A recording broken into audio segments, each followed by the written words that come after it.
This program brought to you by Vagisil. When dryness lingers, get some cream on those fingers. Got a little extra cheese on your taco? Use Vagisil. When it's surprise between your thighs, what's the other half of that? SNL fucking sketch has got the best commercials singers.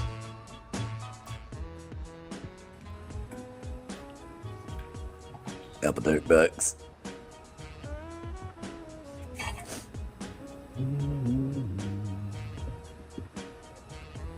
So we just gotta chill on the screen forever. We're just stuck in the loading screen. It's like when you're playing like a modern video game and it just doesn't load because it's connected to the internet and it's buffering. Hey. Hey. What up, guys? How you doing? How you guys doing? Happy Good. Star Wars week. Yeah, really busy this week. I didn't get the chance to really catch or entertain to any of it. Just being really busy. Oh, is there stuff? then- I had no idea. There you go, figure, huh? I had a Those Star Wars migraine celebration yesterday. tickets. Yeah, I didn't get. Friends picked them up for me, so I paid them back. But apparently they were nice. really hard. They were really hard to get. Scalpers are selling them for like $4,000 online right now. What's this Yeah, for? I saw on Instagram and people were Star Wars stressed. Celebration. Oh, Yeah. yeah. Yeah, The one they in went Japan? up. They've sold out completely within 4 hours, roughly. But the tickets. That's not too bad, but like People- still, Yeah, that's not too bad, actually. Well, I mean, like compared to, like, they compared to sold- like they the World Cup they and sold like out the of the Olympics. Yeah, they sold out of the VIPs within a very short time, and the 4-day passes they sold out of. So you had to purchase the 1-day passes, which obviously can spent a lot more to have to get each day passes. But my friends and myself managed, my friends managed to pick up for themselves and myself for 4 days. So I'm going for the 4 days next year, which would be cool. nice. But yeah, All And new it's right here nerds. in LA. yeah, all new nerds and I just saw they shared a story for like the first time in a while. I was like, oh, Yeah, look, yeah, all new nerds. Wait, who are these guys? Yeah. I like forgot Yeah. for a sec. yeah. I was like, why is this so familiar? They've been busy. They've just been busy working and stuff. So They, you know. they, All my they Star became Wars like a stuff Star popping Wars in YouTube. now. They became like a Star Wars YouTube channel, and then they started getting hired onto Star On Wars Star Wars, stuff. yes. So like Well, they they worked couldn't on do the channel anymore. They worked on Mando and Grogu. They So. became a conflict of interest in Yeah. their YouTube endeavors. So Hey, they're working in the film industry doing Star Wars and other Yeah. stuff.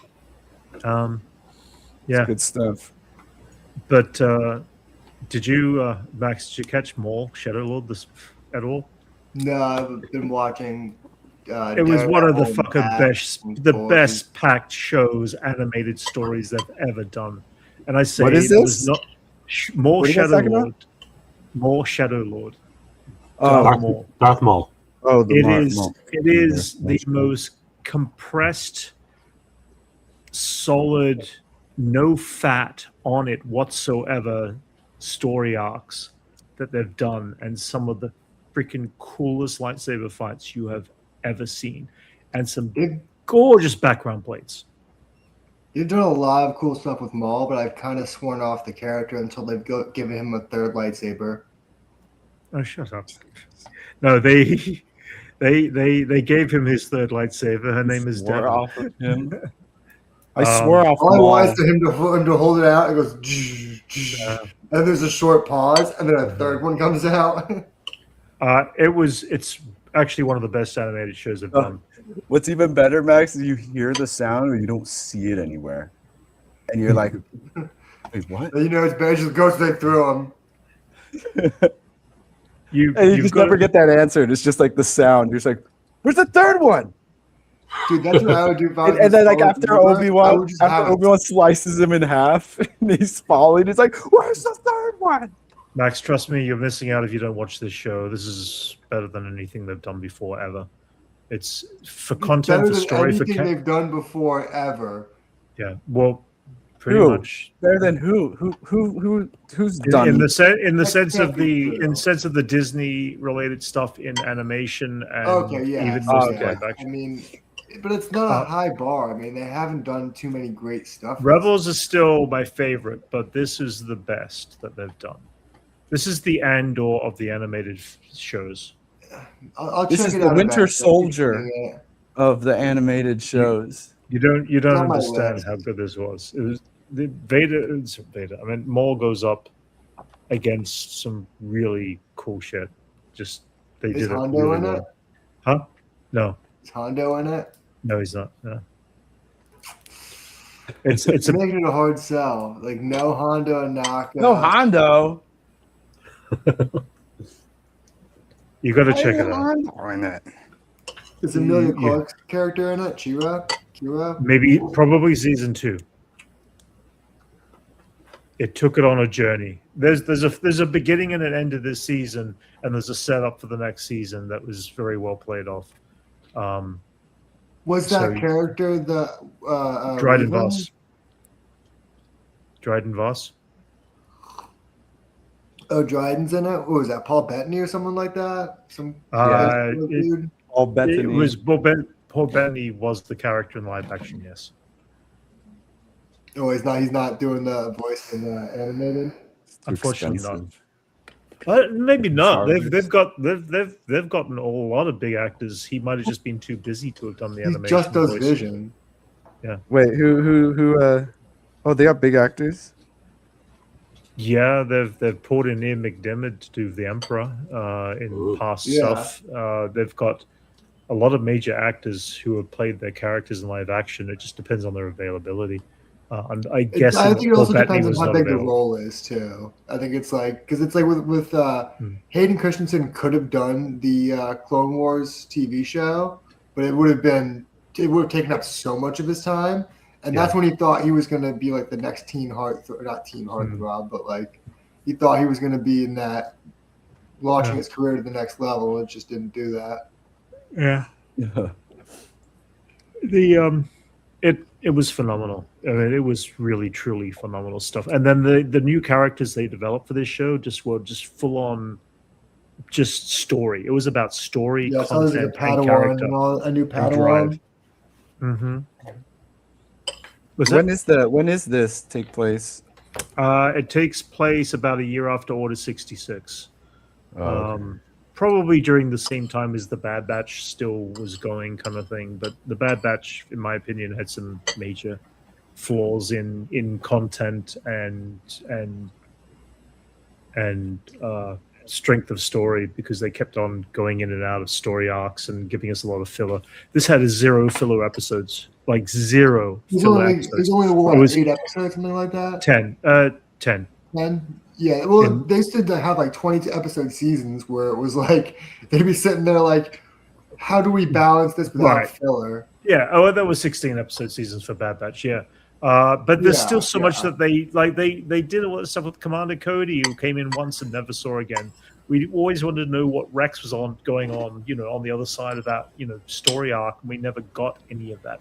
So it became a show about that kind of content. This is purely a 10-episode arc that takes place in one place, only in one place, but is some beautiful animation. A lot of it reminds me I actually a little might bit watch of, it because it's not bogged down by any of like the other Filoni-verse stuff too much. Yeah.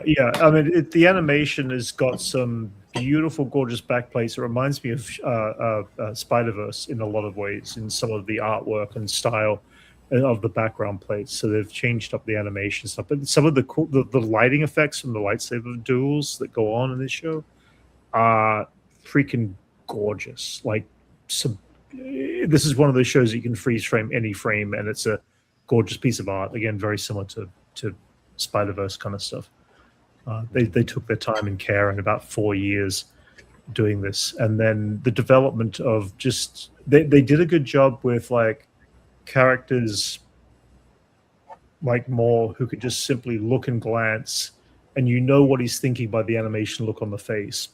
They don't have to go into lengthy dialogue. They don't have to go into boring exposition.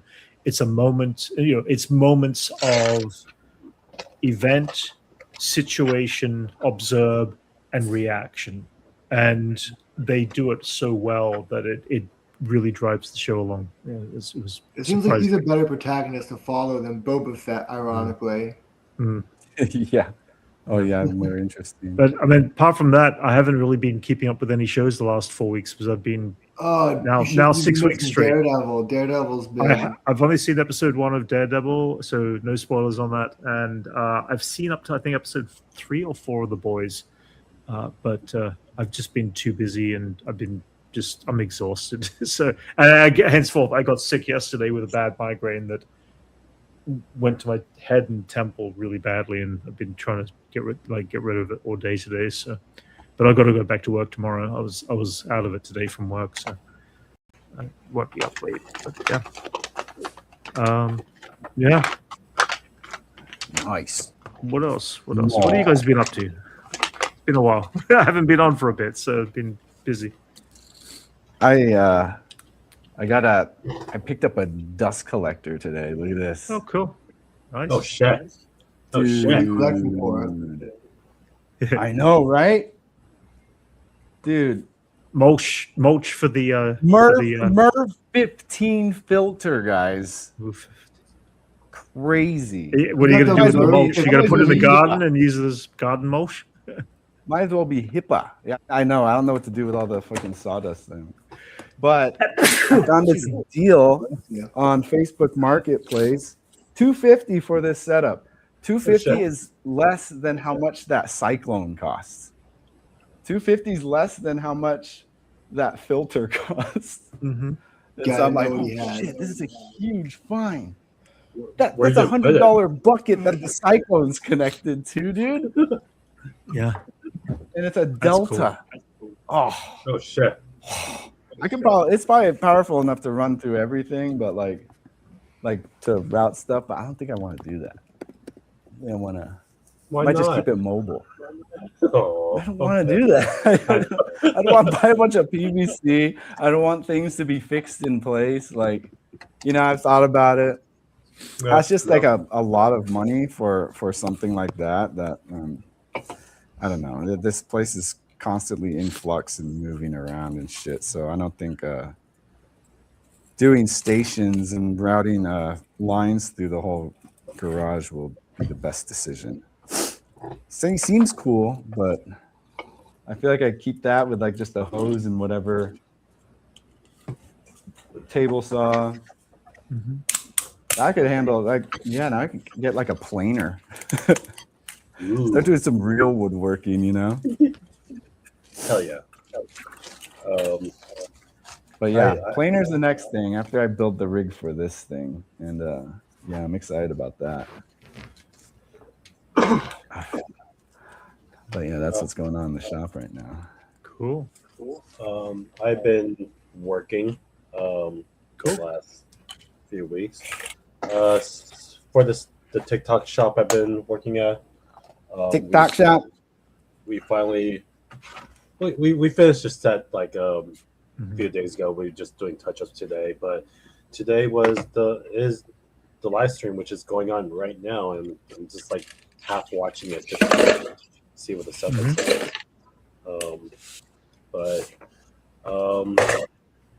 Yeah, but like I'm pretty much. I think I've only had like one day off in the last 2 weeks, like one full day off, because I'm literally like working every day. During the stream right now, I'm probably gonna be working on some stuff too. Nice thing about the company is that they have an app where I can just clock in hourly, so when I'm actually gonna start working, I can actually clock in, actually get paid while I'm talking to you guys. Cool. Nice. That's cool. Double dipping. Yep. Yeah. We're not getting paid for this, though. Not really much. I'll just share it. Oh, there we go. Multitasking.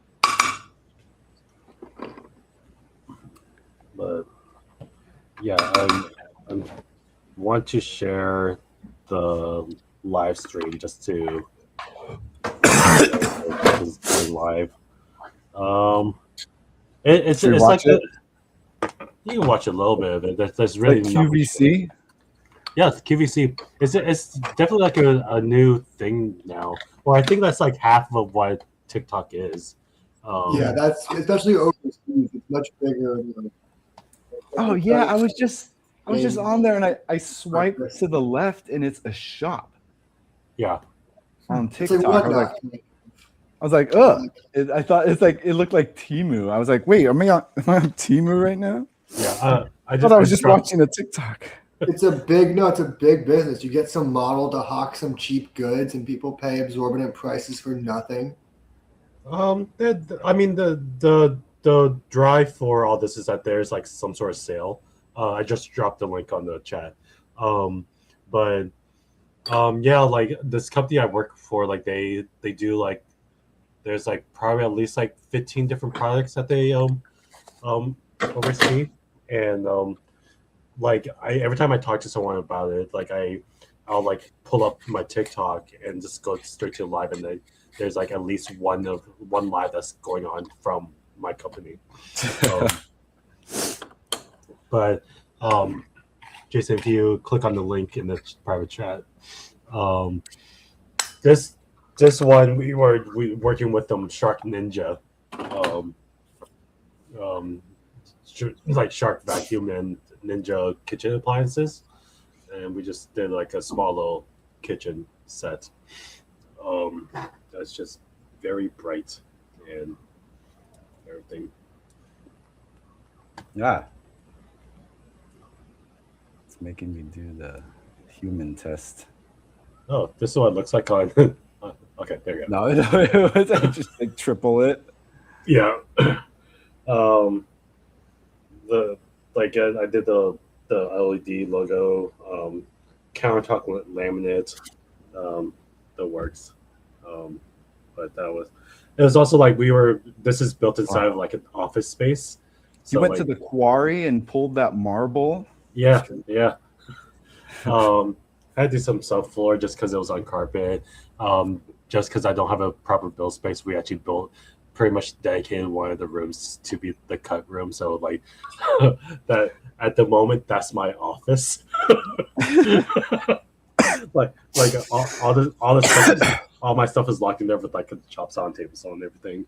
But the funny thing was, so like they sent us a bunch of like product from Shark and Ninja. So like all that product was like stuff that they sent us. And we're getting ready for like the Shark set. So they sent like air purifiers that we use in the cut room. And holy shit, by the end of the week, it was just like caked. The filter is supposed to last 5 years. Not in the wood shop, dude. No. Now you're cutting MDF. No. Like it's just cake. But like I vacuum as much as I can, but like it did like help a bit, just like clear up the air a bit. But the other fun thing was we had a Shark vacuum robot that was just like kind of following us and just picking up dust, which is like always a thing that I joked about. And it was like, oh shit. The best part was like it was like the higher end model where it empties itself out. Yeah. So It has a little the dispenser. yeah, Just so goes up to it and You it got one of empties. those. You know those shark fins for the water? You should have taped one of those onto the top of it. you already read my mind because I've already fucking did that. I've always every time I see like the shark throws, I'm like, why have I never seen someone just do that? It's like the obvious thing. Yeah, It's fun. that's why I fucking did it. There was one time. Remember Drew? fuck. Our friend Drew, who we worked Yeah. with, he was working for Technicolor at the time, and he was in a business with like a bunch of Sony execs. And this was like back in like 2016, 2017. And they were just talking about like what people are doing with social media at the moment. And he's like, let's see what my friends are doing. And like the first story he opens up is mine.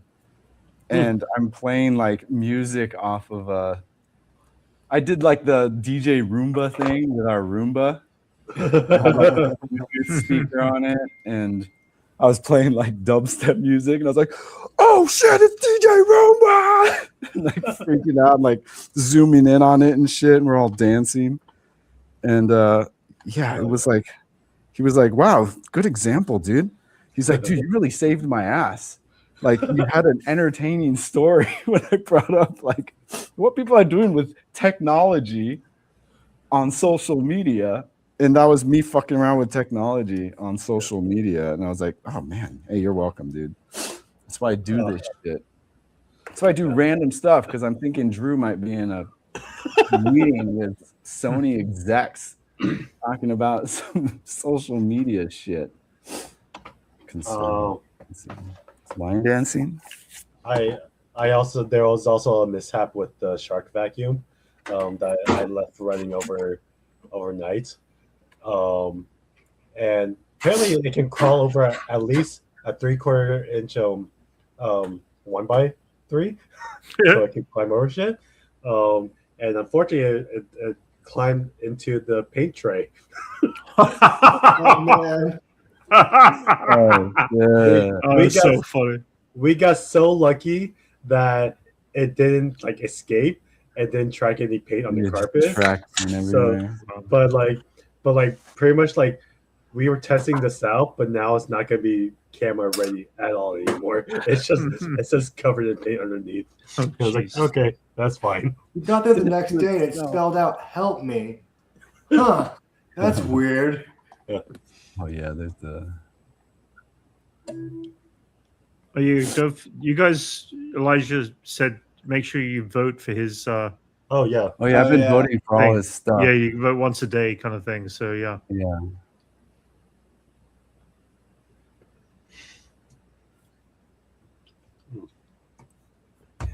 What's that picture you sent me? There's like a link in the group.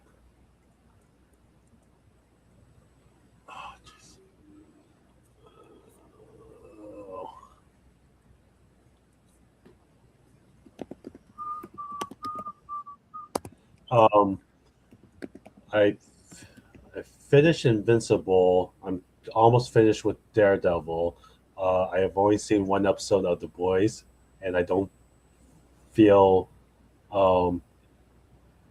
I will finish The Boys at some point, but I just not feeling it right now. The Boys is not very interesting this season. Like it's not. Without spoiling anything, the last few seasons kind of lost the satire and went into the idea of this is actually a superhero show. Yeah. No, like that I don't care about like at all. It's more that with just watching Invincible, it's just so relentless that I just don't feel like watching that kind of like, it's not relaxing. Invincible surprised me this season. I actually did enjoy this season more than anything up to. I enjoyed season 1 and I enjoyed this season. But The Boys this season has been mediocre at best because I think we're living the reality that they're trying to present. Yeah. Oh yeah. Yeah. It's no longer. Yeah, it's too close to home. When you have a superhero who's claiming to be just wait, God Jesus, and you have an emperor who's the same way. Just wait. It gets. I see what they meant when they were like, "Oh no, it's too on the nose." Because they wrote this season like 3 years ago. Exactly. Yeah. It's something that happened to me with like that book I wrote, where it's like you write these things saying this is like the worst case scenario. Like this wouldn't actually happen, and then it starts happening. And now we're living the worst case scenario. It's like I wasn't thinking crazy enough. Yeah, it just proves how dumb everything is. Yeah, because it's all fucking stupid. Mm-hmm. Yeah, that's why it's easy to predict. Yeah, because it's all fucking stupid, dude. Yeah. I haven't watched this past week, so no spoilers on this past week.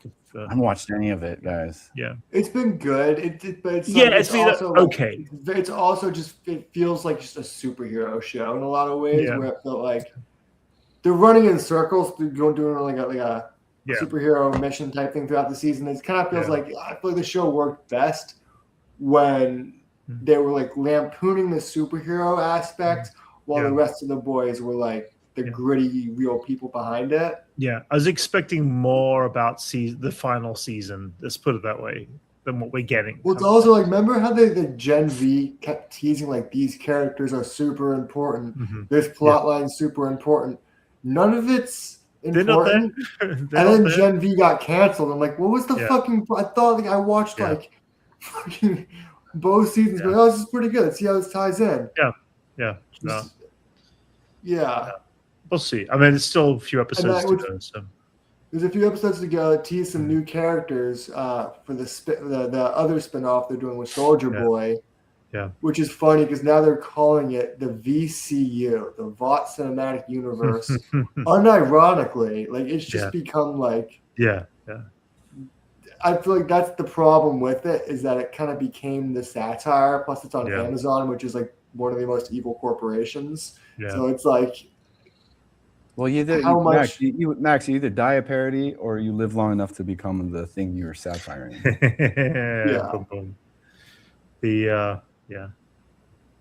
It's very Marvel did it perfectly, and then people just hated She-Hulk. Yeah, they did perfect. I actually don't think they did. That's exactly how She-Hulk should have been, you know. But then, like, Marvel Television put out a statement recently saying that She-Hulk actually performed better than 75% of their other shows. Oh, it did. It just people were just very vocal about that one. Yeah. That makes sense. Yeah, that makes sense. And now, like, Marvel just fired their whole visual department. And all these people who designed all these fucking suits. There was a big pushback about that, and then I saw some other newer artists getting hired. So I think part of it might just be that they realized that the MCU look has had such a look for the past. No, Max, it's not that. We wish they were doing that for their best interests. But they hire new artists, so they don't have to pay the same amount they have to for these artists who've been there forever. They can pay them way cheaper. Yeah, that too. I'm not arguing against that idea, but there is also the possibility that they haven't vocally said that they are rebooting the MCU, and with that idea, they might be wanting a whole new visual change. So that might include just besides getting different people to pay them less, to just get different people to do something different also. You know what I mean? You're still firing a bunch of artists who've been like working there they could change it up. I'm not saying that's not right. the reason they're firing people, Max. No, of course not. People were trying to immediately jump to they're going full AI, but they are hiring new people. Yeah, people who are okay with using AI. Probably. We don't know that. We don't know that for sure. I'm not giving them a benefit of the doubt.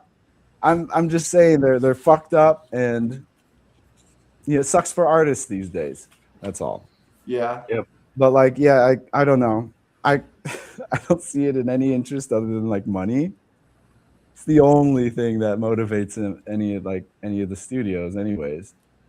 Right? You get all these plans, these spin-off plans. It's not doing so well. Just drop it. They're not getting big. But how about our plans? It's not doing good. About that whole idea in Hollywood right now is they don't even cut the post-credit scenes because that would include paying someone to do that.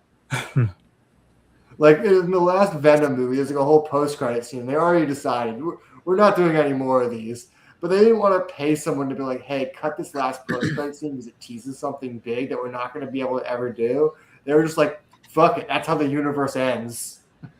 That's the fans' fault." Yeah, I feel like the fans are a lot more invested than a lot of the studios are with their own stuff. Well, I think they're over-invested and then underproduce.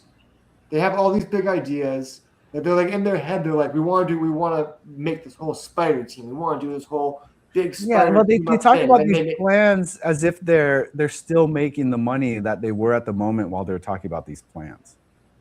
Well, that's what I'm saying. And then when the idea comes that they're underproduced, is like the cash flow stops, and then there's like, fuck, we'll just cut this. It wasn't so good anyways. But yeah, I know what you mean. Where like they forward. Like what I mean. A peak example is like the Sinister Six movie that didn't go forward. where it's like they had this great idea when they were doing the Amazing Spider-Man movies with Andrew Garfield. They were like, we're going to spin it off into the Sinister Six movies because they were printing money. And then the second one didn't do as well as they thought. And even though they had a post-credit scene, they still sort of started the development. And then the MCU was doing such big numbers throughout that time of the development. They just shook their head and was like, fuck it. We can't do this. They've wanted to they wanted an MCU with that Amazing Spider-Man, you know. So they kind of like they expedited the expanded universe while walking through a hallway with everyone's stuff. It's like, oh shit, their origin is gonna be them putting on the backpack. That's cool. Yeah, right. Could you imagine if that was like your origin? You get brought down to a basement and you're like, all right, guys, so you're gonna be called the Rhino, and you're the Scorpion. You're like, why are we all animals? And then one guy gets handed a fistful. Like, no, you're Mysterio, that's on the Vulture. The Vulture. It made for a great gag though for what's his name in the last Spider-Man film. About all I had to do is fight these lame, guys in suits and costumes. Andrew Garfield. Oh, yeah. No, they kept going back to how dumb Electro's comic book origins are. They're like, he fell into a vat of electric eels. Because in the 60s, that was like a perfectly good explanation. But obviously now it's like, it's just not an explanation for anything. So you kept referencing like, yeah, man, gotta watch out for those falling into those radioactive electric eels. You just kept saying it casually, like it was a thing that happens. No, it's even better because that actually happened. It's one of my favorite things that happens in shows when they're talking about like a past episode, and it sounds like something that's made up and like so. It's based around so this weird, actually happened. But that actually happened in the episode. That's one of my favorite tropes in the show. And like kind of like with Electro is like, yeah, on the moment in the movie. Like it was the most self-referential, like it was the kind of thing that you would see in a Marvel comic that's been going on for 60 years, where they reanalyze the events that happened and go, hey, that was wonky, let's make a joke about that. Well, that's how long we've been doing MCU movies where we're able to do that. And that's why like She-Hulk arrives and is able to like mess around with like just this established universe that's so weird. And you look back and there's a lot of like, I guess the phase after Endgame was a lot of self-reflection moments where they're kind of just considering how ridiculous a lot of things are.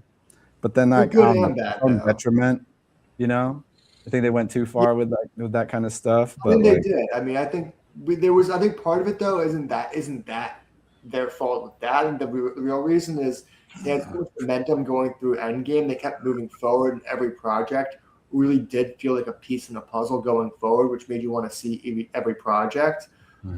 Which is why like B-list characters like Thor and Iron Man and everything coming through Endgame up to Endgame besides like Eternals was like huge hits, and then afterwards they kind of stopped their progress. They kind of put up like a roadblock, and they're like, or I guess a speed bump, and they're like, we're gonna take the story slower, branch in different directions, go in some different routes, and that once you start doing the speed bumps and then doing self-referential stuff, you're like, haha, that's great. Where's the story? Where's the meat? Which they had a plan, but I don't know.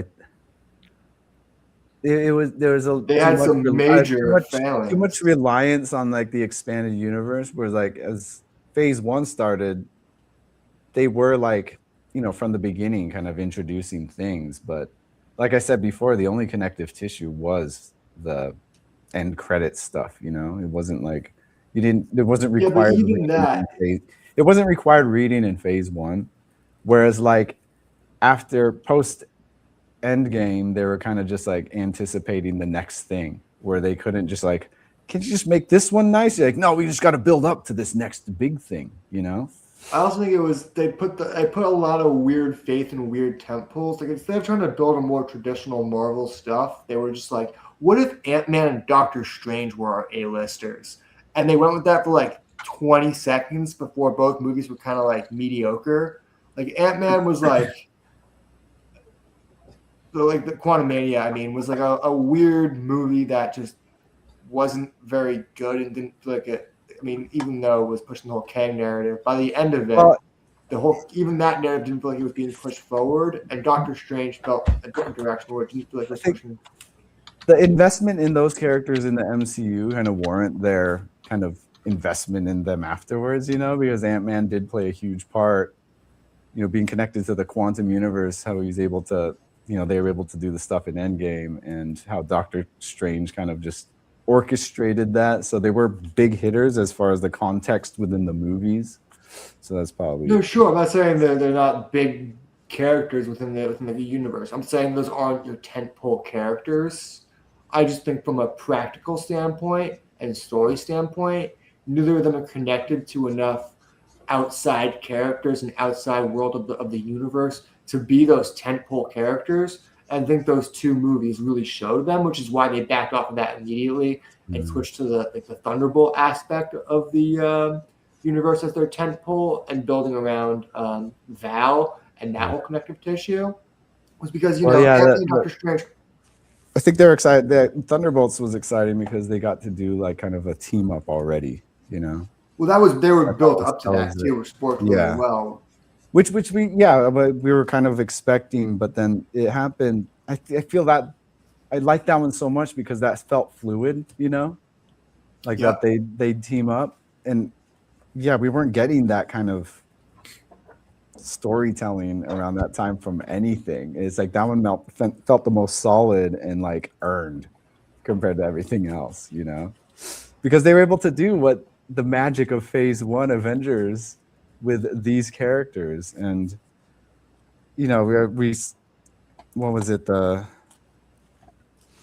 Netflix team up was kind of like, that's cool, but this one was like probably one of the best outside of the Avengers teaming up, Yeah, I mean, I think that was kind of the momentum they were going for after the Kang thing fell apart. Was they were kind of like looking at their universe. They had Val from the Cap show and that thread line going, and they thought that they really did at that point still think that the next Captain America movie with what's his name was going to be their other tentpole, and they didn't expect Thunderbolts to be the runaway hit, but they knew that Val plotline was going to continue out through it. I think them pivoting to that and away from like Ant-Man and Doctor Strange was just a smart decision because that's connected to the entire everything around it. I think even like Daredevil has a connection to that plotline without it overshadowing the show at all. It still has a ripple effect on like everyone Strange. else. Yeah. Like I don't know how they would be connected to that plotline without getting really dragged.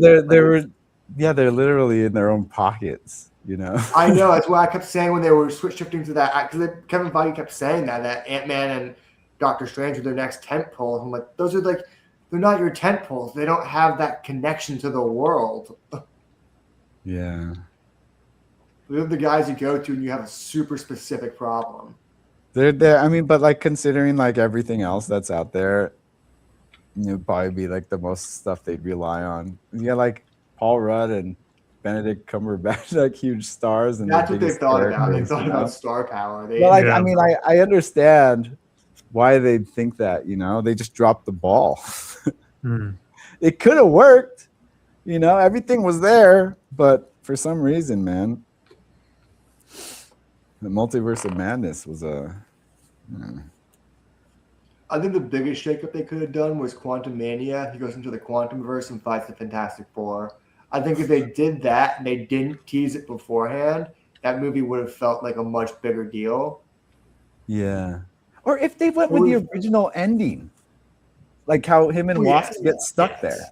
That would have been fun. I would have been like, whoa, that's crazy. Like give us some stakes. Yep. That's what we're missing. Kill off Pym, who said he's never going to come back anymore. He said he's done with the. Or not even kill him off, but just like get Scott and and Hope stuck in the quantum verse. I thought that would have been fine. You know, like I feel like build an army underneath there. Yeah. Yeah, we're not seeing like Winter Soldier level stakes anymore. You know, like the whole like relationship of everything changed after Winter Soldier. That was crazy. Didn't Doctor Strange do that too, though, where the stakes by the end of the movie were like kind of gray, where you're like, I guess that's a thing. Like he got the eye of Agamotto. That shitty looking eye on his forehead.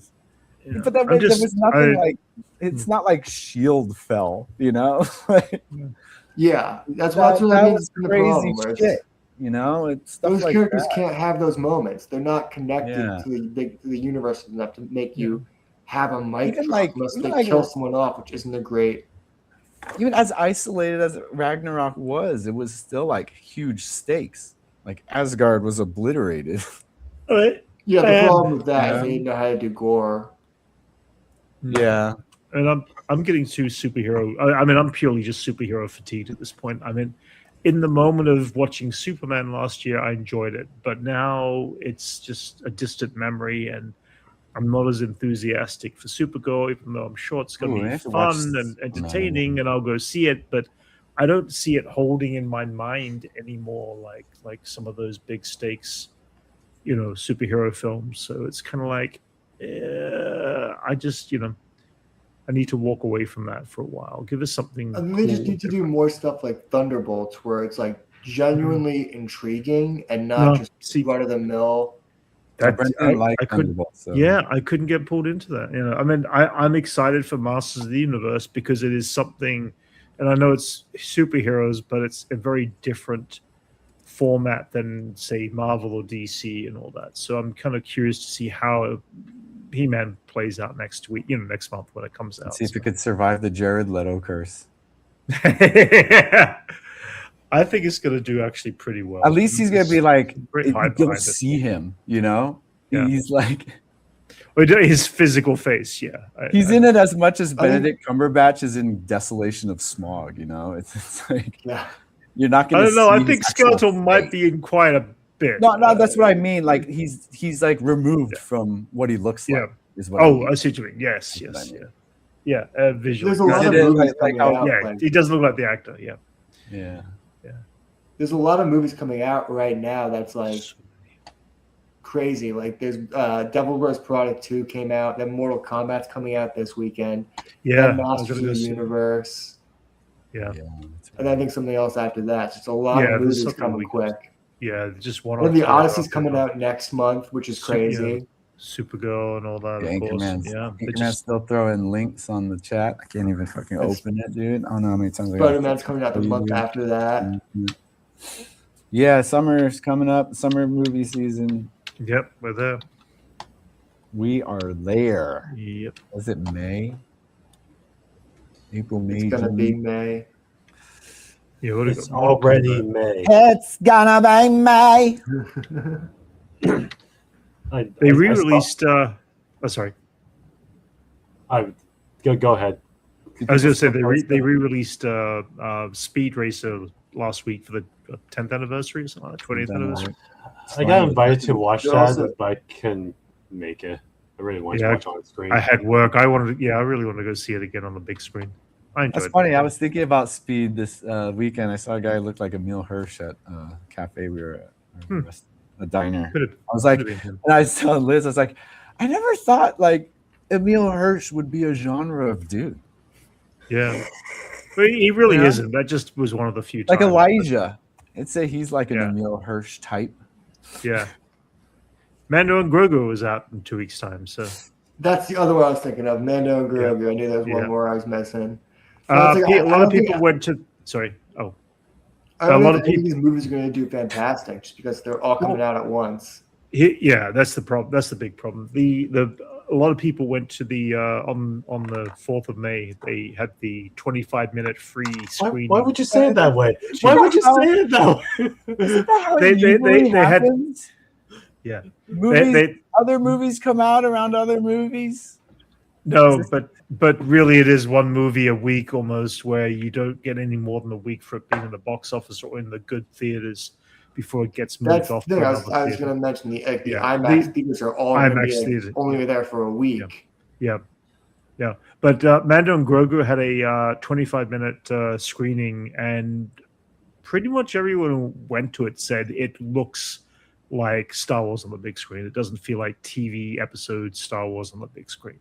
So they were saying it feels epic as it is, should be, kind of thing. So it's bare minimum. It's actually making the bare minimum what it should. No, I think it'll. This movie looks like a movie. It looks like a movie. I think it'll do about Let's say 500 this million movie worldwide. looks like a cinematic movie. It means I've seen a movie that looks just like this before. This looks like a fucking movie. It looks like a Star Wars movie. It looks like Star Wars on the big screen. It looks like it's We're back. it's epic.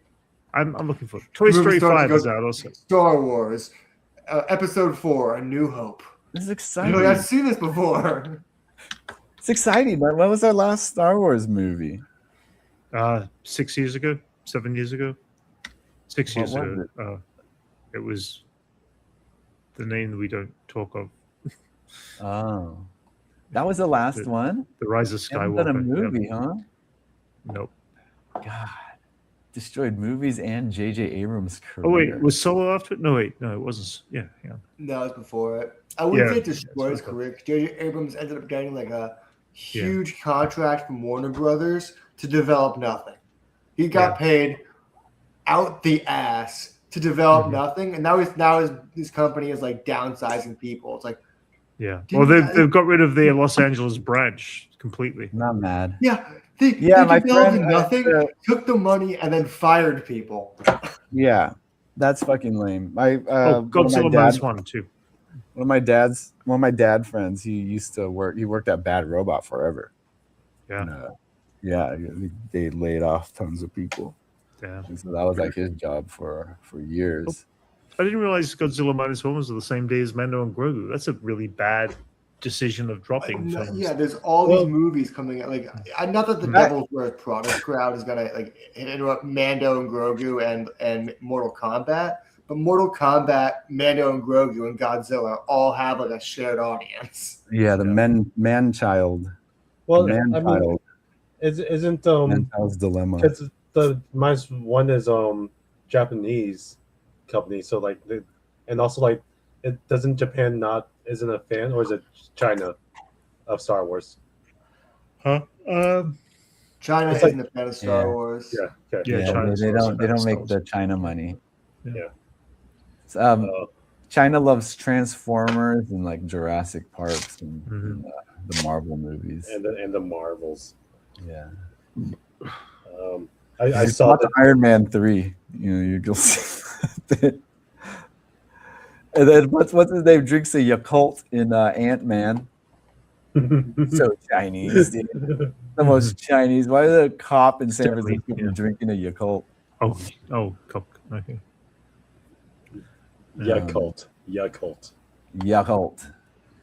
Those are There good. was a Man. period where I thought an MCU character was going to say, "Hey guys, did you hear about Taiwan? It's totally part of China." Like they were really pushing like an agenda for a little bit, not like hardcore, but like subtly. Subtle. That's subtle. Well, That's a slap in the face of China's nuanced. I would, you know what I mean? That would be like the pro Chinese response to something, to saying something like that. I mean, like the propaganda they would randomly just like Ant-Man saying that type of shit. Yeah, I think yeah. The propaganda is Like, to be more weird nuanced, ways have, not just like random Chinese actresses. By the way. Yeah, and then walks into the scene. By the way, guys, you hear about Taiwan? It's not even like fluid in the conversation. It's just like total non sequitur. It's in the middle of a civil war. Tony and Cap are fighting. Tony's like, "We're gonna fight in Taiwan," and Cap's like, which is part of China.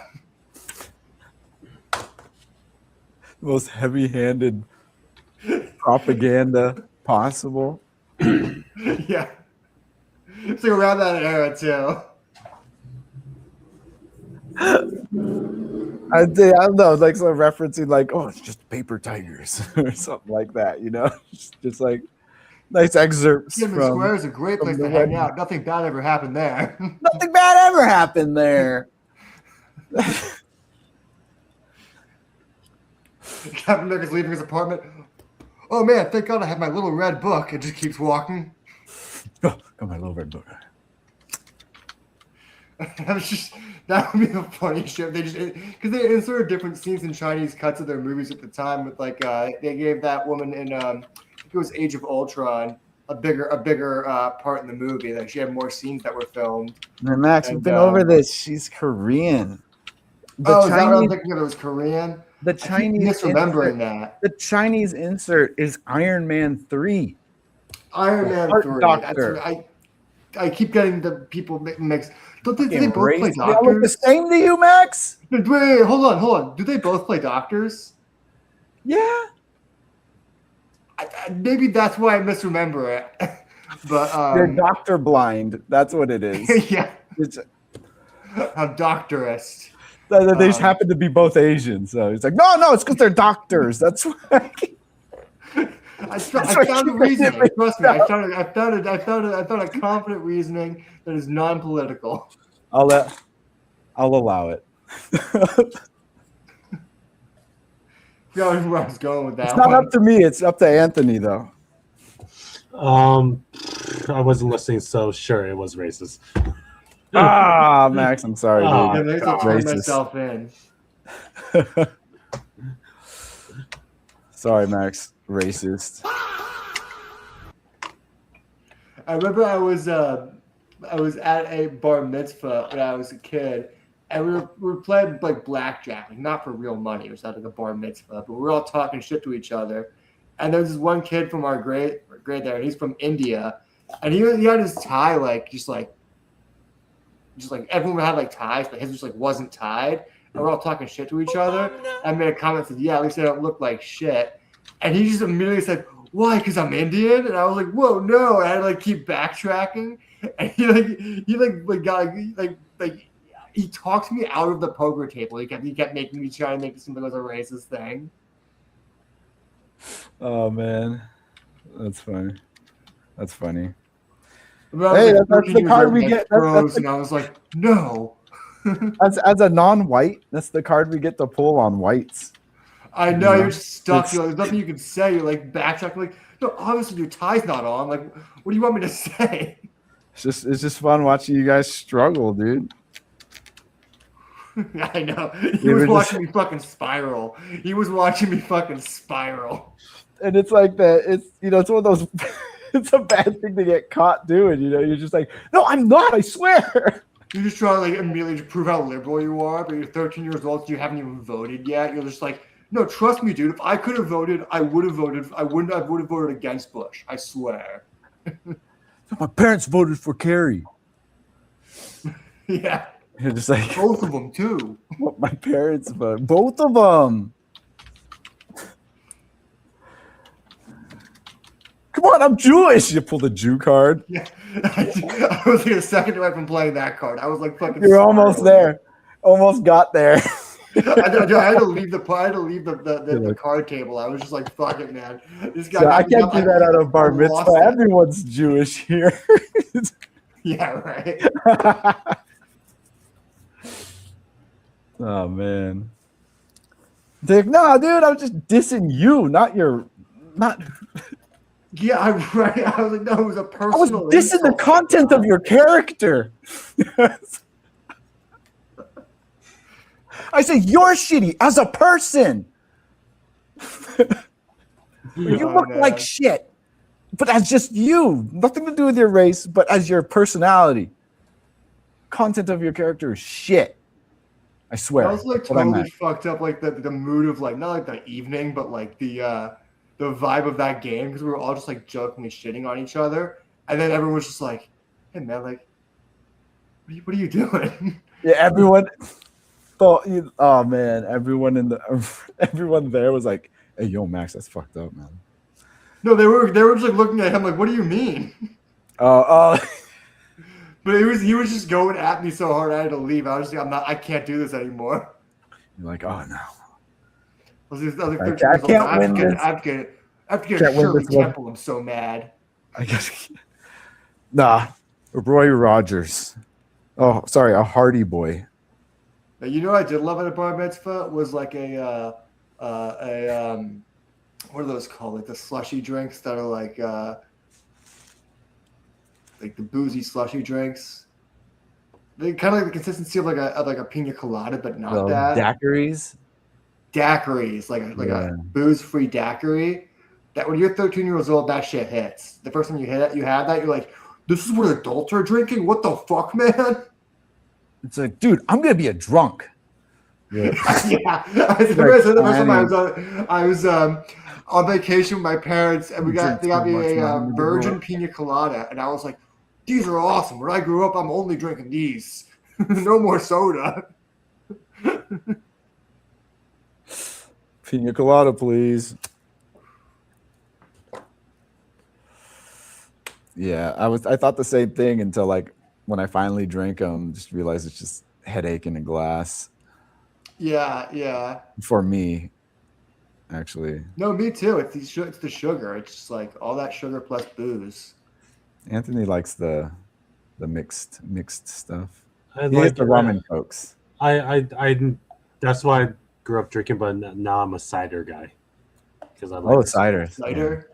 That's What's your go-to cider? I've always been like a Jack and Coke kind of guy too, but like I've been liking canned stuff recently. The bar that I used to go to had on tap Magners, and I really like that. It's sweet, but like not too sweet for people, and because it's served in a pint glass, my friends don't make fun of me for for drinking. It looks beer. Yeah, it looks like beer. What's the other one? Because Angry Orchard is always around, but there's another one that starts with It's A. mediocre. It gets the job done, but it's not like. I want to say I don't like the cheap boozy taste in a lot of like those cheaper ones. Like I don't like that cheap booze aftertaste. I don't know what it is. I can't stand that. I haven't been going out lately, but like pretty much like a lot of bars just like has like a cider on tap now. It says just whatever. It's just whatever like is on tap that I'll just take. It's become standard. They also like have flavored ones now too, so that just like adds more to the sweetness. So it's been fun going out. I had the best drink ever in Connecticut, and they don't sell it out here. There's this like Connecticut. Cream sodas are big on the East Coast. Like a New York cream soda is just like classic New York staple.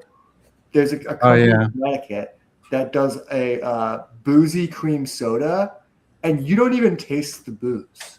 It just tastes like a delicious cream soda, but it tastes a little crisper, like almost like a sparkling water crispness to a soda.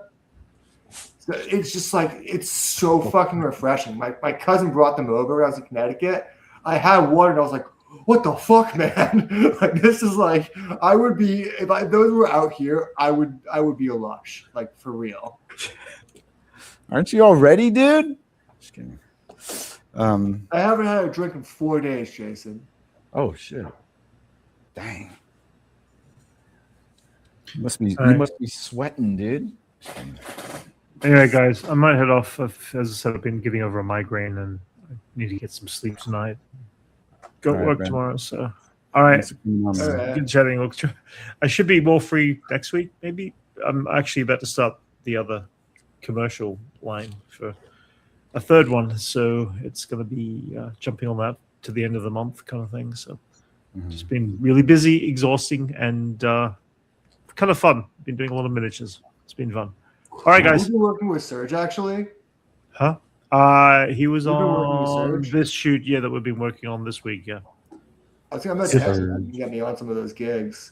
I think that's funny. I said I ran to him. I was going to see him at Yeah. Comic-Con.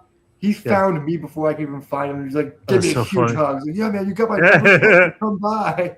Yeah. Yeah. Maybe we'll get me some work. He's a good guy. Yeah. Do you need some Yeah. Apple Tart boxes? Actually, Well, those minutes I'm or gonna talk once I get through this phase. I'm gonna talk to you because I actually will need some. Cool.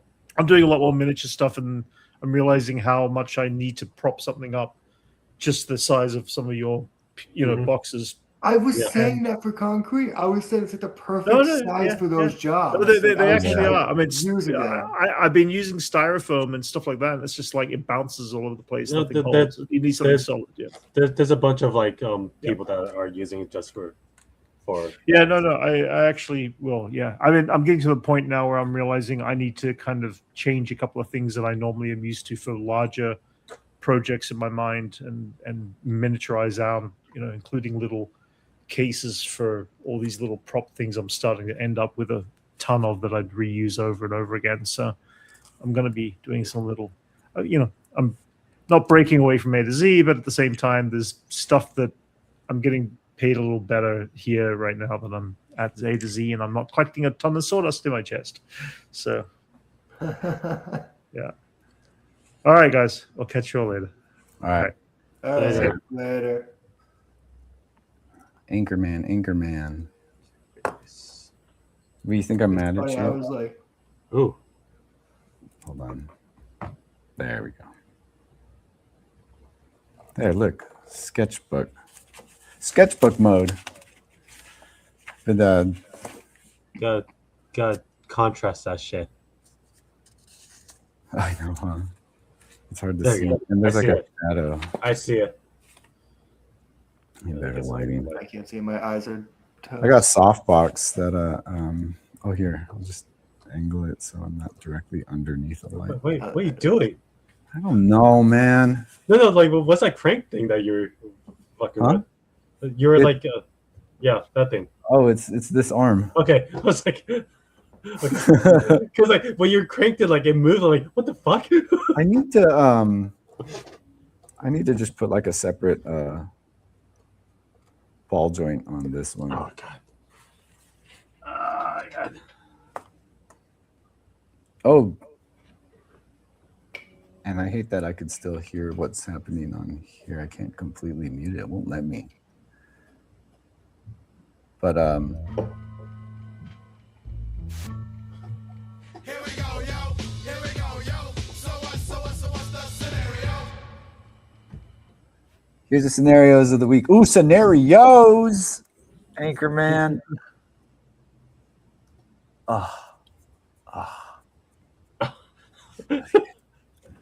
Here are the scenarios of the week. What if Anthony, alien imposter, met a cult leader who possessed him, causing his eyes to go crazy with blood, and he run with arm out, yelling, "Racist everyone!" No, or racist every person he walked by, but then he tripped into a wood cutter machine, causing the alien imposter to explode in blood. And then it would cause Anthony's pod to wake up, and he'd wonder what happened. Where am I? That he'd run. Wait, where am I? That he'd run outside in the middle of nowhere from a bush on him because he stole his clothes. All right. Classic. Oh, shit. Oh god. And that's the underside of Jason's bench. Oh, yeah. I'm going to add a shelf. I'm going to add a drawer here. This is going to have a drawer soon. Oh yeah. Oh, yeah, I didn't put it in yet. That's a funny scenario. Do you guys, when you guys go to hotels, do you guys use the drawers there for anything? Yeah, for my Magnum condoms, for my Magnum dong. Right, Frank. I mean, obviously, next to That's all. the When I think about storing things anywhere. Like, I dropped my Magnum condom for my Magnum dong. No, like, cause like one time, like my friends and I went to Vegas and we were sharing a room, and one of the friend like was very adamant about it's like this is my drawer, and he just started putting like placing things in the drawer. It's just like, okay, like I'm just keeping it. Yeah, I was keeping everything in my suitcase, but that's fine. Like if it's just me, I'll just use the nightstand. Drawers. I thought you meant like the next to the bed. No, yeah, that. Yeah. Oh. Yeah. And it's What just is he putting in there? What's so important? I don't know. He just likes putting things in drawers, and then like, especially like the TV remote, because it's just like, where's the TV remote? Oh yeah, it's in the drawer because that's where he put it. What? He's just being weird about that whole room. Just trying being weird about the drawers. Yeah, so it's like there's people that get to their hotel room and start putting the most random shit in their safe. I mean, like that's like a little bit safe. That's understandable. I'm not talking about passport or keys. I'm talking about my mom gets to a hotel room and she'll put like lunch in a safe. I'm like, you're that untrusting. Oh, is this not the fridge? Is this not the mini fridge? Well, not like refrigerated stuff, but like if she has a sandwich she needs to keep for like an hour or two, it's just like that'll stay good. I've seen her just throw it in the safe just on instinct. That's weird. That's an odd thing. Maybe someone stole her sandwich once. Yeah, could be trauma. I was really bummed like when I was staying at a hotel for a shoot down Orange County. I had brought some like hard-boiled eggs that I had already made. That was like, cool, there's a fridge. I'm gonna put my eggs in the fridge. But I didn't realize I put it in the freezer section of the fridge. Oh no. That wasn't obvious. So when I woke up like, oh cool, I'm gonna have my hard-boiled egg in the morning. Oh man, it's all frozen. Like suck on it like a jawbreaker, dude. like I bit into it too, and I like chewed a good amount. I'm like, oh man, that's gross. You know what happened to me one time actually? This is like I don't know why I was like, I should have said something in the moment, but I was on a feature with Brandon one time, and the PA went out to get lunch, and they went to Uncle Paulie's Deli in what is that? Sherman Oaks, Studio City, somewhere in Ventura, and we all had individual sandwiches. When it got back, my sandwich had a clear bite in it, and the PA was like, "I don't know what happened, dude." I'm like, "Clearly, you thought it was your sandwich, and you bit it, realized it wasn't, and wrapped it up in fucking like fear." But he kept insisting that it wasn't a bite, and that's the way the sandwich was cut. I don't know, man. He's from the. It just looks like that. He kept saying to me and Brandon, like, it just looks like that. I'm like, I never saying fuck it and just cutting off that nib of the sandwich and eating everything else. But I was like, clearly, like, he thought it was his sandwich while driving. Took a bite of it and goes, "Oh no, this isn't mine." Like. He comes from that school of just deny it at all costs. He just denied it. He just denied the whole thing. Yeah, it's crazy how people usually like, you just got to deny it. Like, it's called that. I feel there's a lot of the film industry like mindset these days. Not taking accountability, like that, but just not taking accountability in an effort to stay ahead. Or just accountability in general, like. Yeah, that's true. This bare necessity of being a decent human. You know? I told you about that shoot I was on last year where the producer dropped a coffee on a white backdrop, like on the floor, and then just casually walked away and just said, "Hey, someone clean this shit up." Yeah, that's. I still think about that, like, even though I'm not the guy cleaning it up, like, bro, that's such a fucked up thing to do to like. Other people to like make a mess, act like it's not your problem, act like it's not a fucked up thing to do. Just go, hey, clean this shit up.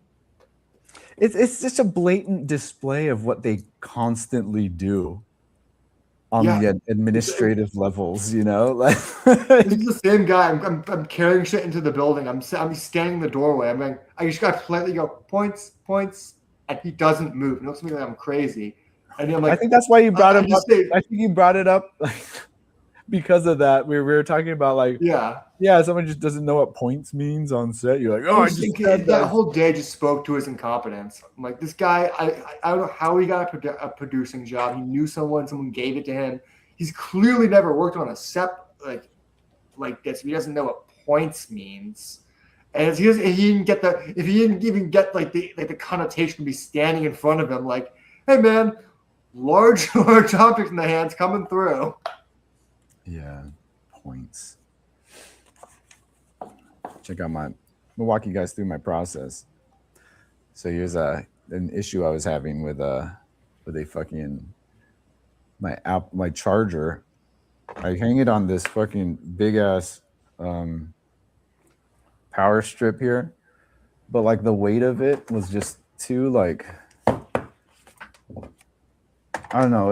I'd plug it in and it would kind of droop a little bit, something like that. And I was like, what can I do to improve that?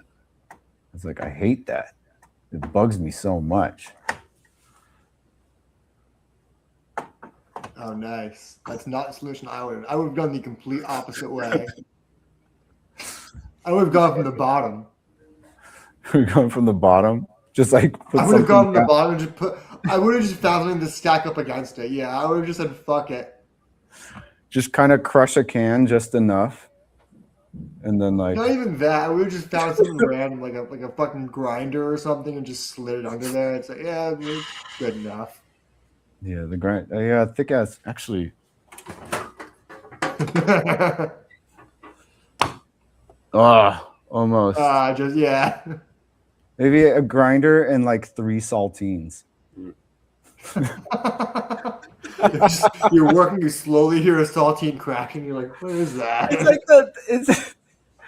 it's like the least likely stuff because you're constantly using the grinder and like the saltines would just always break. It's like the worst things to use.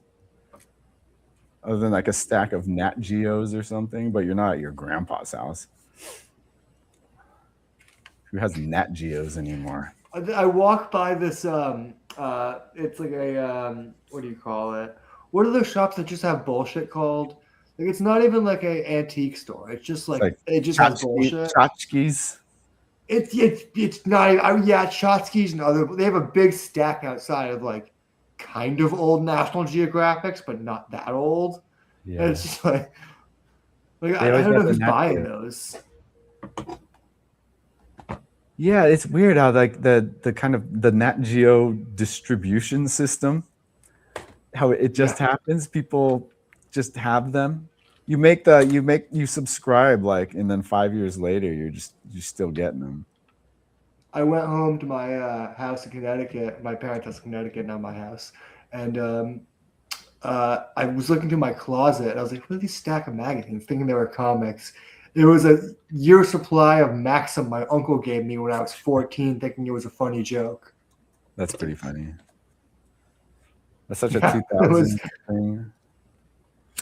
He was like, "Oh, that'll be funny," because his sister was my mom, so he was like, "That'll piss off my sister. I'm just gonna send him get Maxim magazines in the mail every month."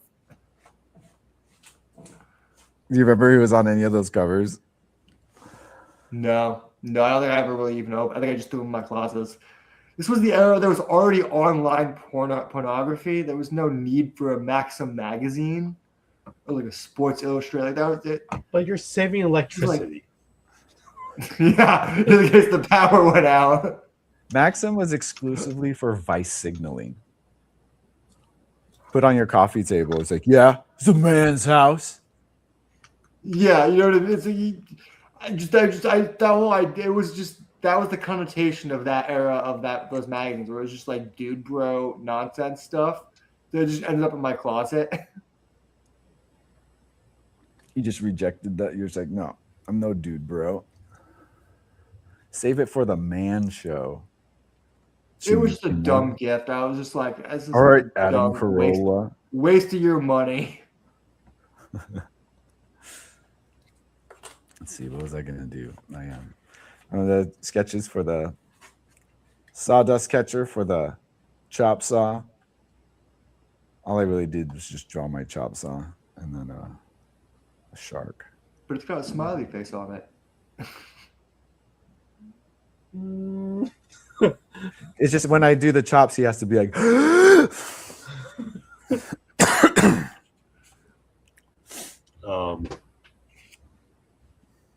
The one of my carpenters that I was working with today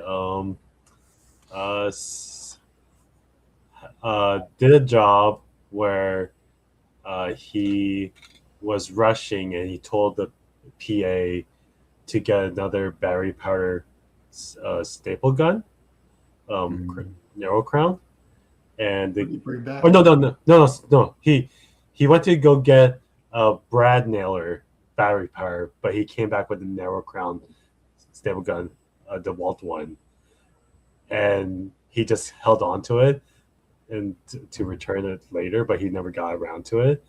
And he told me about it. And I was like, I guess you're coming back tomorrow so you can sell it to me.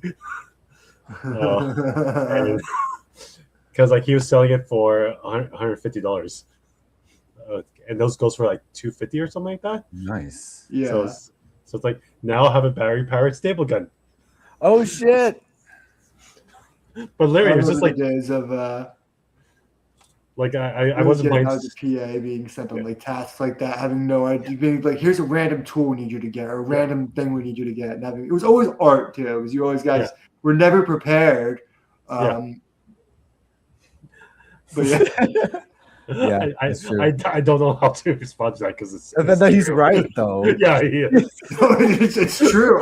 There's so many times I was a PA and got sent on runs, and they'd be like, "Hugh," I was always the only thing I ever did that was like kept me in line. I made sure the motherfucker gave me a picture and a screenshot of exactly what he wanted me to get him. Because there was one time where he was just kept saying, "No, it's just this." He kept having me write it down, and I got him the exact thing he asked for. It's like, it's the wrong thing. I'm like, how could it be the wrong thing if it has the name on it? And he's like, wrong thing. Yeah. It needs to be like a screenshot from like a website.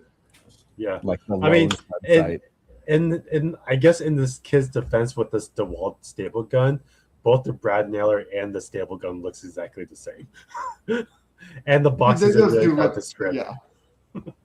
Yeah. The worst for me was they sent me up to this was like 6 years ago. Like I guess the Home Depot had just stopped doing custom paint in store or something like that. Oh yeah, they don't do the matching anymore. No, matching. Yeah. Yeah. They don't do matching. You can't bring samples and then like they could scan on. This guy sent me to the store with a sample, and he was like, "Hey, I need this." I was on the phone. I'm like, "Hey man, they won't do it." He's like, "What the fuck?" You like screaming. I'm like, "What the fuck you mean you won't do it? It does all the fucking time." Like Home Depot says they don't do that anymore. This guy's calling me like every mean name in the book, just like screaming at me. I just put him on the phone with the Home Depot. I was like, "You gotta explain it to him." And then he's like sending me screenshots of the of what he needs, of the color he needs. I'm like, I'll do my best. I'm gonna work with this Home Depot lady. I'm gonna do my best. I brought back the paint, and this guy goes ballistic because it's not the right shade. I'm like, dude, like, I don't know what you wanted from me. Like, you should have. This paint is like that color specific. You should have gotten it yourself. Yeah, do you have the number or anything, or no? He had none of that. He just had like a photo of what he needed. I mean, like I tried not to do Home Depot runs anymore, but I guess I didn't realize that Home Depot stopped doing that because like now I go to like paint stores and like they still do color matches. Yeah. But I found out that you cannot print the color from your printer and bring that in as a color sample. No, it's not the same. Yeah. It needs to be like a physical object they can scan, right? No, well, like I was like kind of like now I'm thinking like, well, maybe if you back up the camera a bit so it blurs the whole thing, so maybe it'll do that. Because I need a faster way to do this. You find the Pantone. Yeah, that was always the worst. Pantones were always the worst. Pantone book who just didn't know shit about cost that. $200. Yeah. can't spend $200 on a fucking Panto book. The worst is that dumb motherfucker's trying to send me to return the paint with the paint thing like barely sealed properly, and I just kept it in the front seat with my hands on it, being like, "The shit spills. I'm gonna kill that guy." Yeah. It's just funny because you know like how like everyone uses a hammer to like close it. Like I've Yeah, just got to a seal point. it, yeah. I just got to a point where I do just like press it down because like I know like what it takes to seal it with just my hand. So so far it hasn't opened. No, you understand the can enough. You Yeah. know where when it's closed. So Yeah. yeah, I use my hand too because there's not always a hammer there. It's also like every time I would like hammer too hard and it fucks up the lid. So it's just like, well, I can't close it later. I used to punch it sometimes, and that fucked it up. So Yeah. The Home Depot runs when I was a PA always for like, because I don't know shit about that world. It's just not the kind of shit I know. So I always had to be very specific with like so many photos of like what they needed exactly. And then I'd usually even get an associate and be like, these match, right? I'm not fucking crazy.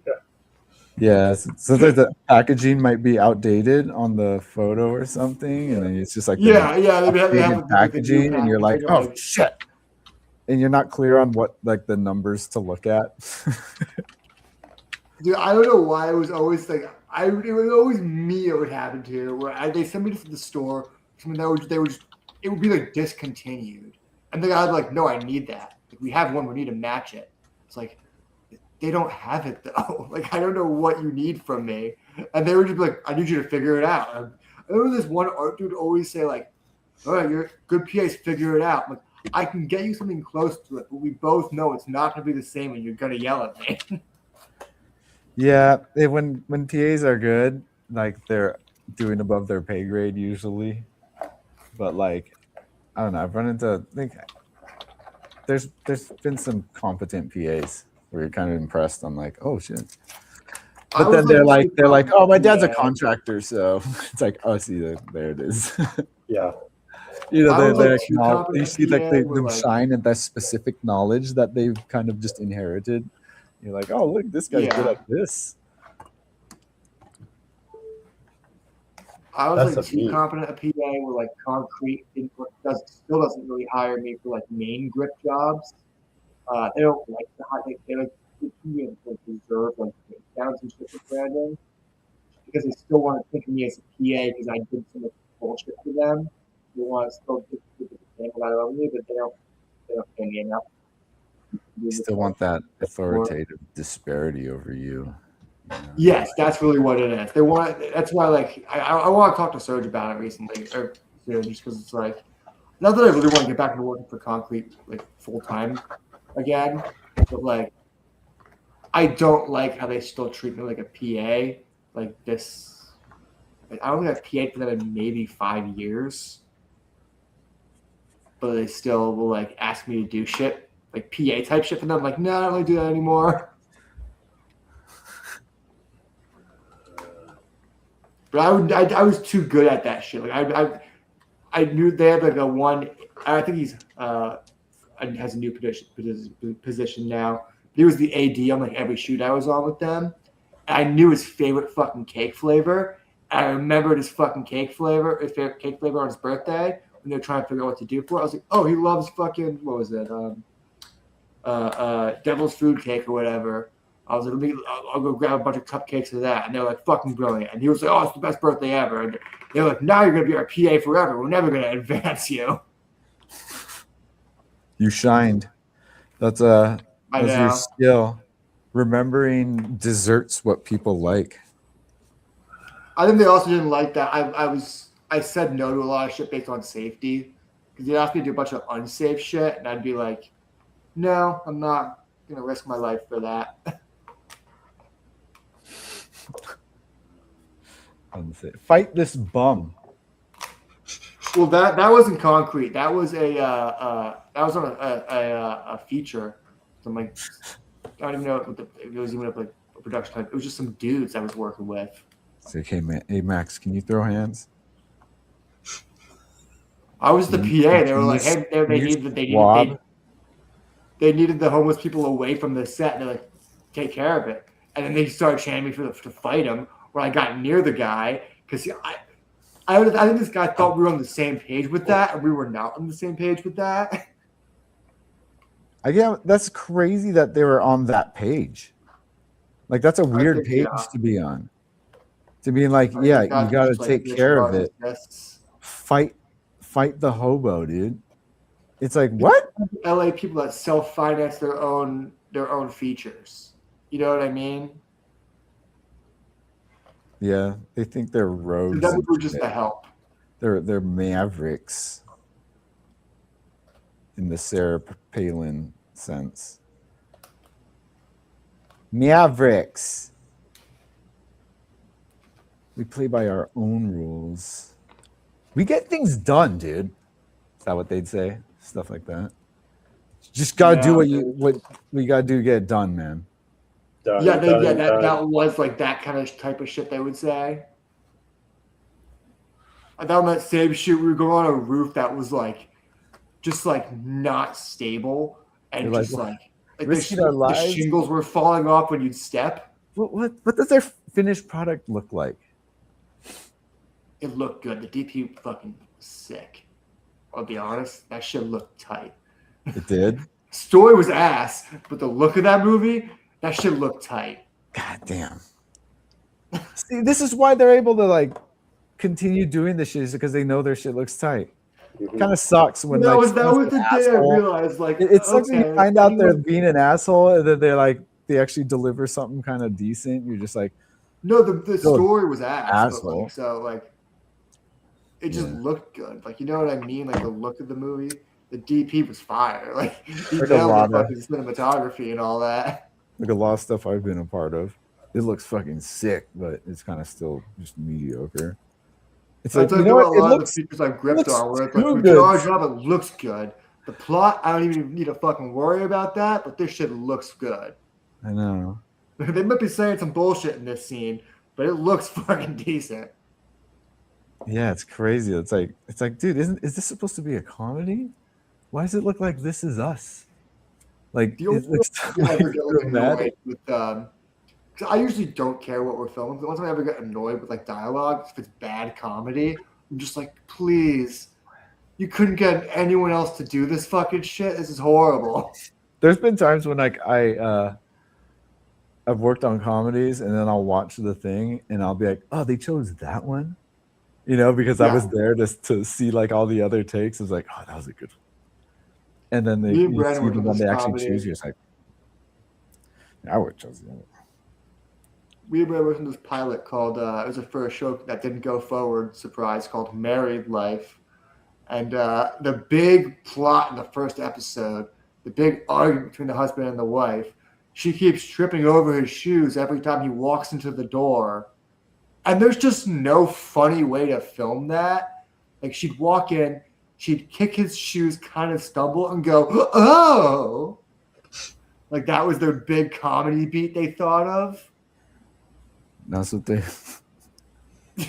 This whole day, me and Brandon, I think we spent a whole day writing a better script, like on our phones and like a joint Celtics page of just like we're gonna do this idea of married life, like, but if it was funny and not about a pedantic thing that happened in their real life, because it was an actual husband and wife filming it. Yeah. It's one of those things where like, yeah, this is like just them like living their lives. Like, oh my god, that was crazy. This could be a movie. And it's like, yeah. The other lives they were just not funny people, and the script wasn't funny. And it's like, it was one of our first like actual jobs, and I was like, man, like, I wish I could just like, I wish it wouldn't be like the dickish move in the world for me to say, hey, can I just give you 20 minutes to rewrite the scene? Like, because it was like that bad. But it was like, I was also like, you have a location, you have actors, you have this, like, you can make something work if you have a better script right now. Oh man, dude. fresh Oh, out so of you don't film, say fresh out that. of film You just- school. I could do this better. What the hell? These are the people they got making stuff right now. You know, No, obviously you don't say that, but like you, me and Brad. oh, were but really yeah, just that's the man, stuff it's like, stuff you're thinking. You know, type of shit. you're yeah. thinking.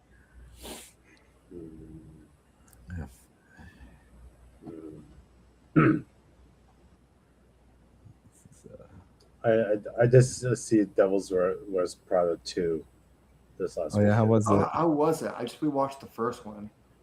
I watched it fully for the first time the Friday before the Saturday I watched it. I thought it was a serviceable like sequel. Like if it happened like a year or two after the movie, the characters pretty much all the same. It was like nice seeing them all again. And if you don't look at the movie logic of why Anne Hathaway still puts Miranda on this pedestal after 20 years, it's a Not her pretty. movie. It's I a pretty actually movie. believe Anne Hathaway's character would put her on a pedestal because of that last scene. The last scene in the first movie. Oh yeah. For I think- sure. Like I totally in that world, like it's totally believable, but just like stepping away from the movie, it's like me putting Alonzo from Toys R Us the first year I worked there on pedestal just because he was such a dick to me. No, I think I because the movie by the end of it You ended up compare being this to more Toys than R that. Us, Anthony. It was a Hey, different he was- scenario than that. No, I like honestly like in the world like it totally makes sense. I just think about like a job from 20 years ago when Just she trying only to worked put it for a in year. perspective from your Yeah. experiences. Yeah, Yeah, but did you ever have a moment with your boss that made you understand that that's why they're the way they are? yeah, First of But- all, you have to kind of appreciate what they're actually doing first. yeah, exactly. Yeah. Like that, and then you're not going to be like manager of tchotchkes or something. I've been It's trying good to just 'cause bring you him have to see the bills second to one pay. with me, and he won't even watch the first one. He's like thinks it's like a chick flick. I'm like, it's not a chick flick. It's like No. I don't a want to be weirdly gay, like dude. opposite.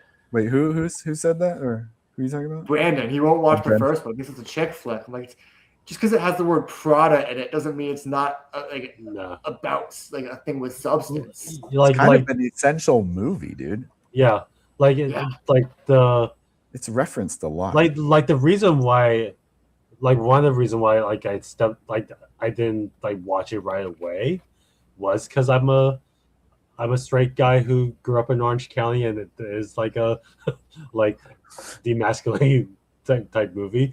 But the other thing was just like like now I'm like understanding the movie as like I grew up without watching it. Just like I just didn't want to experience that type of person. Just like a boss being so horrible too. Oh yeah, there's that aspect too.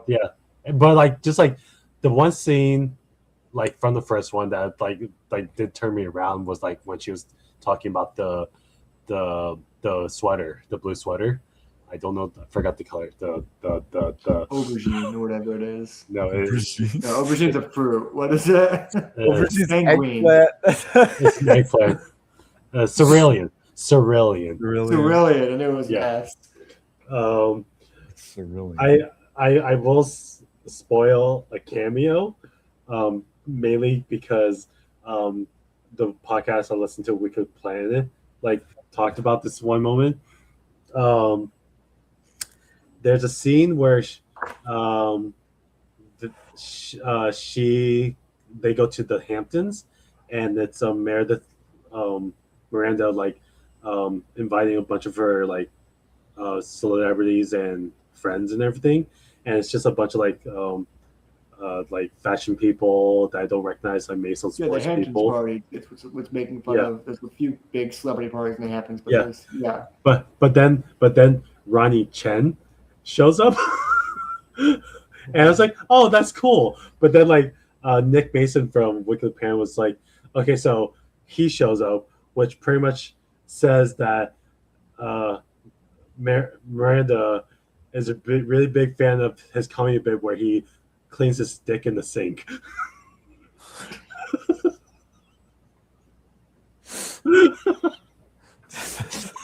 That's why he's there. Yeah, He it's likes that specific joke. But it was an enjoyable movie. It was a full theater. Good reaction. It's a big deal. I remember I was so excited in college when one of my film teachers put that movie on for a film study and made us write a paper about it. And I was like, I'm going to write the greatest paper about fucking Miranda Priestley. I was like, this is going to be fucking epic. Yeah.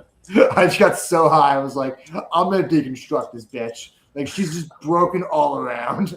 I'll add one more thing that the movie did say something about like what's going on in the world right now. Yeah, I heard it's about like the magazines. I don't know if it's getting bought out or shut down because obviously people don't read magazines anymore. There's not the same monoculture anymore. There's TikTok and Instagram models, and everything's different now. It's got to be about Miranda losing her influence, and I can't wait to see how she handles irrelevant. She can't. She just has to pretend she's still like it's got to be like Anna Wintour, where she just pretends she's still monoculture. That's how all her power is. Yeah, her relevance. Yeah, I think like that was like part of the part that I feel like most people would kind of not like about the movie is like the fact that she is losing her power and just like losing that character that was so iconic in the first one. But that's what makes it work. I feel like no, exactly. Like, that's the point of the idea. That's what happens today. That's why they made the sequel to begin with. Yeah, that's a good timing for. Yeah, it worked. It's also what we see in the real world. There's all these like pseudo powerful people like Anna Wintour who like once controlled these monocultures, and those monocultures kind of aren't a thing anymore. But the celebrity world still has to kind of pretend it is. Yeah. And they still have to kind of be like, no, you're still the thing that defined us, because they still want to hold on to that aspect of the monoculture because it makes the rest of them also important or feel important. It's the reason they're important because of. It's that whole cycle of that. Power exchange. Like someone like Anna Wintour, like what is she like? I'm sure she's very rich and still very successful, but I don't know how many people still read Vogue, or how many people she even would influence today. Like I know people still like to claim what she say goes, but like who the fuck really cares in today's day? Like I'm obviously not a woman and not a target demographic, but like really, who the fuck cares? It's the same way that like we talk about movies and comics, and no, people in the outside world don't really care about that. Like I guess it's me in sports too. Like my friends are just way into. No, but I do know people who like are into fashion and stuff like that. Yeah. And even those people are just they don't give a fuck about Anna Wintour's opinions anymore because she's obviously so old, just kind of outdated. But also, she's not a tastemaker anymore. That was kind of her whole thing. She told you what was in style. She was like kind of like Oprah at her favorite thing. She was like, she was like this summer everyone's wearing cardigans or whatever. Like she was that person. But now that there's TikTok and all that, she has to just follow the trends after it. She has to be like, last week we all wore fucking bow ties for whatever reason. Like she's just not the monoculture anymore. Now she's following the rest of the culture. She went from calling the shots to just commentary now, huh? Exactly. Like the magazines aren't even like the big news outlet anymore. Now it's like she has to do Vogue Online, which is just puppy celebrity pieces, which is why she still gets to pretend to be in the monoculture, because she's just like another thing in the PR machine in a different lens now. Yeah, it's decentralized. Yeah. The overall opinion has been decentralized to the people. So it's like they decide. She could try the best she can. She's still where she's at. She still holds the same level of power in her respected areas, but the people are still going to decide. But then, like, the whole fashion industry is still pretty centralized, though. Like that's still being maintained, and I still think the fashion industry is still hilarious holds the because, like same, most industries, they cultural. think they're the most important industry, and it's just hilarious. Their reaction to when people like challenge them on an idea is hilarious. It's just hilarious to me. Yeah. Like They've always someone, kind like, of anytime been- someone like you see a video of Rick Owens not getting what he wants, fucking hilarious. Oh, right. I think so. Yeah.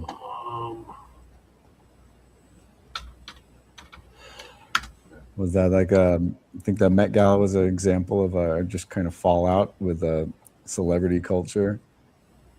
I think that was more Bezos. I think that a lot of people took that as like a what side are you on?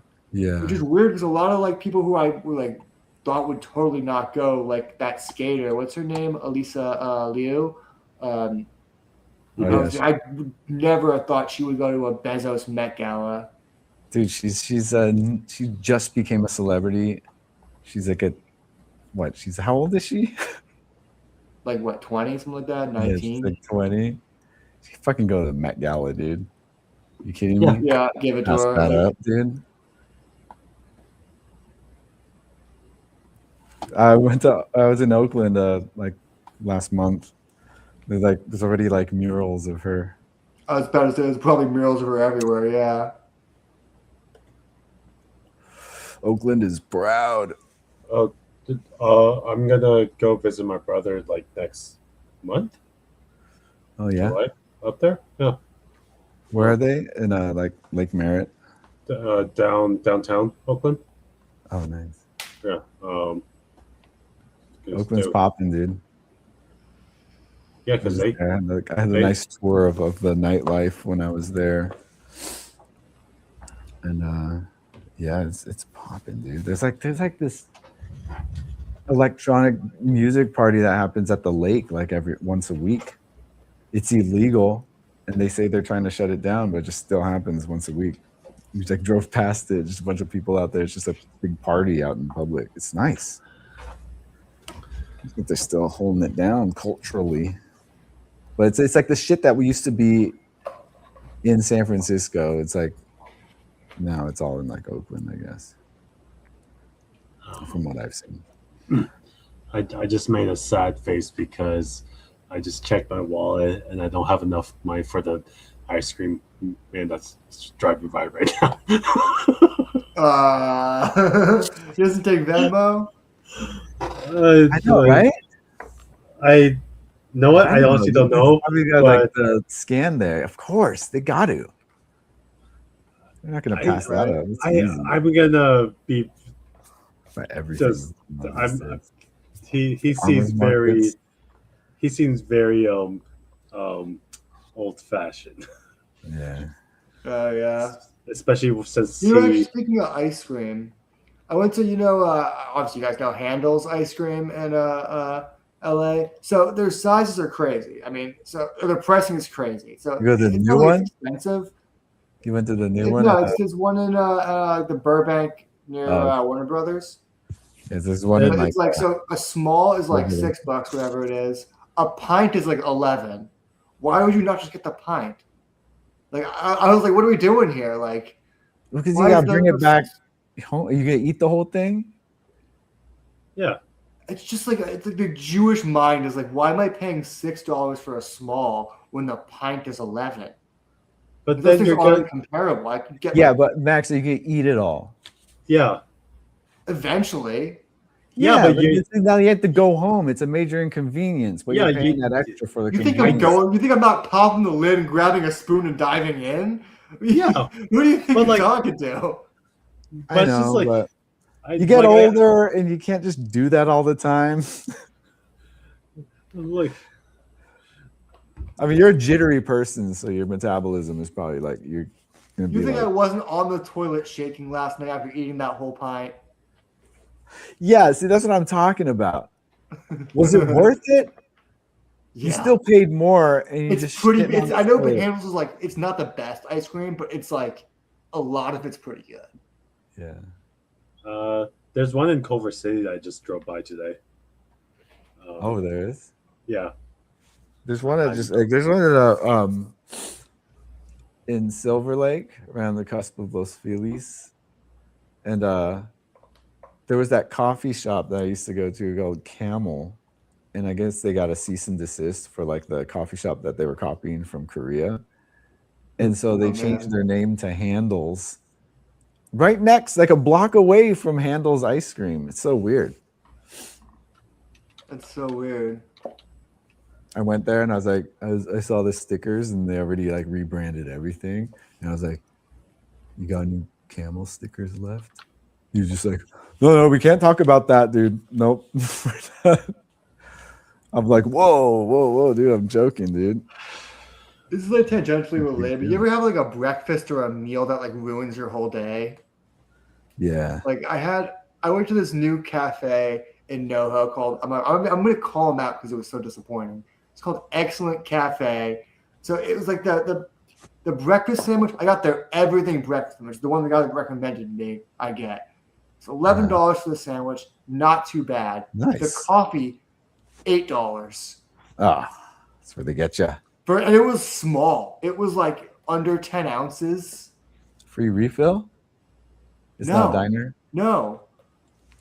I'm like, why am I paying like almost as much for my egg sandwich that had bacon, avocado, arugula, cheese, sausage, and ham on it than I am for this coffee? Like, and the coffee was mediocre, and then the egg sandwich was horrible. Some of the elements were okay. The bacon was good, sausage was terrible, and the egg was like it tasted microwaved, and it was like they gave it to me in like a like one of those burger kind of like bag things that you put it in. Like a little yellow paper. Everything slides out. Yeah, because it's not like a burger. It's I tried picking. There was no way to pick it up and eat it. It was terrible. It ruined my whole fucking day. My whole Monday was ruined. I wasted $22 on a horrible breakfast. Yeah, that sucks, man. In a town with great breakfast. When I get pissed off, it's just because I ordered the wrong thing, you know. Ordered a hash. I'm There's like that. no meat in it, and then like it was just like a bunch of squash all diced up with some pumpkins and shit. And I was just like, God damn it! I wanted a greasy breakfast. You know, Me and Brandon had a friend visiting us one time. I was so broke at the time, and it was during the strikes, and I was so broke. And we went to the Capitol in NoHo, which was open at the time, and it was kind of on the pricier side. I was like, I'm just gonna get a side. And I didn't even really think about it. And I just looked at the side. I was like, oh, just get the mashed potatoes. As soon as I ordered it, I was like, it's something to fucking order. And everyone looked at me, and I was like, yep, just that. And everyone got a meal, and they just brought me in a hot, big bowl of mashed potatoes. And we were sitting outside, and I'm just sweating, eating these mashed potatoes. I'm so stoned with my friends. I'm just like, what am I fucking doing, guys? I had like 4 spoonfuls. I'm sweating. I'm like, I'm good. I think I'm gonna take these to go. I also also like eating like a peasant, just like potato mash. The thing is, like, even like I would order that with, like, not stoned, just because like that just seems like a nice meal for me. Like a baked potato seems like a better meal, but just like a hot mashed potato outside in the heat, it seemed fine to me at the moment. And then when I was like, after I ordered it, I was a little self-conscious, like, did I fuck up that order? And then when I'm eating it, I'm like, oh, I definitely fucked this up. I'm sweating. It's just potato, and everyone else just has like a full meal in front of them. And I'm just like, oh man, I fucked this whole thing up. Yeah. Anyone got a carrot?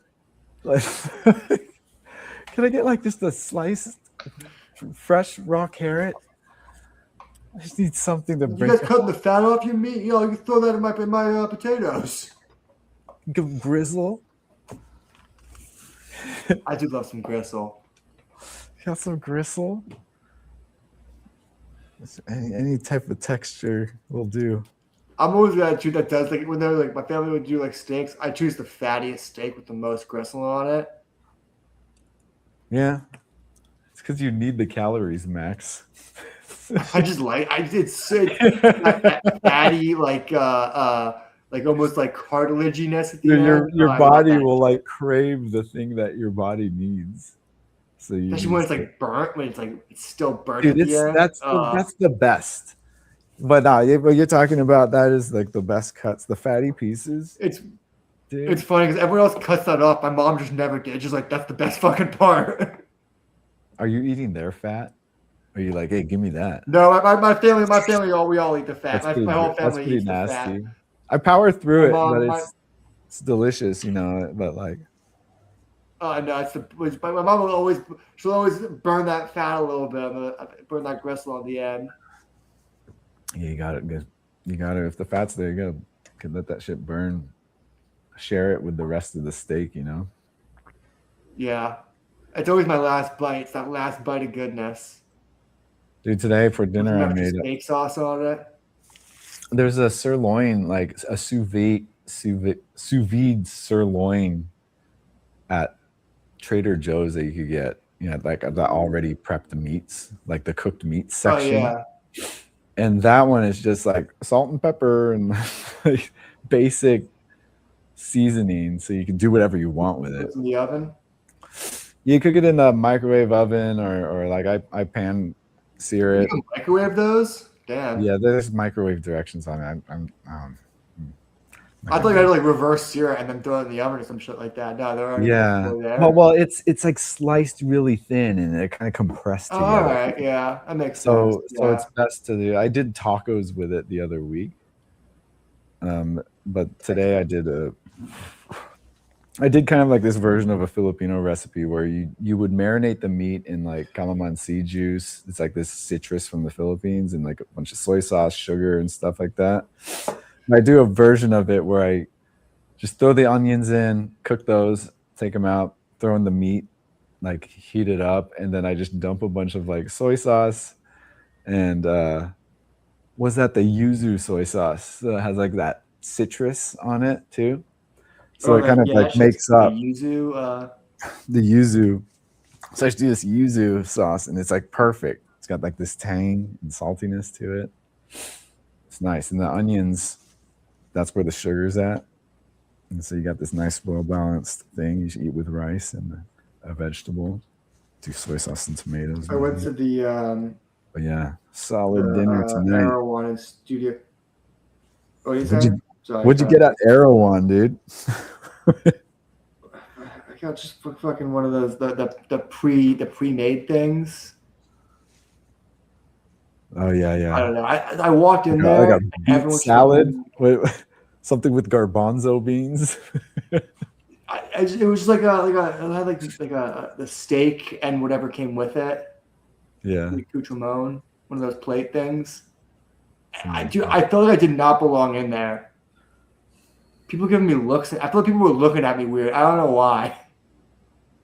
It's because you've not Also, once ever worn active wear. Staff, are they like beating their staff there or something? They're all like seemed like scared, angry, and like on edge.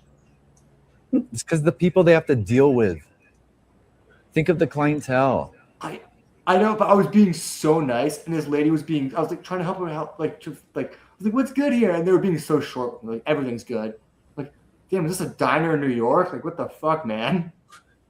And I wanted to ask her about the reason why I went in there. That's I heard they had weird. these pancakes that looked really good, and I was like I was gonna ask about the pancakes, but she just gave me the vibe of like, "Don't ask about these fucking pancakes, bitch." Like, I don't know why. She just did like. She gave me a vibe of like, get your shit and get out of here. Yeah, I guess they. I was looking at their beer section. I grabbed a beer that looked good, and I was like, "Oh, this is non-alcoholic." And I just left it in a different aisle. I was like, I panicked. It's a light vandalism too while you're there. Well, fucking half their beer is kept fucking warm, warmish. Dude, everyone is horrible, man. No, yeah, I mean, yeah, it's fucking. It's designed. I think it's like so many things in LA are designed to entrap like a certain kind of people. Like you ever been to these stores like where it's like all like their basic meals are like I went to this. I can't remember what restaurant it was, but I went to this shop. It was like kind of the same kind of like sweet green bowls, but their bowls start at like $30+. I'm like, are you just trying to trick rich people? Like, what the fuck are you guys doing here? Like, their steak bowl is like $40. I'm like, what the. Like, are you just trying to get people who don't know what things cost anymore in here? Yeah. That's exactly it, dude. Disposable income is their clientele. People with disposable income. I think they just cater to people who just forget what things cost. Like, because it's like the thing is like it's the only thing I noticed in LA. It's like no matter where you go for your lunch, the average lunch is about $15 per thing out here. Whether you get like a burrito or a burger or a sandwich or whatever, the average price point they're trying to hit is about $15 per item. Yeah, but like, yeah, at least. I feel like they just found like a number where they're like, the average person will pay this and get the fuck out of here and not think about it. Yeah. No, a lot of people don't look at the price, probably. You know, I was losing my shit at this restaurant in this cafe in NoHo, this horror vibes cafe. I couldn't find a fucking price anywhere. There all these specialty drinks. I'm like, what the? Like, I kept saying to the cashier, I kept asking the drinks, and like, why are you still concerned about the prices? Like, I don't want you to tell me after I pay for a drink that it's $200. I don't know what the fuck you guys do here. I just want like a normal coffee that tastes good. I feel like that's part of the reason why people go to Starbucks is just like it doesn't matter the price, it's the transparency of what you're getting. Like, all right, I'm paying $7 per coffee, but it's 1 unit of coffee for $7 I don't need to think about. Damn, $7. Usually like that, it's either the drip or ice, $4 usually at places. Well, that's the other thing that I was like complaining about to someone this week about how like on Monday actually when I got that coffee about how it's like everyone always says don't go to Starbucks, go to everyone else to get cheaper coffee, but every other small cafe has raised their prices to be in line with Starbucks, and it's like I feel like they're also fucking me over at this point. Starbucks fucked up the playing field when it comes to the prices. Coffee ecosystem. Coffee used to be 99 cents. Still is. Yes. But, McDonald's has 99-cent coffee, but it's shit coffee. I mean, like yeah, that's the thing. Like, it's gonna be it. Coffee was coffee before Starbucks. Now there's Starbucks, and all the coffee that exists before Starbucks is shitty coffee. But don't you feel a little like an asshole when you go to like some specialty coffee shop and all the prices are like the same prices as Starbucks, and the drinks are smaller there. You're not getting the same sizes as Starbucks. You're getting a smaller drink. And they're like, yeah, man, buy local. And it's just like, I feel like at cafes in LA, they don't also treat you well. It's not a welcoming environment in most cafes out here. It's not like a friendly environment. Like it's mostly a get your shit and get out vibe and coffee places in LA. So it's like, why are the prices so high? Like, why are we supporting any of this type of coffee nonsense? I can't argue with it because like just recently I found 2 coffee shops that I could walk to here that are awesome. $4 drip coffee, $4 ice. Oh, that's not bad. They're nice, and one has a speakeasy lounge where it's like carpet and couches. They like push this that's like actually nice. Like $4, and you walk in. You find that occasionally. Huh? You find that occasionally in LA. I live near like Lancashire, like was where like the main cafes are, or like Burbank Boulevard, and Burbank, and like, dude, all those places out there are just like overpriced for like mostly bitter nonsense coffees. Yeah. Just like, yeah, when I go to like Culver City, there's a lot of stuff there like that. And they'll have chic names like I can't even think, like what's like Burbank like Boulevard, or it just doesn't even tell you it's a coffee spot in their name. Or like Capavana. But like the thing is like there's like that Handles place that I was talking about that's in Silver Lake. Man, they have like the Silver Lake latte. That's what I go there for. I pay whatever it costs for that That's specific the other thing in LA. because like that's what I go there for. It's like a hint of orange. with That's their what latte. fucks me in It's LA are awesome, these dude. signature coffees that are good.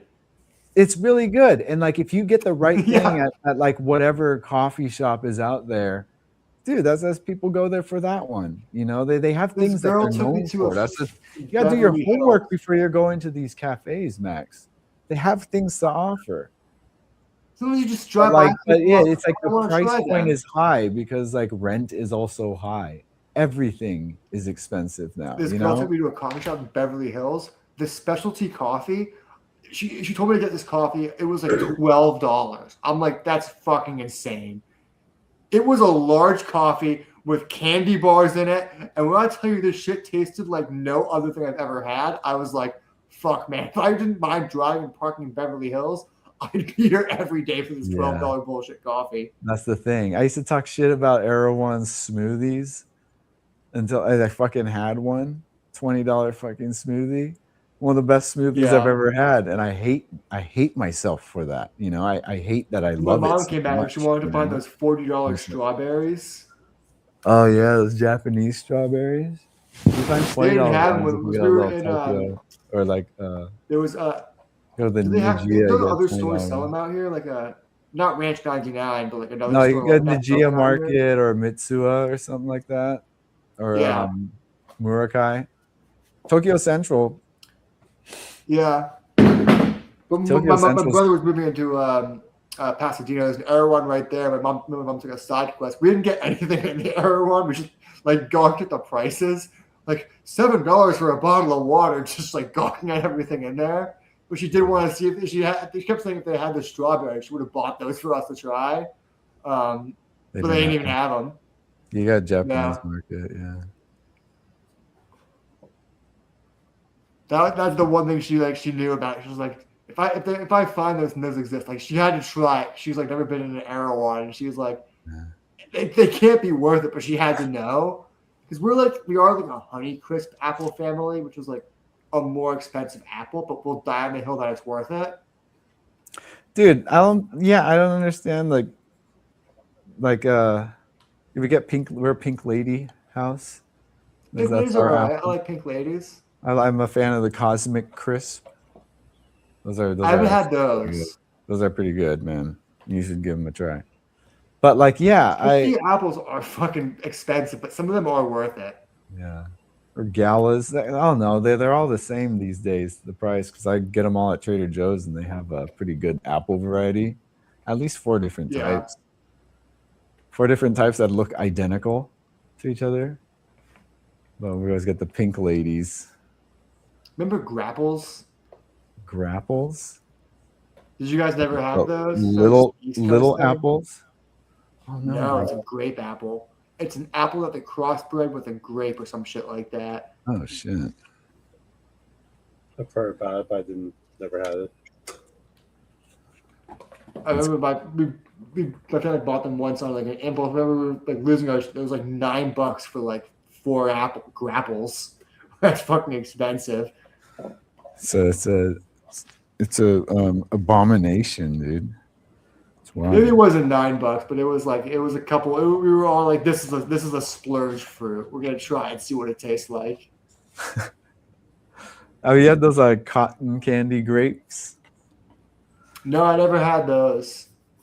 They're super sweet. It was so weird. My friend in college had those pills that made it's like sour things sweet or some shit like that. What? I didn't try it, but it was like. You took like a pill and you could eat like a lemon and it tasted like lemonade. Oh shit, that's weird. So like it helps sour. It like helps you lose weight or something. That's one of those type of things. Let me pill that turns sour to sweet. What's it called? M-berry. That's what it's called. Do you sprinkle it on there, or how long does that affect? No, he had it as like a pill, but you can get it in like chewables. It's like a chemical you could take that just alters your taste buds. It makes sour things taste sweet. That's crazy. What would happen if you eat an onion? I don't think it's sour, so I think it would taste like an onion. I never took it. My But does friends it took it. shift all the And we other just, like- senses, or just like switch sweet and sour? Like I think like, it did change some of his other senses, but not That's what in I a mean. noticeable So, way, like like- sour to sweet. I think it just like. what were altered the it. side effects of this? Like, well, what I didn't take it. I'm not. from I'm not awesome really tastes sure. nasty? He just like licked a lemon and like ate took a bite of like a lemon like a cut lemon triangle wedge and like tried like sour warheads, stuff like that. He just took like tried those, like, oh, it's so sweet. But I could have tried it. I just didn't think it was that. I was worried it was gonna It's like, well, last go too crazy, start biting a lemon and fuck up my stomach. Oh yeah, Because I wouldn't be thinking about it. I'd just be like, oh, it's so sweet. Yeah, keep going. it's like when Homer eats all those chilies. It's Yeah. like, yeah, you didn't have All to the deal time with it talking on to your a tongue, but coyote. your stomach has to deal with it. Yeah, that's exactly what I thought about. I was like, I'm not going to be responsible with this medicine, with this pill, whatever it is. I lost my light source. It ran out of battery. It's getting really hot too. Really shouldn't use that LED. I got this soft box up here. I can't even see it. This little one. It's not on though. Yeah. That's why I was looking for a light source. I was like, I don't see it. That's cool. I can like have like a nice soft glow over my the cutting on the table saw. Dude, oh man, another bonus for what this came with was like this little platform with casters on it, Ooh. all on this massive piece of 1-inch Baltic birch, dude. Ooh. Dude, see come those up. layers. I Oh, know, yeah. look at that. Consistent, solid layers. Man, this guy was like a fine woodworker, so he had like chunks of walnut just everywhere, all Nice. just cut. I'm gonna stop by Anderson Plywood, and like they have like there's like 1-inch like material that has like what feels like 32 layers. Like there's so many lines on the edge of this Nice. plywood. Look at us, just like plywood connoisseurs. Yeah. And there's like real wood out there. I got this the place I get my sheets from. I was like, you got any like hardwood scraps? And he gave me a bunch of teak like sticks. They're hella rough though. Nothing you can do with it. You need to plane them. Yeah. It's funny the signage I made for I know what you did last summer. Like they sent me like a reference, and it's pretty much like it's Freddie Prinze taking like the part of his boat with his name on it, and he hung it up in his bar. And they wanted like the wood to be like old, like somewhat rotting, not rotting, but just like weathered from like water and stuff, and he just like broke it apart. So like I was like, okay, I guess I'll get like reclaimed wood. And like I was gonna go to the spot up in NoHo, but it's not there anymore. But like I was luckily doing a job where I was delivering down to Orange County, and I went to that one Ganal? Ganal. No, not Ganal. Oh, that other one, the good one. Yeah, the good one. So I went down there and like took some pictures. I sent it to Kelly, and she's like, Massive. how the fuck did you find this place? Like everyone in the art department could not find like a reclaimed wood spot up here. I'm like, well, yeah, like I was lucky that I was already down here. So it's gonna get it right now since I'm down here. Yeah. Oh man, I want to go back there. They have every hardware for cabinets. Yeah, dude. It's like that. You It's can like the make your own. warehouse in Indiana Jones, dude. It's massive. You can make your own like different hardware of how wide it opens and how soft close it is. It's like going to the Lego store and pick out your your colored pieces. Grown up Lego Having a store. lightsaber at the Disneyland. Yeah, yeah. dude, and like the same amount of shelves for their varnishes too. This next job, I'm going to be playing with the wood veneers. I think. Oh, nice. Yeah. Not looking forward to it though. Like after doing the laminate again. I really want to get into working with hardwoods to do some, some like traditional woodworking Yeah. stuff with my pole saws and chisels, some I dovetail joints and shit. I was actually really close to like suggesting, should I just do hardwood with this next one? Because it's like I made a floating desk with walnut from that yeah. wood place you're talking about. Man, I had like a palm sander, Craig jig, and like a router as far as like all my nice tools to make that thing. It's kind of a miracle that it happened. Yeah. That's what we're not Floating moving for. shelf with like a floating desk with like one shelf, but like it was kind of like the guy's nightstand, and it came across. It like went down to the ground at one point, but then most of it was like floating. I think it's not cool. Austin's hardwood. Austin's Hardware. Hardwood. Wood. Oh, hardwood. Wood. All right. I'm gonna take off. I'm gonna finish the rest of the Star Fox Nintendo Direct video. They're releasing a new Star Fox game, but it's as far as I can tell, it's a No, little. it's 64. It's a remake of 64, but just like they made them look like real animals. Did they? I didn't watch the trailer. As soon as I was 64. What? All right, whatever. I mean, Like all Like- the fur and stuff. Like Yeah, like it's definitely like more beady eyes. It's not like cartoony. oh shit.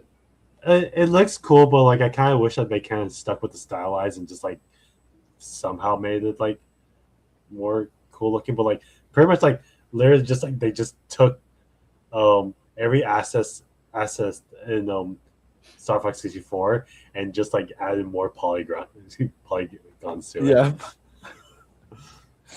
But Oh, it looks really I want to see it. like it looks like the original game. But oh man, I'm looking at this now. It's funny.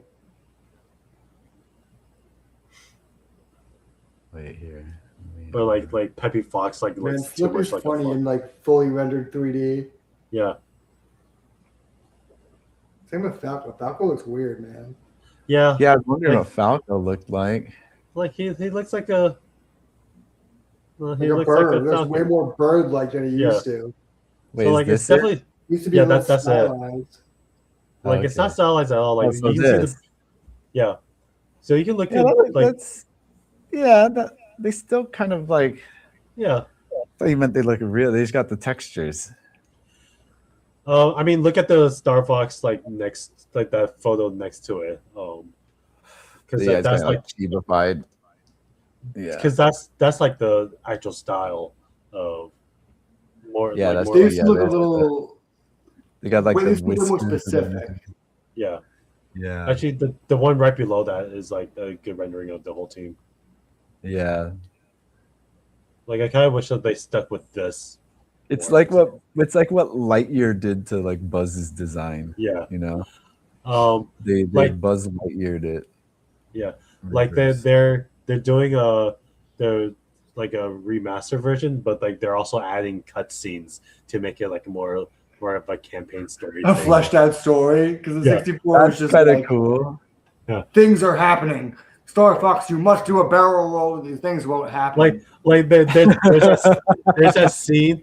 There's that scene where like Star Fox goes up to like the dog captain thing and he slams his hands on the table like you can't do that to me or something like that.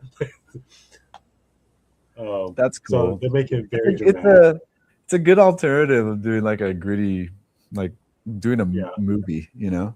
I mean, like, Well, these are what now is they're doing all these remakes of older games, and they're just taking the old game and just like redoing all the graphics basically, but then adding stuff to it also. That they just do that with the Resident Evil games. They're doing that with an Assassin's Creed game. There's a lot of games out there that are just straight remakes of old I would games love now. if they redid like Metal Gear Solid, like the first one. They did.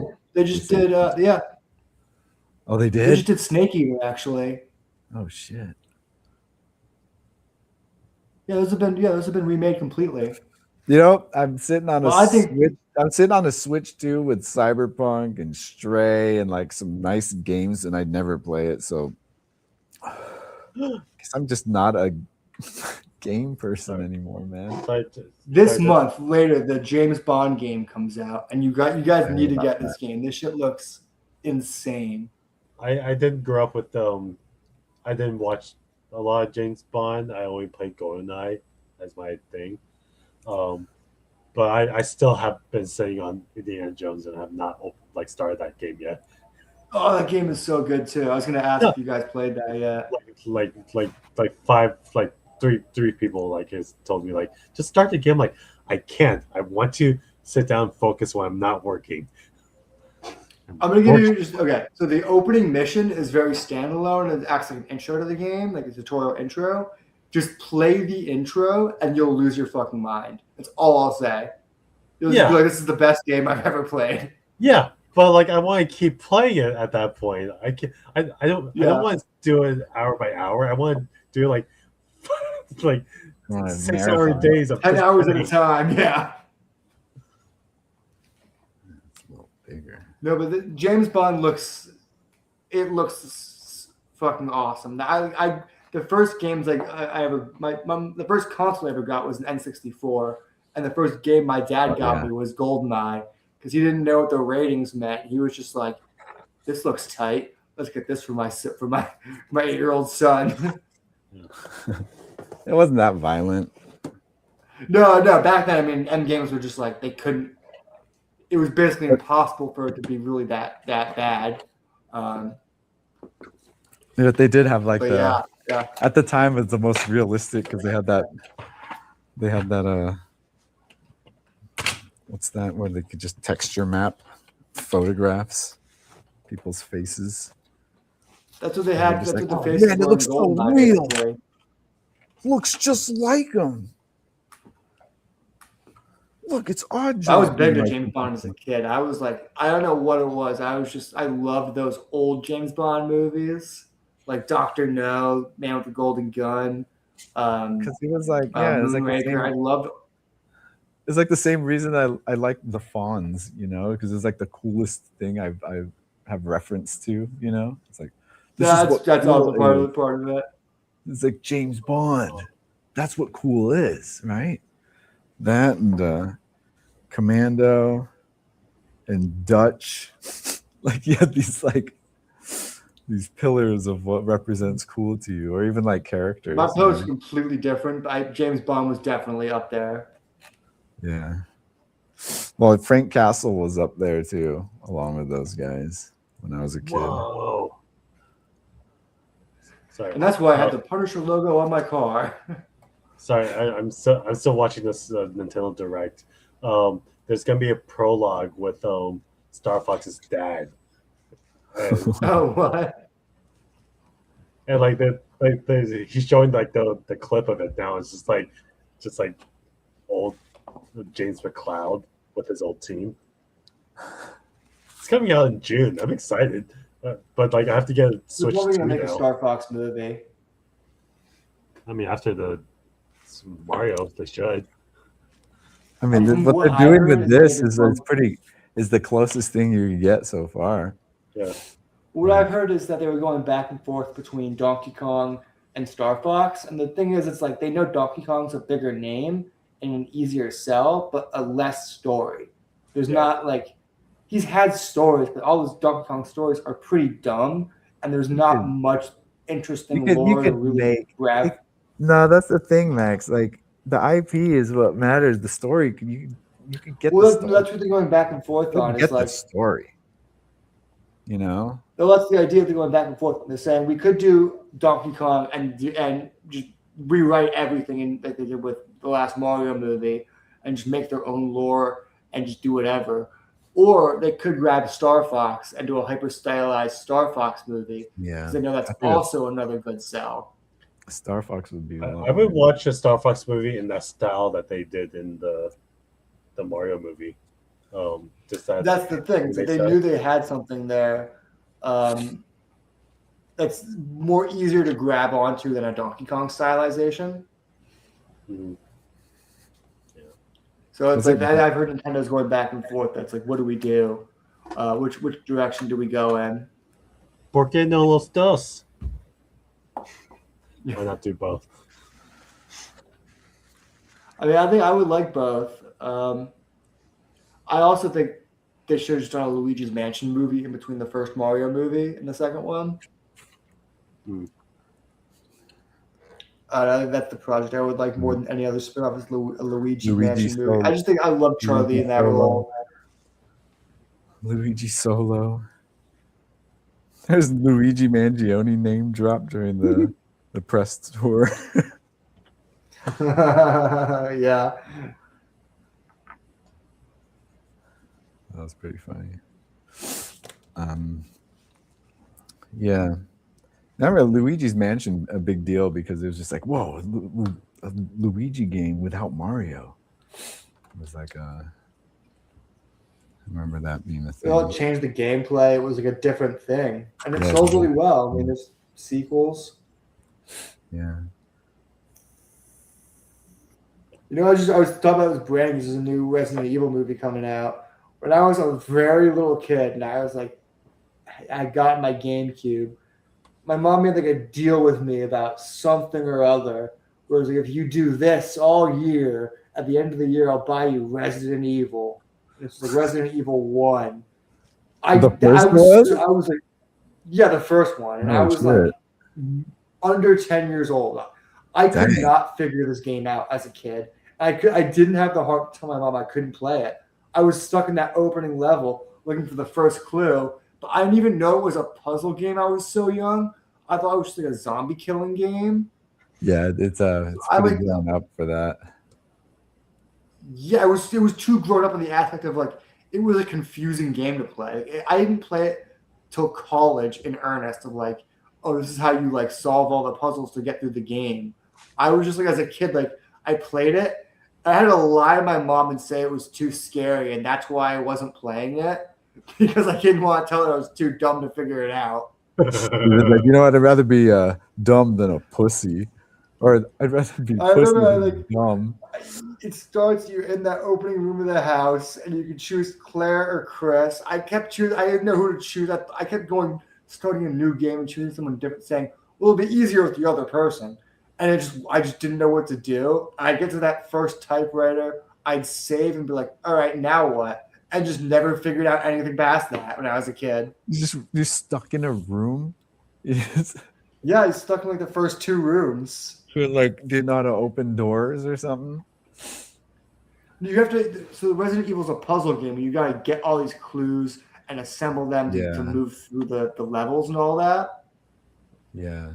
I didn't know that. I didn't even know it was a puzzle game. I was so young. I was just like, locked, so you got to look for a key. They start you off with 6 bullets, and if you choose something Claire, you get a knife. So it's like I was just killed as many zombies as I could, and then I was like, now what? I have no idea. Yeah, too advanced for you. You need like just shoot 'em ups at that age, or just like Sonic or Mario. I was used to like GoldenEye and Mario games that explicitly told you what to do. Yeah. These like cinematic problem-solving puzzle games. All right, I'm gonna take off. We got work tomorrow. All right. Good night, man. Thanks for coming on. Later. Aderlay. Pig Latin. Am I speaking Pig Latin, dude? I'm speaking Pig Latin now. Yeah, I love Pig Latin. I'm gonna design something to hold all of this new dust collecting equipment. What if you just got a big fan and a hole in the wall and you just blew all the dust out a hole? I do have a garage door. I just need a big fan. Nah. You need that to open and close. Just cut a big hole in the garage door. Just gotta be, and then put the fan on there. You walk in the house, Liz, I've solved all of our problems. I mean, the dust situation isn't even that bad. Well, I haven't been cutting anything, so. But I do have a bunch of filters. I'm making like a filter box that I'm gonna be running in here when we do some stuff. This big ass filter is a nice come up though. I wasn't trying to spend like $300 on a, like, I found videos where they were talking about this exact filter and it was like 9 years ago, and they said you get this filter for about $200. I haven't found it under 300. 9 years ago. Yeah. And I'm just like, oh, nice come up, dude. Like, there's expensive shit with all of this stuff. And it's like, oh, nice. Or is it just normal shit and I'm just cheap? I don't know. That's how I feel a lot of the time. I just want to go to restaurants in LA. I'm like, are prices out of control in this town, or am I just cheap?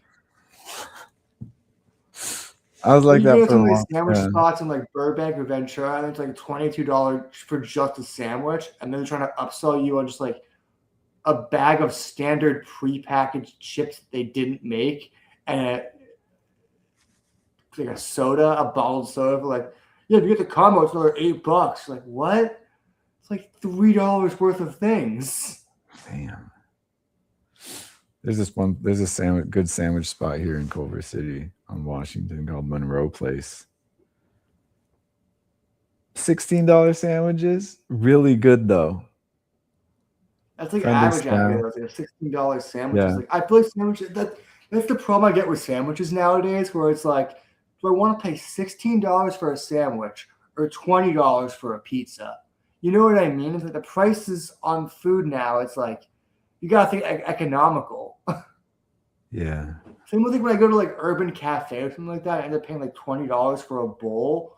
I'm like, why didn't I just get like something that's like bigger somewhere else? Yeah, I don't do bowls no more, man. Fuck them bowls, man. All those like corporate bowls. slop bowls, I just got Sandwich. overpriced. Sandwich is what I get. That's my favorite things. Sandwiches. Or burritos. I'll get some in burrito. I've been going pizza a lot now recently because you could like use it for 2 meals. But that pizza shop I like in NoHo closed. Ah, it sucks when your favorite place closes. There's this tamale place I used to go to a lot, really cheap, and I lived downtown. It's across the street from me. I went there at least once a week. Closed and then turned into like a trendy sandwich spot that lasted like a month, and then it closed again. And Nothing lasts in this town. And then it turned into an installation art piece where it just had like a LED screen on the windows that was interactive. And it was like that for months. LA's in this like until the protest. LA's like kind of like New York though, where with this perpetual cycle of like landlords saying you need to pay us several millions of dollars or several $1,000s a month for this property, right? Mm-hmm. And then that business is only capable of pulling in X amount of money because of A, what they sell, and B, the location and the things in it. And I think in places like NoHo, like the arts district still isn't fully cleaned up. There's still a lot of, like near the metro station's a little sketchy. Mm-hmm. And down there's a lot of like homelessness and vagrants and open drug use and shit like that. And it's hard for a place that needs to upsell you an item to make you feel like it's a nice item in an area where people are smoking crack outside of it. You know what I mean? That's like the cycle of LA where it's like, how is this person going to sell their sandwiches for $20 a sandwich in order to maintain their rent when there's a guy just smoking meth or crack outside, just naked outside? You know what I mean? It's like, I feel like once that is still happening, that landlord needs to lower their prices and the store needs to keep their prices in check with the area. If there's this homeless dude on Lancashire, and I'm not talking shit about this guy particularly, but he wears a pair of pants that don't have an ass in it, So you just if you see it from the back, you just see his ass and his balls. Like, and he's constantly on the street. And if that guy is hanging out there, that whatever that food item is there, it needs to be at least $4 cheaper. Yeah. Someone like that You could know bring what up I mean? can be out of property value. You know, it's like, how dare you charge me this much with that out there? Just kidding. Well, No. it's also like it is a little bit like a property value thing where it's like LA disregards like realistic things in property value. Like they ignore the like if there was a homeless tent out in a plaza, the plaza owner would still say, "I know what I got," and not do anything about it. You know what I mean? Yeah, like this is when they're trying to like jump ahead without doing any infrastructure stuff at all. You know, That's why it's so like, many places. it's like, in LA well, set- let's see, let's gentrify. We'll just start throwing nice businesses here, and they'll go away. But no, Yeah, they always close. they're investing in the wrong kind of stuff. Like if you really want to clean up the area, you have to take care of like the people around. And then like LA's whole homelessness situation, like the unhoused situation is crazy, you know? It's everywhere. Like, You just really everywhere in LA. I think because it's so crazy, we also need to keep in check our reality. Like some of these, like it's obviously the property values are the real issue, but the values on restaurants need to keep in mind of what location they're at. You know what I mean? They all these places like I have food, I know what I have, but it's like if you're in like a mediocre area, maybe have food that's a little bit more reasonably priced. Yeah. But then all the, they make up for how nice we made the place look, That's it's smoke and mirrors. Oh, that's the thing. Like I'm certain though. there's set prices here. They're not changing. Nothing's gonna be cheap unless it's already like a legacy spot that's been there forever and kind of cutty, Whereas just like, oh, it's this secret Teamster sandwich place. Oh my god, Yeah. That's 30 Rock secret sandwich place that definitely exists somewhere. That's gotta be a true story. I don't know what. No, there was this place in Burbank, this sandwich spot in Burbank, super cheap. They load your shit up with like an Italian classic sub. Thing would weigh like 3 pounds, dude. Thing was awesome. That place was awesome, and it was all truck drivers going there. So I always like just called it the secret Teamster sub spot. You get slices of pizza there too, and it was like cheap. I always get. And it was like surrounded by just warehouses and shit. I always work with the dumb people who leave. I think it said this a few weeks ago. Who will leave a catered lunch for like Del Taco? I'm like, this is real We were food, talking man. about that. It's like, why do they always leave, then come back with El Pollo Loco? Yes, I work with those guys. It's like because they had meatloaf, It's like, what's wrong with meatloaf, dude? All right, go fucking crazy chicken. No, I had someone once go to a fast food place. They went to like a Carl's Jr. or some shit like that because they brought pizza for lunch. But they had a pizza bar for lunch, like a catered pizza bar. Like not even self-serve. They had a guy like serving slices. Like it was like he was like, pizza's not a fucking meal, man. You guys are like a pizza oven on a pizza oven on a trailer, like. No, they brought a bunch of pizzas, but they had like a bunch of warmers. So they had like 12 pizzas. Probably more than 12, but they had it was enough pizzas where I wasn't like I didn't think they were fucking us. But this guy was one of those guys that's like fucking amateurs, man. Pizza's not a meal on set. It's a second meal. I've heard that so many when people say pizza's not a meal on set. I'm always like, you're a fucking like, so the problem is someone else told you that and you've got that in your head. Like pizza is a meal. In any other circumstance, pizza's the entire meal. You know what I mean? Yeah, but when you're like in your 40s and your cholesterol's high, like maybe it is an age thing. I'm the like kind of guy where if it's not a meal, you're still young.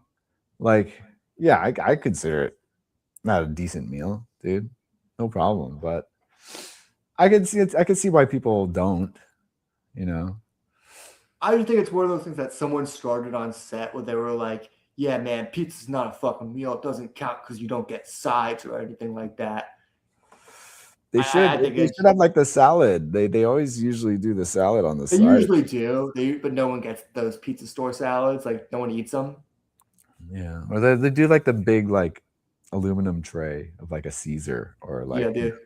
Yeah. at It's least not two even a different Caesar. cuts I with- call it the pizza store salad. It's just like the yeah. shredded like carrots, shredded tomato or just cherry tomatoes. It's just like the all cut for like chow mein, but like Yeah. it's like that type. It's like this is like stir fry stuff. Like you get the stir fry cut for your or this is the stuff you'd sprinkle on your hot dog. You know, why is everything? Yeah, cut? yeah, it's all like the accoutrement. Everything's cut to make subs. Yes, yeah. So that's why no one goes for those It's subs. like a They're cheap. looks like an Easter basket with the way you cut this lettuce. Jeez. Yeah. Yeah. Oh, they want a salad? All right. Just go along the bar. Throwing a bunch of random stuff in the aluminum foil. That's how they end up with the black olives Yeah, in you should there. put it on top of the pizza so the salad stays warm. Yeah, the salad needs to stay as warm as possible. Then that was a Family Guy bit. Here you go. Nice soggy lettuce. Was And that black Family Guy? It olives. was like, yeah, the salad needs to stay as warm as possible. You always count on a pizza place if you want like shredded cheese and black olives on your salad. Yeah. I don't know. They want fresh stuff. Put sprinkled cheese. You get some olives on You there. got Look, those it looks canned nice. black olives and cherry Look. tomatoes. Should Look, we it slice looks- up the cherry tomatoes? Nah, just Nah. put them in their hole. No, leave them whole. Hide them under the dressing. They're using their plastic fork to try to stab a cherry tomato. That's already too big. Yeah. It's the type you would cut, you know? Like the big ones. Why don't you guys ever have those small ones? It's always those massive, it's like a ping Yeah, pong the ball. big cherry tomatoes. It's like nice plump, non-organic cherry tomatoes. And the tomatoes are always just a little too sour. Oh yeah, it's not. It's just a water sack, dude. It's like the essence of a tomato. I always thought, If LaCroix had a tomato flavor, that's what those tomatoes would emit. That's all. always thought That's you did that's the max capacity they can handle is the hint of something. Yeah. I always thought those slop bowls are in the wrong place. I feel like they should take that and put it. I think the movie theaters need a slop bowl and a cafe place inside of it. That should be your food. Slop bowl in the dark, dude. Are you kidding me? How far? You might as Me and well my dad serve took it. up when we went to go see Might as well Mission be Impossible. served in a trough, Max. The thing about the Remember when we slop went bowls to is see Mission that Impossible? Yeah. they're still aesthetic to them. They're if it's done right, ideally. There is like I'll tell you, a place for things, you know. A lot of when I saw the majority of last Mission slop bowl places. Impossible, my dad snuck in sweet greens, and it was kind of the move because it takes like a while to eat if you Yeah. eat it slowly. Like you can just kind of chill with it. That's good. You could graze. You could graze that. It's sweet it's a good greens- grazing bowl. Sweet greens do like they chop up their lettuce pretty good. It's like that sandwich cut, right? The only thing I like about sweet greens is that they have good cheese. It's such a weird like thing to Yeah. go there for, but their cheese is good. No, that's the thing about these salad places. Their fresh ingredients are good. You gotta have you can't be using mediocre ingredients to be making salads. Can't hide it. You know, with, like, I was you can't so hide it with mad at oil. looking into. Huh? This girl took me. This girl has no concept of money. I was like, let's get burgers. She wanted to go to fucking what's that burger place called? The fucking expensive one. Fucking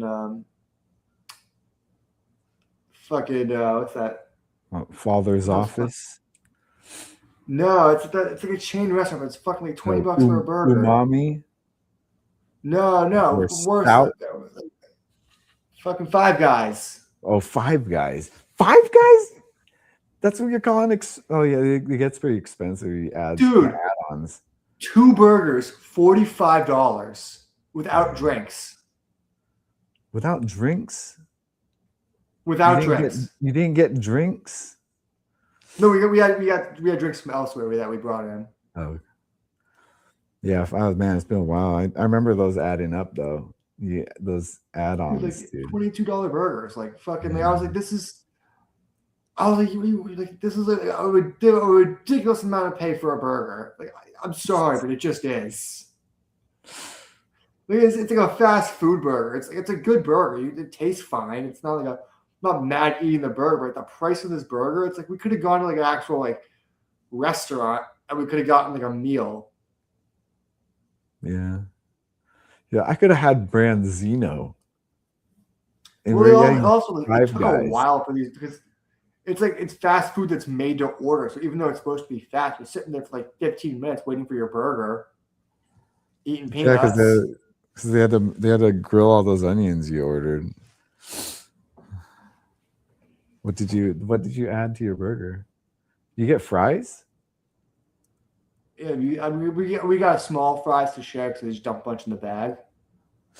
Lowry's. Or sprinkle. I usually get a double burger with bacon and A1. Yeah.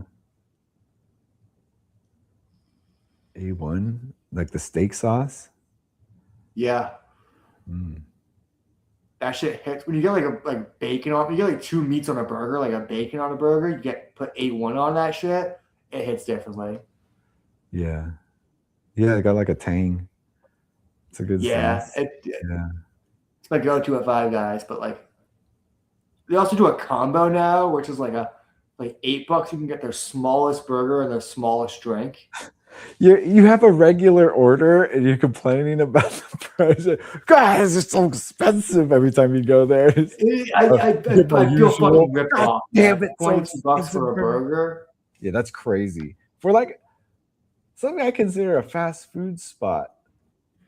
It's always been a little on the more expensive side, but it's just like with inflation, it's just like but it's not it doesn't feel like it's that's the thing. How much more can you elevate from like any other burger spot? What makes it even more? The price? This is what I was saying. This is what I was saying to that girl, Kat. I was saying to her, I was complaining a little bit, but I was like, if we're paying $22 for a burger, this restaurant should be at least a little cleaner. You know what I mean?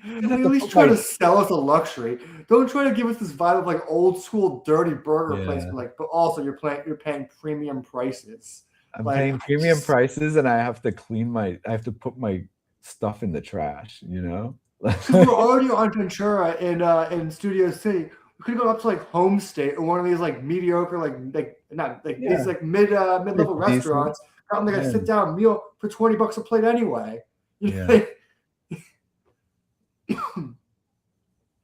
And they at least pretend to be like a nice place. Like Home State's like it's fine. It's like good food, but it's like upper medium class. It's not like a high end restaurant, but it's not like a hole in the wall shithole place. Yeah, it's people like it. But it's equivalent to like the displaced prices to Five Guys. Yeah. Yeah, and at least they got like. Honestly, I was thinking about Home State the entire time I was there. I was looking at the menu while I was there, and I was like, how much? You were looking at Home State's menu while you were eating somewhere else. She wanted a burger. She was like, let's just get something quick, like a burger. I'm looking at look how much their burger is or whatever. You're pretty much just describing the common experience hanging out with a woman. Yeah. Just having a girlfriend, you know? That's pretty much how it goes. It's just regretful amounts of money for a mediocre meal. And it's like, oh, you ordered the wrong thing. It's still gonna cost a lot. Well, I would have no problem paying for like a nice restaurant. You know what I mean? Like if she wanted to go to like Katana or like Nobu. Even I would say fuck it, we'll go to Nobu. But I don't like feeling like I'm getting like that breakfast place I was talking about earlier. I don't like feel like I'm getting fucked with my food in this town because there's so much good food in this town. I feel like places think treat you like you're an idiot with food. They food grift you. We go to a spot and it's like they make you feel like it's a high end place. You pay like $20 for a salad, and then you get the salad. It tastes like it's from like a fucking grocery store salad, and you're like, what the fuck, man? No, there are some They places. food grifted me. Yeah. I have no problem paying for good food. You gotta order the right thing, especially on a date. I'm not cheap, but I don't like getting food grifted. That's the whole thing. It's like you gotta avoid those places. Do you like look at reviews or I look at word of menus more than mouth reviews. stuff, I go on vibes. Or you just like, hey, let's try this place? I go on vibes. I look at a menu. So you just like walk by and They'll go on the home states menu and be like, oh, they got brisket tacos. That sounds so much better than this burger right now. Yeah, I know. But like when you get food grifted, what are these places you're going to? Like any place on Burbank Boulevard where they're just like overcharging you for like, you know what fucking place I didn't even fucking pay for? I was with someone else that paid for it. I was like, you're getting fucking railed. We went to this place in Burbank that just basically sold like bone broth. And this guy paid like $60 for a couple things of bone broth. Like that cost him like 7 cents. You got railed. They bent you over, dude. You don't even know. Wait until they figure out what coffee is. Well, yeah, coffee's also super cheap. But like But bone broth. the bone broth fad, bro. dude. They went Paying nuts. $20 a tub for bone broth, like you're getting fucked, dude. Yeah, my friend worked at this butcher in Santa Monica, and I think they're also a restaurant. And yeah, the bone broth request started coming in all of a sudden. These guys get dollar signs in their eyes. And they're just like, oh boy, you want that? Just we like could simmer some stuff up real quick. like we usually like we toss that out. No, like they use That's it. why but, this like, place is blowing my mind. They just it basically became just like do this bone broth thing. because it's like the collagen. It's like a youthful thing. it's their new coffee. If my friend drinks it like coffee, puts it in the fridge and he warms it up and he drinks it in the morning. It got trendy like that. They sell it at Costco. You get it's like in the little boxes, kind of like with apple juice, or like. Well, they've always had that. They've always had broth like that for like quick soups. No, but like now, like single servings, like you get a whole. Well, they've always had those. I've always felt like they've had those. Yeah, but like they've always had broth, but like bone broth in single servings, like juice. Like they have a straw with it, like juice boxes. No straw, but it was like the cap. Oh, it's like the box with the cap. And juice box type things all the time. And usually like single serving things. Yeah, it's like the same as like some certain protein shakes, like muscle milk, like that. It's funny that the stores blew them. I kept thinking while watching him pay. I'm like, this place is going to a butcher, getting the scraps, putting it in a stock with some cheap vegetables and some water, and they're bottling it and charging you 20 fucking bucks. Like they're really bending you over. Like the bare minimum of soup, you know. It's like the recipe's not even done yet, you know. It's like it's before it gets interesting. You know, I like actually. Stop there. I want that. You're like, well, I didn't even. This is just the beginning. You're like, no, give me that. The most common food grift in LA is coffee. Like not even specialty coffee, but just places that'll be like $7 for an Americano, and it's just some watered down trash water. Yeah. Like like a bad coffee will almost taste like hot dog water at times when it's just like weak and watered down. Yeah, like, coffee. It's like an acquired taste. Most of it's just bitter bean water, you know. No, I hate when it's just like has like a almost nothing hot dog water taste to it, where it's got a slight hint of like, what is that? Like they put too much milk and water in it, and it's just like you can barely taste anything. Yeah, just a weak coffee. I looked like such an asshole in front of my friends one time. I asked to get a coffee remade, and the barista goes, "Really?" And I just said, "Please," and he scoffed like loudly. I looked at my friends like it was bad. It was like I tasted it. What'd you order? Iced Americano. Some iced Americano, and you had them remake it because it just wasn't strong enough. It tasted bad. It tasted like it was like almost no flavor to it. Like a hint of like it tastes like a hint of hot dog water is what it tasted like. You should just had them add an extra shot in it. I could have. I don't know. I didn't like it. I was just like, can you just? I was like, I see other people do it at other coffee spots. I was just like, the one time I paid like $7 for this coffee. I didn't want to just be like fuck it and drink. I was like, I told myself I paid $7 for this coffee. I should enjoy it. Like, yeah, you're entitled to good coffee if you're spending that much. I also think baristas in major cities, just because they deal with so many people, don't even pretend to be polite anymore. A lot of the time, I feel like baristas are just kind of like rude now. I mean, like Starbucks.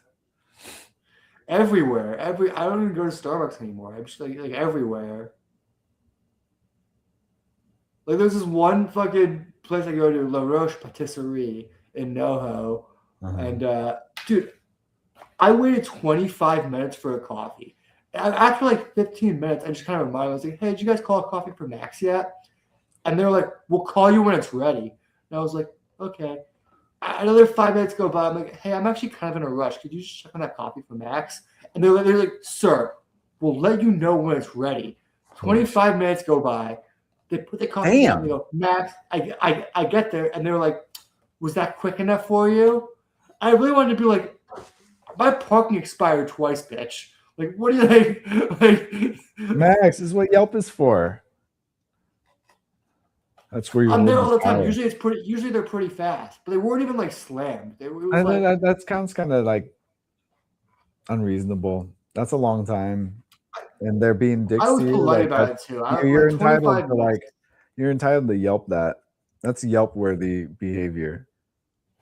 I think 15 minutes is long enough to be like, "Hey, what's the status on that?" And then after another 5 to recheck to be like, "Hey, man, like I've been here for a while."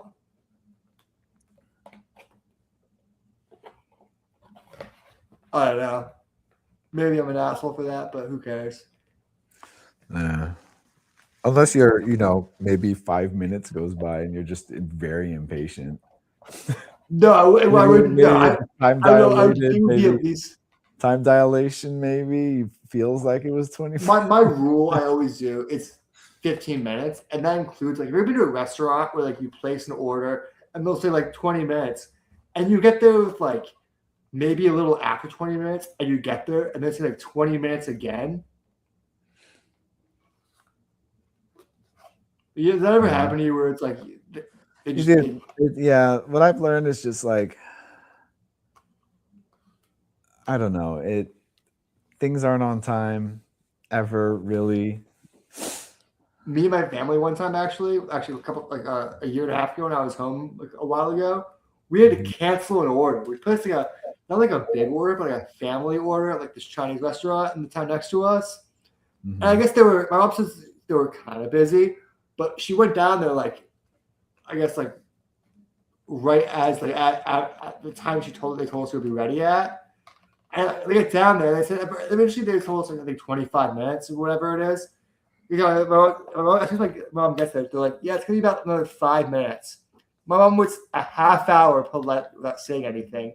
She goes to the counter and he goes, "What are you, crazy? It's gonna be an hour wait at least." And mom just goes, "Just cancel the order." And he goes, "What?"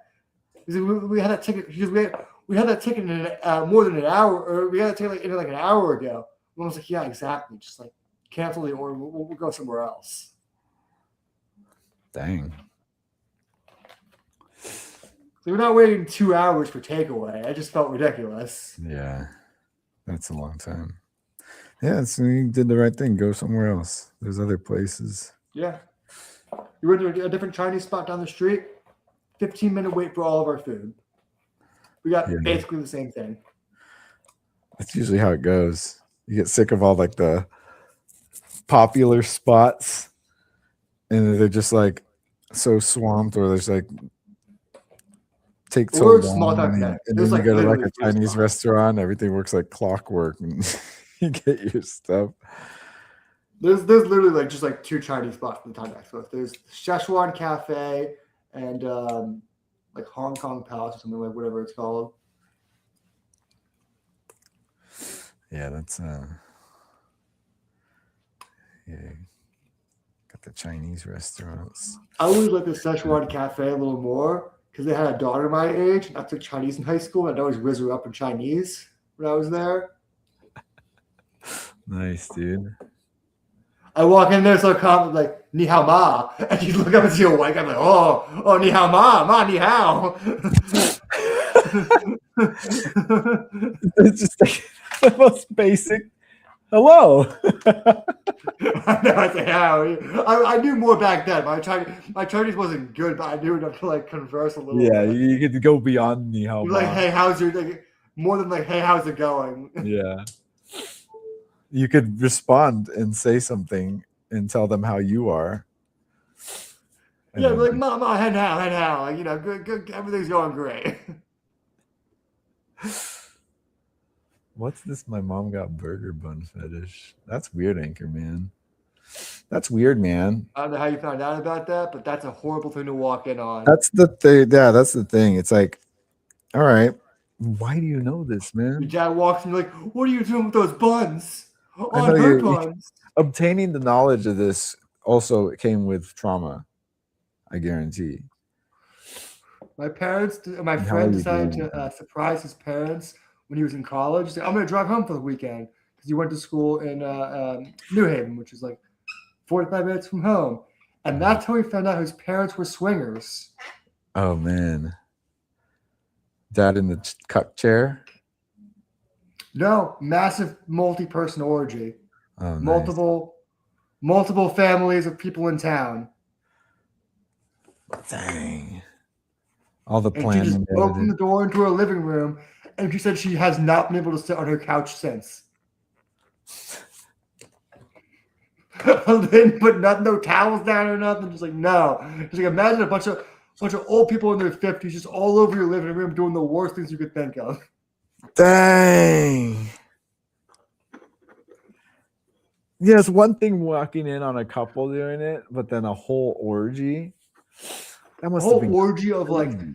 not like elderly people, but like late middle-aged people of like parents you know and your parents. Like horrible. It's just like she just drove back to college. Damn, man, she must have killed the mood though. Can Like you all that imagine planning, all like getting to that point and then ruined because your daughter comes home. Can you imagine that post orgy, like getting dressed? Yeah, they had to stop, right? Did she like hang out while everyone stopped, or did she like leave and then like everyone's like, "Oh no, get me shit"? She left immediately. She didn't stick around. There was an oh my god, and Did just she just left. go back to And college? Did she? yeah, she just drove back to college and ignored her parents' calls for like 3 days. Yeah, she totally killed the mood. It became like a whole. When I was I don't know if I've ever told the story actually. My first week of college, I was having this great night, but I was the designated driver for this party. I was the only people like that I knew in that first 2 weeks that had his car, so I was like automatic DD a little bit. But I was hanging out with this gorgeous girl, and this dude I was friends with, and we were hanging out with this girl's this girl she knew from the first week. She was like barely friends with this girl, and this girl's like, "Hey, let's all go back to your room after this because you haven't drank all night. Let's just get really drunk in your room." And we go back to my room. We all start getting really, really fucking like even more. They're all fucking already plastered. But I start drinking with them. But I'm like not as drunk as they are. I'm like working on it. And I get up to go to the bathroom. And I come back into the room, and both these girls are just sucking the other guy's dick in my room. Oh, I like freeze. And they're like, hey, Max, come in. Like, invite me to join them. And I'm like not drunk enough to enter an I orgy just late. started drinking. Yeah, I'm like, not, but it was also my room. But I also didn't have I was also just drunk enough to not have enough attachment to the room to like be like, hey, you guys are fucking in my room. So I just left. I went outside to smoke a cigarette, thinking like they'll be done in 10 minutes and they'll come get me and I'll have words with this guy. Like, what the fuck was that? But instead, I go out and I go out and have a cigarette. I end up hanging out with all these other people like me. And I'm like, I don't see them leaving. So I think of the next best thing to do. I'm like, well, if they're gonna like do that, I'm gonna interrupt their night. So I grabbed You this dude I invited knew everyone? Dash. I grabbed this girl I knew Crispy. I grabbed the girl, her roommate Amanda. I'm like, hey, I think there's like a three-way going on in my room right now, and I kind of want to. I don't want it to. We want to bust it up, and we go in the room, and they're just. They were begging so much harder than we thought it would be. We walk in and it's not a casual three-way. He's got her from the back and she's eating her out, just like casual porn three-way. We're like, oh no, they're fully going at it. See what they've learned in porn. We didn't know what to do. We all of us, like this group I brought in, we were too awkward to bust it up at that point. And they're like, you guys gonna come in or what? So I didn't have to do. I just like. We came in for mixers, and I just grabbed the bottle of Sprite in my fucking fridge and just left. I'm like, guys, what do I do? How do I bust this up? You're like, man, And then later at the end of the night, I it's go into the room. It's so passionate, we can't do it. Dude, they were banging so fucking hard. I was like, Jesus Christ. Like, and I left again, and I just like, fuck, man. I called my roommate. I was like, hey, man, who I just met that week. And I was like, hey, man, hey, Kel, stay out of the room for like an hour until I clear it, maybe. I don't want you to walk into this. Like, whatever. And he was cool with it, whatever. And I ended up going back like another hour later, and the dude was gone. And both girls are just now in, because they were on the floor initially. Now both girls are ass naked in my bed. And they're like inviting me to me like nothing happened. And like a fucking idiot for a second, I start getting into bed with them. And they start trying to start up again. I'm like, no, I'm just the image of that other guy that just for me. While their mouths have been. Yeah, I was like, I'm good. Literally I'm sloppy good. seconds, dude. Not What? even a shower. Literally sloppy seconds, dude. Not even a shower in between. Yeah, dude. They got my shirt off and like taking my pants off. Like I'm good. And then I send one of the girls home. The other girl who I started that was like, I'm just gonna walk you back to your room. And she was like really still trying to hook up with me. So she's like, no, she's doing that thing where she's like, I'm too drunk to find my clothes. I'm like giving her clothes. She's throwing. She's like, no. She's like, give me your blanket. And she wraps my blanket around. She's like, just walk me back to my room in this. So I walk her back to her room. As I get back to her room, she's like, well, you need your blanket. So come in. She pulls me into the room. She takes the blanket off. She's like, tries to hook up with me again. I'm like, hey, Haley, I'm sorry. I'm not feeling it. Like, name drop, Max. I don't care. I haven't talked to this girl since She didn't come back sophomore year, so I haven't talked to her since freshman year. Though she is an actress, I've always wondered like how funny it would be if I ended up on set with her. She's an actress. Yeah, not like a major actress, but she acts. And yeah, she tried to hook up with me again. I just like I let her down so hard. I was like, not like harsh. I let her down. I was like I'm so sorry. Like I'm not about it right now. You know what's the fucked up part? Because they fucked on my floor. I got back. They somehow knocked over Pop-Tarts I had and just smushed it. My friends found it the next day and they're just like, they smushed your Pop-Tarts, bro. I'm like, I know, man. They fucked my shit up. God. Man, that sucks, dude.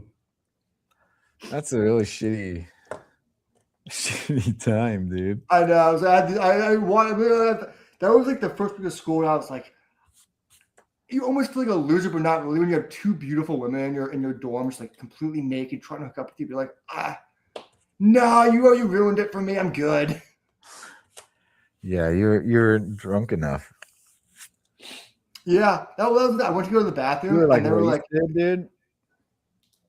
I wasn't getting like the orgy vibes that night. I was like, we were drinking, smoking weed. I just like rolled a joint. I was going to go to the bathroom before we smoked this. I remember specifically, I put on 30 Rock because they had never seen it. It was a 30 Rock or Parks and Rec. Both those shows cost me a hookup because there's another girl who it was on my birthday one year. She's texting me like I'm at a party and she's at school. She's like, hey, I just want you. She just broke up with her boyfriend. I just want you to come over and sleep with me tonight. And I'm like, bet. I like leave the party. I pay for the Uber. I'm like, this is the night. It's my fucking birthday, which she didn't even know, by the way. I'm like, the stars are aligning. I get back to her dorm. Fucking, we put on Parks and Recreations, like season 3. She had never seen it before. I was like, just start with season 3 is where the show really starts to get good. She gets so drawn to the show. We didn't hook up that night. I had to wait like another 2 weeks. Too much. And that entire 2 weeks, she invited me over to her dorm to watch Parks and Rec. I love this show. I'm just getting so mad. I'm like, this show fucked me, man. She just wanted to hook up with me. I had to be like, the comedy guy put on the perfect show to just get her drawn in. Yeah. Yeah, she got too hooked onto it. Yeah, that's a show you watch when you've already been like pretty much moved in with each other. I know. That's a relationship show. You I didn't think like about that. You like speed ran a comfortable relationship. I wasn't thinking. I was just. This sounds so shitty, but like, so I fell asleep, her in my arms, just like watching the show. I got so mad at myself. I couldn't even fall asleep. I was so mad. I was like, she got lazy. This is fucking bullshit. Like, I can't believe I just did this to myself. And then I just, midway through the night, I just get up and leave. I just left. I called Uber back to because I lived off campus. I just called Uber back to my I didn't have any weed there.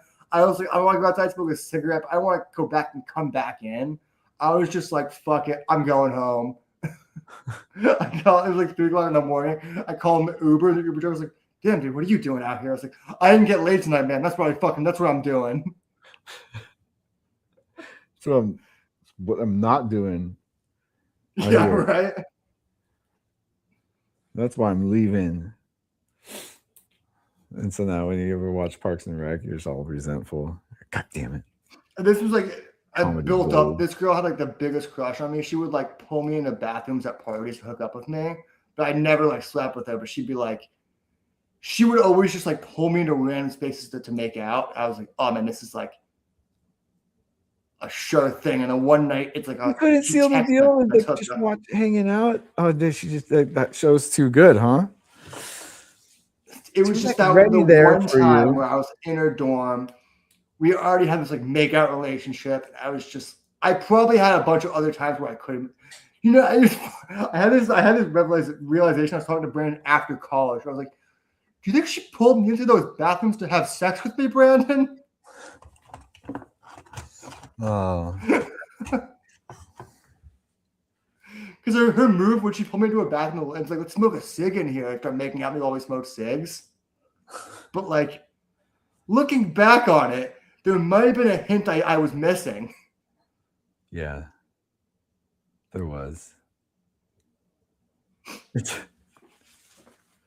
You seen that like where the girl like grabs a guy and presses up against the wall and then she kneels down and then he kneels down too. That's a good bit. You're that guy. I just remember just like, that's you. What are we doing in here? Era of Me Too. So every guy was like way more like self-conscious about like hookups and shit like that. She's like, He grabs you. She's like, "Who are we hiding from?" I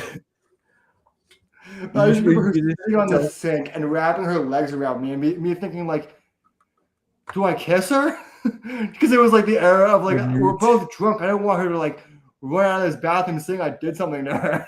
Everyone's all extra vigilant. I know like, it was like the Straight. era of He's like, I don't want to get me. Everyone was like extra like, do I have your consent to kiss you? I remember in college, I asked a girl at a party, do I have your consent to kiss you? And then she pukes in my mouth. I would be like, that's so fucking fitting. Didn't even ask for consent to puke in your mouth. We were drinking 151 straight out of the bottle. I'm just like, I can keep up. Ugh. Ugh. That's the worst. That's like the worst thing And possible. my buddy Dash was DJing, and we were just like making out on a couch next to his DJ shit. I'm like, what's in my mouth? I just realized something's chunking in my mouth. She's straight puking in my mouth and not stopping to kiss me. I pull away, like almost like trying to vomit myself. I'm just like, and she just starts projectile vomiting like the rest of it all over my buddy Dash's DJ gear. Like, No. the grossest thing that's ever happened to me. Damn, that sucks. Yeah, dude. it was bad. Damn. I like freaked out too because I didn't realize how drunk she was. I got my one of my female friends and I was like, I'm paying for an Uber. I'll pay for 2 Ubers. You're gonna get her back to campus, make sure she gets at least into her dorm building, and then I'm gonna pay for an Uber back for you. Because I don't want anyone thinking I like got her this drunk to like do something weird to her or whatever. I was like, you take her back, not me. This was an accidental over drunkenness. Man. Damn, dude. I tell her story, I can still taste the chunks. God. Like hot Damn, Cheetos too. I never eat hot Cheetos again because of it. Ugh. Bile and hot Cheetos. It's you're cringing. It was in my mouth. I know, dude. That sucks. This must be hard for you to talk about. That's why I'm like, Max, Dude, why are you doing this to yourself? Stop talking about it. As I was getting an Uber to this girl at the party, I was like, because she was so drunk, everyone saw this girl vomit. I'm like, everyone was watching me get this girl out of the party, get her with. The good thing was everyone was watching me get her like to another woman to be like make sure she's safe.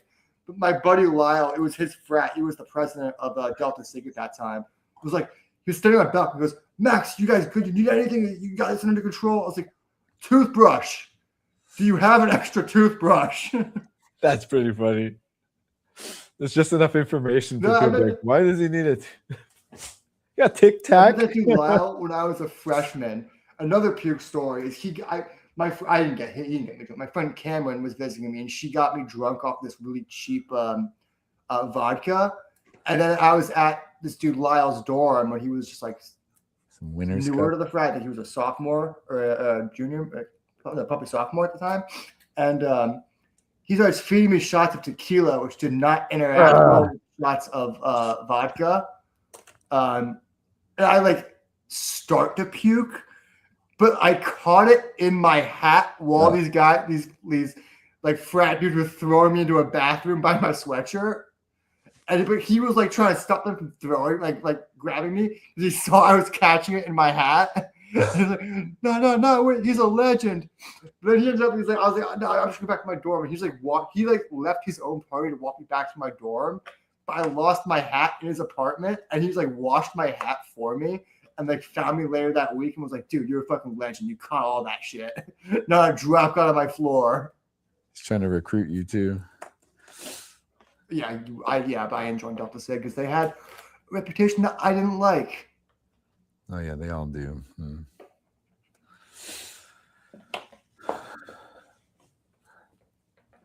I know, it's embarrassing, dude. Being part of it. I mean, I started a frat at my school. I have no problems against fraternities, but like, I'm not gonna get alcohol poisoning for you to call me your friend, and I'm damn sure not gonna get like physically injured or hazed for anything. Like I think I have just too high self-worth for that. Like I think I look at that. I saw what my friends are going through. I'm like, damn man, like aren't you better than that? Like I know it's rough. they also at my school were doing the head shaving for the pledges, and I had long ass hair. And I was like, y'all not touching my fucking hair. Like, hell no. Damn, dude, that head shave? Yeah, that's pretty hardcore, actually. Oh yeah, they were brutal about it too. It wasn't even like they weren't like shaved. They had to fuck your shit up in crazy shapes and shit like that. So they probably would have given me just 2 strands in the front or some fuck shit like that. And you got to keep it. You can't shave it.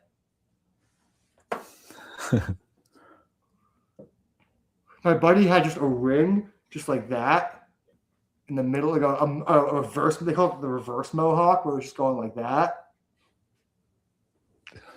And he had a wedding he had to attend to. Like they had a family wedding. Damn, dude. I was like, these guys are gonna have to pretend to be your friends for the next 3 years or 2 years that they're gonna be there. 3 years, I guess 3 years they're gonna be there, and 2 years that they're gonna be there. Because you can only pledge like the end of the year. So it's like you're gonna let them fuck up your family photos for life for 2 years of fake friendship. No, lifetime of connections, bro. Bruh. That idea never sold me. I was like, there's no, that's not a thing in this world, really. I mean, it kind of is, but not as much as these guys want to believe it is. I know. Do I still keep in touch? I still keep in touch with a couple of them. Yeah, I still keep in touch with a couple college friends, but like, honestly, none of the people I started my frat with, besides Brandon, actually, he started the frat. We're both shining brothers of that. Yeah, tell me about this frat you started. Theta, Gamma, Phi, something like that. We didn't take it seriously. Like that? What? It says the founder. We didn't take it seriously. Zeta Gamma Pi? I can't remember what it was. We started a frat because there was, if you had a frat, the campus police would look the other way when you threw parties. So you just kind of did you register and everything? Like, is it official? Yeah, this dude Blake did actually did all the paperwork to register it, so he'd be the president and we'd all be founding brothers. We have plaques and all that, but like, oh, nice. Oh, that's cool. I could put on my resume like I started a fraternity. Like, that's pretty cool. Yeah, man, I wish I did that instead of just joining one. That sounds way cooler. This was the move. We didn't keep it alive for all 3 years we had it. We ended up abandoning it by senior year because it was just, we only did it because we could put the letters on a curtain or a fucking bed sheet, put it above a door, and just throw bangers. And we did that. We just went to we had an area of our school called the Villages, which was like where the upperclassmen lived, which was like dorms that had there was like a upstairs unit and downstairs unit, but it was like a whole living. It was like basically an apartment size thing with like a whole living room and multiple rooms in it. You could throw a party in there. Mm-hmm. We just get like an upper and a person, someone on top, someone below. So we had both like upper and lower dorms, and we'd just be like, this is the Zeta Gamma Phi house for the weekend. Hang the bed sheet and just make a bunch of jungle juice and just we threw some absolute bangers. That's awesome. It was just hilarious. That's like we weren't even like we were just like not people were like, how do we pledge? And we're like, I don't know, man. How do you pledge? Drink this. Like the dude that started it, the dude Blake was like, he had his plan. I was like, yeah, dude, we're gonna collect membership fees when we this is gonna be our get rich plan. It's like, sure, dude. No, the money just goes to the house, dude. That's what it usually does. Yeah. The dues just go to upkeep. You got enough guys, you add like a. I think this guy was a little bit of a grifter, and he really wanted to just take the dues for himself. I think he thought it would be like he'd be taking in hundreds of bucks a month. We had a half pipe at our house. Yeah, it's one of the guys did BMX. I've been sick. We never even made it off campus. We were on campus. Man, We had like a serving area of alcohol our on school, the campus. villages, and that's yeah. We had an area of our school, the villages, with the upperclassmen stayed. That was where like the bangers get thrown. Like there was Because obviously a people are lot old of enough to parties drink too. by then. Yeah, I mean, alcohol's not allowed. The cops, the PS just turn a That's blind what I eye thought. to in the If you're on villages. campus, you can't be drinking. Well, I mean, PS just turn a blind eye here in the villages at our school. Like Yeah. we also threw a yearly they're spring fat. fling there, where we had like Ti or Waka Flocka Flame with big rappers come down there. The whole area just turns into one big party, with just open containers everywhere. Yeah, you really could just drink out in the open at my school. Really, it's not like the typical party school, but it was kind of like the degenerate party school. Like you really could just kind of get away with anything there. It was the RAs that were worse than the PS. Like PS, you could just I was smoke joints and blunts on the way to class, but it was the RAs that would fuck you. Yeah, those do. They can fuck you up too. There was one RA my freshman year, dude Andres had it out for me and my friends. I think someone in our group hooked up with a girl he must have liked. It must have been because this guy was like kind of like one of those guys that like was an RA to creep on the freshman girls, to like keep tabs on who like he was like a creepy dude like that. He wrote like write us up for just like smoking cigs in front of the like too close to the door. And we'd be like, we're plenty feet away. He'd be like, I don't know, guys. None of us have a tape measure, do we? I say you're too close. Like just full on power trip like that. In the middle of winter, this guy put on snow boots and trekked out to the middle of the woods to find out where we were smoking weed.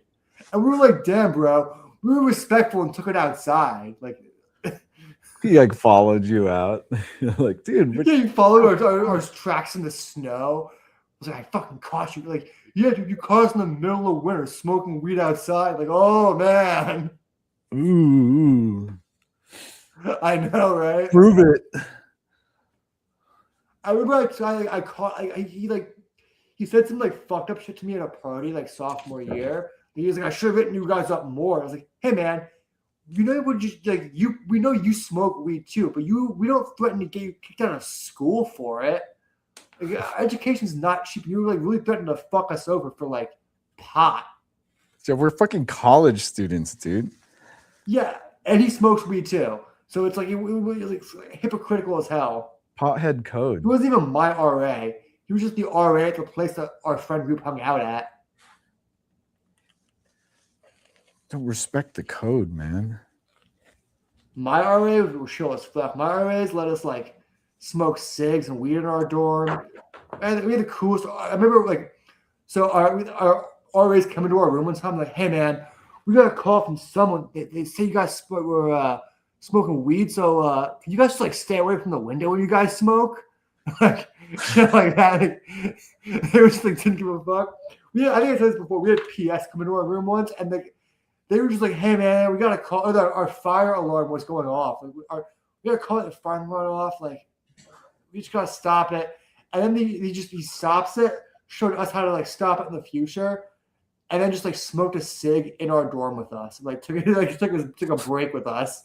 Like he's like, if I'm in your room, I'm technically they still think I'm working. Like just smoking. He's like, I think he literally said like, "Is it cool if I smoke one in here?" I'm like, "Yeah, man. Like whatever." We had chairs by the window. He just like sat with us. We were the best spot. We like overlooked the commons. Like that. We overlooked all the freshman complexes and like the eating area, the commons, like where everyone was like gathered. So we just had like a great view. We just smoked cigs and looked out at the campus with this PS officer. That's chill, dude. What a chill dude. Yeah. My RA though ended up getting fired.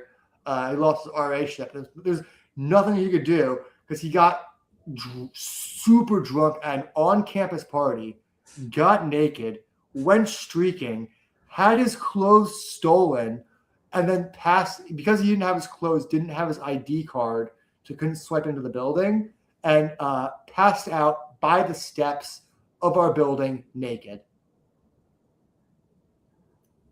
Damn, it just kept getting Just worse. like, yeah, just the RA.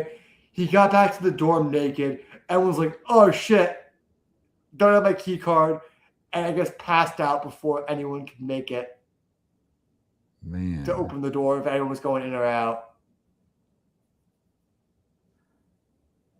And he's not even the only person I know that technically happened to. My roommate Kel was like kind of a special dude, not like autism, but just like he had his own way of doing things, and he was just like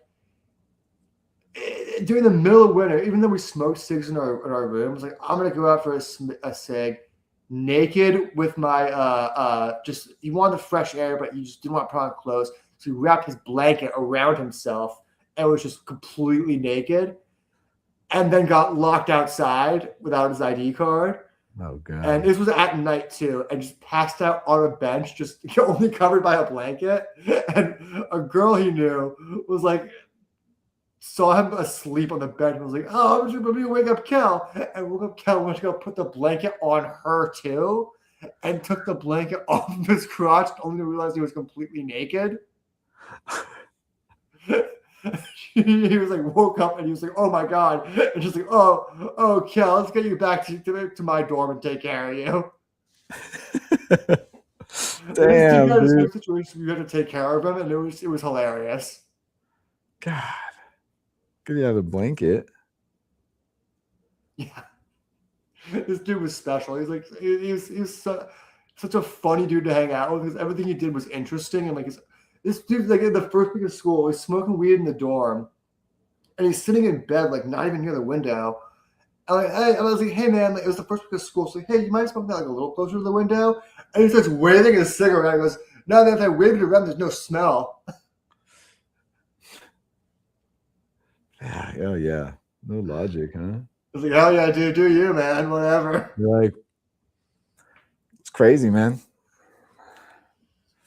He would cook what he called bowl quesadillas, where you get a bunch of you get like a pot on a stove and just put like meat and fucking like peppers and onions, and then just get like nacho cheese and just pour it all in the fucking thing. And then you wouldn't even put it on a plate. You just eat it out of the bowl. You just eat it out of the stovetop thing. The skillet Yeah. thing. You always put hot skillets on my fucking table and just burn the table. We'd lift it up after every eating. It'd be like a rain. We'd be like, oh shit, man! I'm like, yeah, man, you just took it off of fire. You're witnessing someone seeing the real world for the first time, you know? That's how it felt living with him. He would do a lot of Like that's the can't thing in remember all the college. issues. Like there's this like somebody's like, how do you function, dude? Like He also grew up only going to like private schools and like that have like boarding schools type situations. So he already like you're witnessing him be without his nanny. no, he didn't have a nanny. It wasn't that. It was like boarding school. He already had such like Oh, the boarding situations for school. living alone and with people. Oh shit! So this guy was just a knucklehead. Professional roommate. That's not professional, dude. Professional roommate's easy to live with. It wasn't hard to live with. I know, but they're not an inconvenience. They're not burning your table. He would do a lot of inconvenient stuff, but he made life more interesting. Yeah. Remember one time I lived with him freshman year. We had this friend called Franny that was I didn't want to talk shit about her, but she was unique for sleeping around. It was kind of like she was proud of it, like. And she goes back to our dorm one time, and she starts like doing all these squats. And we're like, Franny, it's like 11:30 at night. Like, what the fuck are you doing, dog? She's like, I gotta get my ass popped. I'm about to go see this guy. And he just that's doing squats with us. Man, this is what you do to make your ass look. This is what you guys do before sex. This is crazy. Getting the ass muscles flexed. She was like kind of like made a name for herself, like a not so good name for herself at school. And then when she left school, she made this whole bit because she got like into all these fights with all these different people. And she makes a big Facebook post being like, if you're tagged in this post, you mean something real to me. And she tagged me in it, and I've never heard from her since. You mean something. Let me see if it's still. It's probably deleted it by now. It's like years ago, but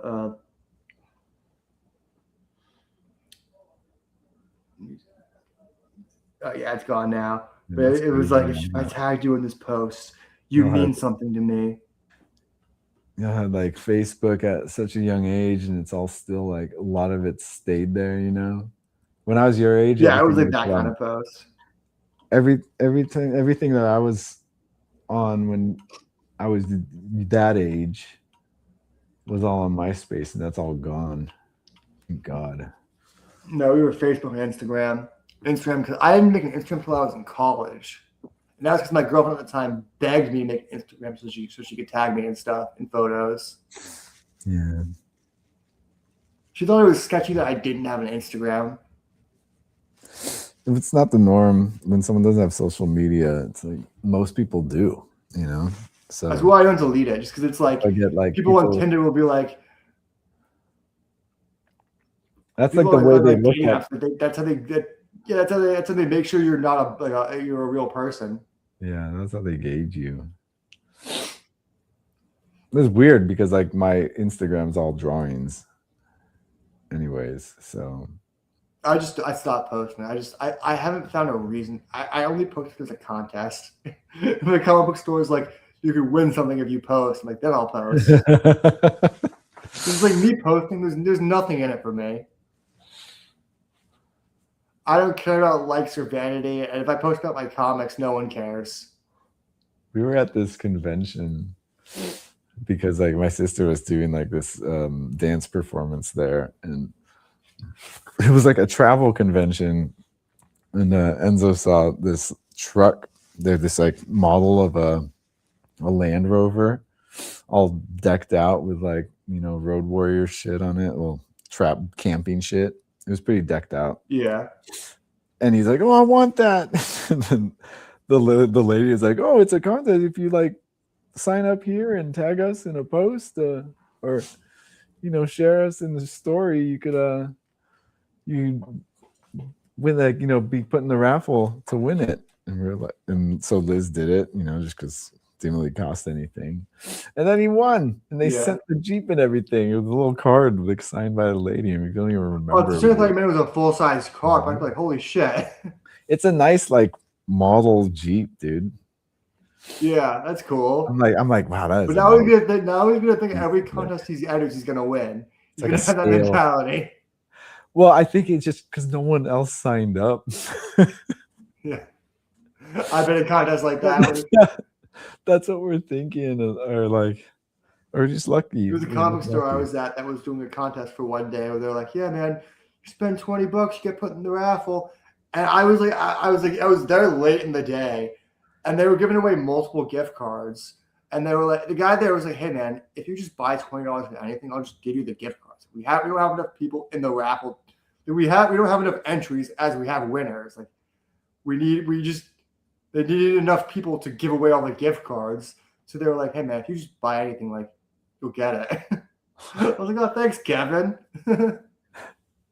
Dude, this is stupid, rat. Just you buy something, I'll give it to you. Yeah, at the end of the day, they were like, "Fuck!" They knew me already, so they're like, "We'll give it to you." Just like, we'll just say you won one, or we'll just put you on the list of winning one. That's chill. Yeah.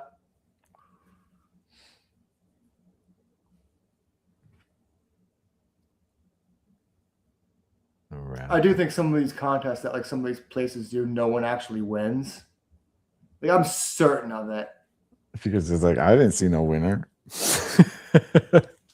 Like, there was a one store that was like, for one of the free comic book days one year, they're like, "Yeah, everyone, like, you write your number down, you put your if you enter the raffle, you'll be entered to win this graded Uncanny 266 first appearance of Gambit." And everyone's like, "Oh, I'm entering that." I don't even think I ever saw them post a winner. Maybe they just said to them privately, but like, I feel they would have tagged them on Instagram for like the publicity, right? Isn't that usually the deal? Yeah. Yeah, they would, right? They would announce. That's what I thought. They usually announce a winner and stuff like that, right? but they didn't. So they're Yeah. just like grifting, raffle grifting. Well, I told you about that crazy grift a couple weeks ago that guy did with dynamic pricing for comics. God damn it. Let me send you this video. This guy had a great That's why they need take on it. That's what happens in you deregulate capitalism. Oh, is this not Dynamic pricing. A fucking name, dude. Man, the think tank that came up with that one. Dynamic pricing. Oh yeah, but sent you on Instagram. Yeah, pull up this video. This guy does a great breakdown. And look what this. He does the math on it too, to show you how much this guy grifted. Because I was thinking about an exclusive cover for San Diego, and this kind of made me rethink it entirely. Because, like, sure, it's money, but is it good money? Is it money I'd feel good about taking? Is it just another grift at this point?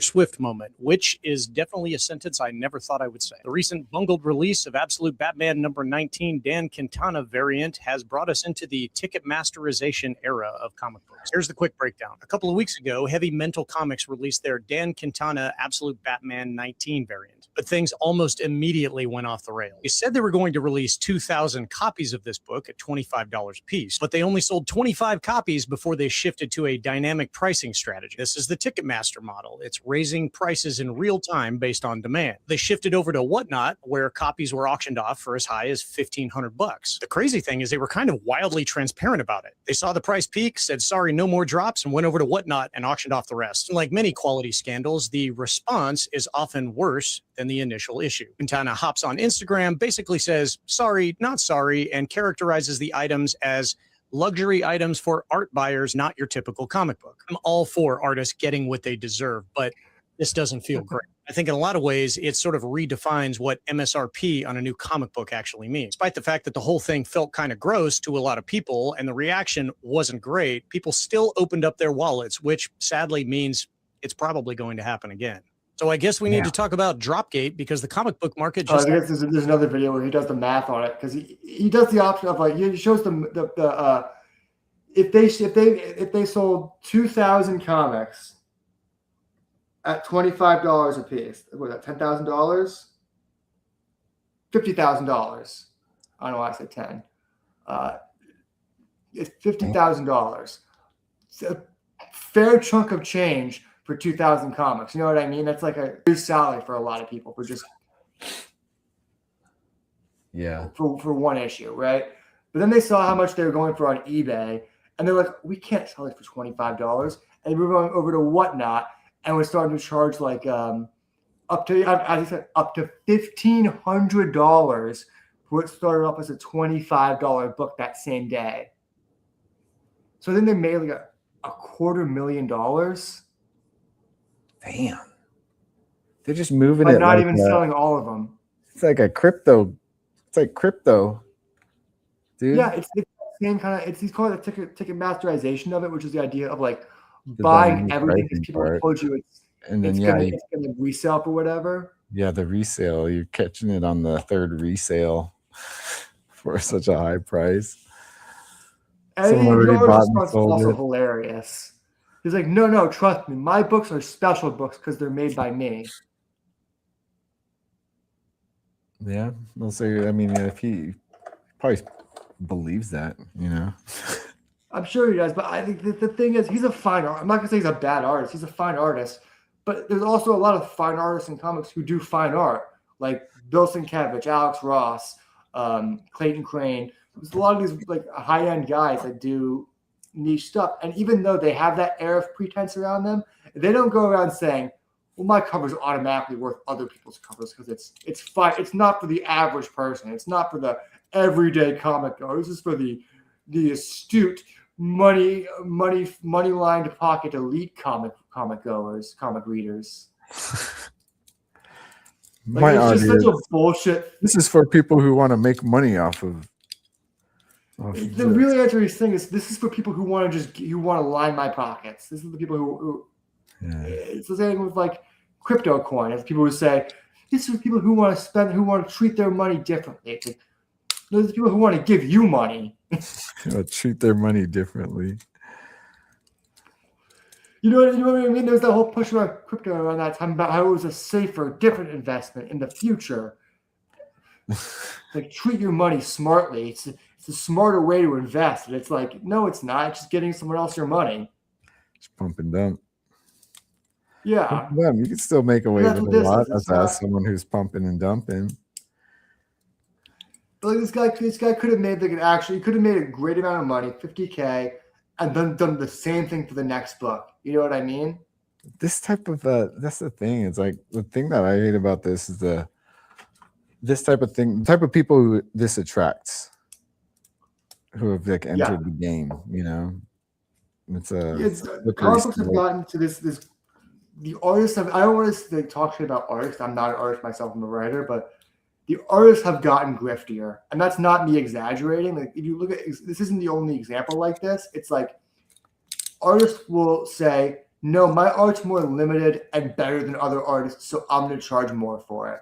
And it's not better; it's just more limited. You know what I mean? But it's also not even more limited. There's other absolute Batman titles with lower print runs. That artists may not have as much steam as them, but it's all just like reseller steam. Like I don't know anyone who's like, I'm a huge fan of Dan Quintana. Not to talk shit about him specifically, but like I've never met a single person who's like, I love Dan Quintana or I love Mark Spears, who's another guy that sells his art for a shit ton of money, or his comics for a shit ton of money.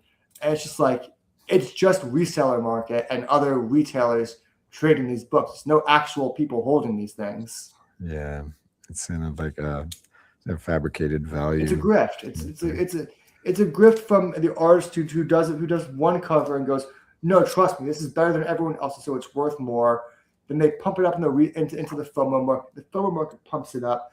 That pumps it up into the reseller market, into the retailer market, who then goes to comic book shows and tells everyone, no, don't buy that key issue. Buy this for quadruple the price instead because this is hot. Yeah, that's how it works. But to me, those like aren't real books. Like, would you rather spend $1,400 on this random exclusive variant for a random issue of a absolute Batman title that a kind of random artist did, or would you spend that $1,400 on literally anything else? Yeah, but I might miss out, dude.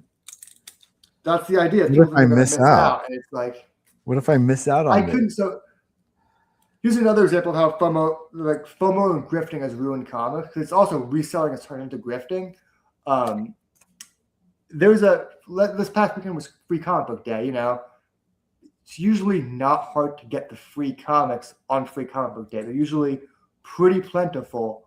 One of the books this past weekend was a book, Dungeon Crawler Carl, which is a novel series I've actually been reading. It's like even before they announced the show, I've actually been reading this book. So it's like I'm not going after it for the FOMO aspect. I'm actually just a fan of the series.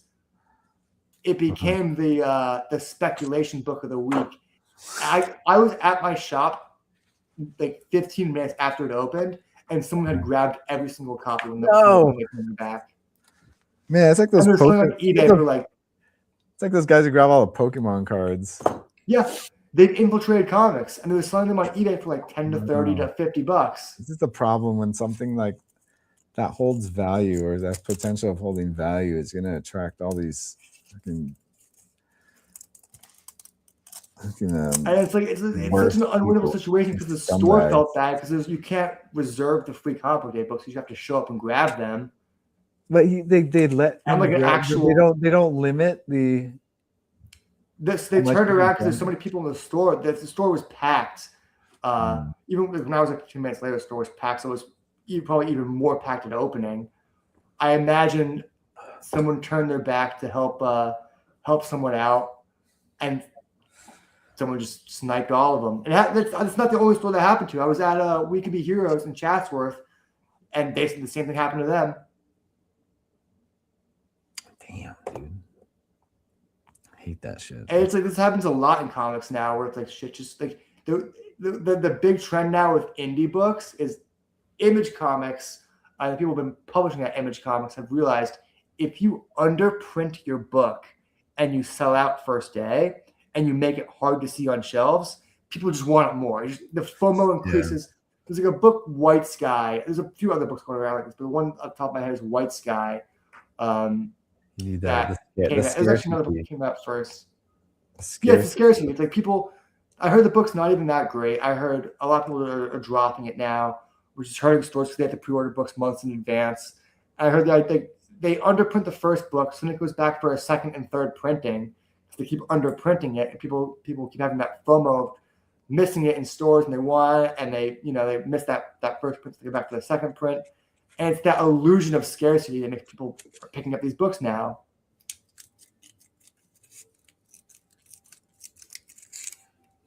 The first book that did this was a book called Dork, which was it's like a D orc, like a comedy orc book. Not a huge name creator, but they underprinted it, so it sold out first day. Oh, shit. Now it ended up going for like a fifth printing. Because that became the speculation book because it sold out. It sold out, but only because they didn't print that much. And yes, then it became huge. It's funny. I went to a store the week it came out because I heard everyone talking about it. I didn't know if it was good. I popped into a store. I was like, "Hey, you guys have Dork?" And someone's like, "Don't even bother. It's not even good. Just underprinted." And I was like, "Told me everything I need to know. Thank you." Nice. And they broke it down about all the recent Image books are just getting. The reason why people keep speculating on them is just the underprinting of it. Well, yeah. I mean, overprinting has a huge effect too, a negative effect. Yeah. Overprinting's rough too, but they've noticed it's crazy the magic of underprinting and what the power of FOMO does to. Yeah, they FOMO it and they go, well, guess what? It's the same day they announced a second printing. So you guys had that cover ready to go, huh? Man, that's some marketing shit too. They did that on purpose. That was deliberate. Yeah. Good marketing. Yeah, this whole like the value that comic book has held. There's always been like scumbags out there, kind of just poaching and like hogging everything, and because you had to like mail in order a lot. There was a lot. It was harder to do because there's more effort because you have to like mail in order stuff, Yeah. For like a lot of special issues. So you put in the work. But now it's like it's so streamlined. People could buy and sell it without even touching their own hands. Dude, that's the other thing now. Is like so that guy that we first started talking about, the guy that was selling books for like $1,400. People were selling spots on eBay before they even were able to order it. Yeah, that's fucking crazy. And then they sold the spots, and then the price jumped. It creates this whole economy, dude. Yeah, it's like I don't think it's good. Micro economy surrounded around this one thing that all these people who just have like the extra money that they're just going to invest in this moment, this chance, All right, yeah. Let me get in line. I think it's not. People, I keep seeing people try to defend how it's good for comics. I don't think it is. I think people learn, and they learn through actions. And once someone buys something for like say $1,500, and they wait a year, right? That thing is now worth, let's say it's worth $700. It's lost half of its value. Maybe say $1,450, half of its value exactly, right? They're not going to buy that next FOMO thing. And they're also not going to be that. The people that are buying these books right now are the people that are buying comics because they think it's going to make them rich. But when those books start coming down in price and they realize it's not going to make them rich, they're going to divest from that comic hobby as a whole. There's like, this is a bust. I'm gonna Yeah, the Bitcoins. temporary boom of tricking people into thinking that they're going to get rich off these books isn't the long-term game they think it is. Because Well, then in they're a in for the wrong year, what's going to reasons. happen is these same guys are going to overprint their books, thinking they're still like in the '90s when there was a huge. That's where all those comic shops went under. Is they overprinted their books because they thought there was a huge market for it, and then 1 month they decided these books aren't worth anything, so everyone stops buying it all at once. Mm-hmm. And the answer like right now is eBay sale. So it's like once eBay sales start dropping off for these books, it's like they're just not going to start selling these books. They're not going to be invested in these books, and they're going to divest from the hobby as a whole. You can't tell someone a shit is a diamond, and then a year later say, "How's that diamond doing?" Because they're going to realize it's shit in a year. It turned white. It crumbled. You know what I mean? Though it's like yeah, man. And the more grifters that enter a community like this and sell you trash and convince you it's something that's fine art when it's not, the more other people can't sell their good stuff and say it's actually good. Yeah, they're kind of ruining the battlefield. It's like the other thing is it's like, ruining the experience for a lot when of comics other and people that are into comics that are giving the most noise about comics are only talking about variant covers and what someone else put on the story. They're not even talking about the story anymore. And how could the story continue? No, man. That's the job for the comic historians. Yeah. The content. But they're all writing Absolute Batman because that book is doing really well right now. But there's like no other books that are like people are doing these exclusive covers for that are really selling. It's only Absolute Batman stuff. Yeah, Absolute Batman's huge right now. It's like front page of But Reddit. like, what are they gonna do if that book like abruptly ends? Like if they like big end tomorrow, they kill off Absolute Batman, surprise ending, they kill an economy. Yeah, it's a little microeconomy that they just killed. Well, comics end. You do this forever. Yeah. No, but I think they're jumping on it right now, and it's going to be the next thing that they're going to jump onto. Yeah, I just think if you add the grift to the forefront, look at the patterns. Down with it. You got to recognize the patterns. The grift. I just know San Diego Comic Cons because the past few years have been getting insane with variant covers, especially for the Absolute stuff. This year, I think it's going to be the tipping point of just like everyone's going to have the Absolute Batman cover. Everyone's going to overcharge for it. Like the average price I saw in these past few years for these covers are like $75 for an ungraded book. Holy shit. And I know how much it costs to print a comic. I've printed comics. I know what it costs to make it. And if you are the artist yourself and you are only paying the printing fee and not the artist fee, and you're charging that much for it, at that point, it's not valuing your art correctly. It's a grift. Yeah. Because the only way it makes sense, the only reason why writers and people were charging that much for exclusive covers is because they were paying very expensive artists lots of money to do it. But then when the artists start taking it upon themselves to do it, and it's their own exclusives, it's like now you're paying four separate fees. You're paying like they don't have to worry about the printing fee. They don't have to worry about the fee that they got for painting or drawing the damn thing, or even their hourly fee by the amount of time they worked on it is like $1,000 an hour by the end of it.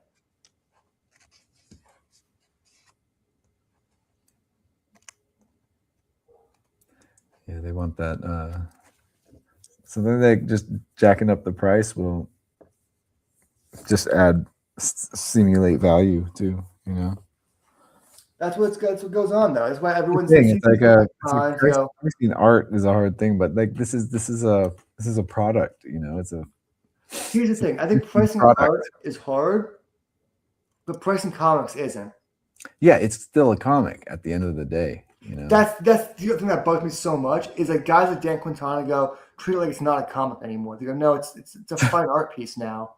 I'm like, you're like, no, it's all not. right, Sorry, the original piece might be, but the printed comic is not. the printed comic is still a comic. It's still made of the same stuff as the rest of the other stuff. Like It's like guys like you're Dan into them. Quintana, some of these guys that are doing these covers, they really treat themselves like they're above every other comic book artist. Like, no, I'm better than you. I'm a fine artist. My work should be more expensive than yours. It's like, should it? Like, you both just draw figures. You just render a different style than him.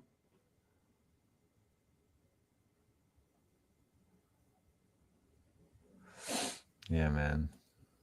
The thing that bugs me the most about like this whole Dan Quintana stuff, like it's good art. No fucking background, no storytelling. Like, did you see the cover he did for that Absolute Batman? It's just like it's nothing. It doesn't tell you anything about the fucking book. Like as art, it's cool art, but as a cover, it sucks. He doesn't have to be narratively relevant because it's art.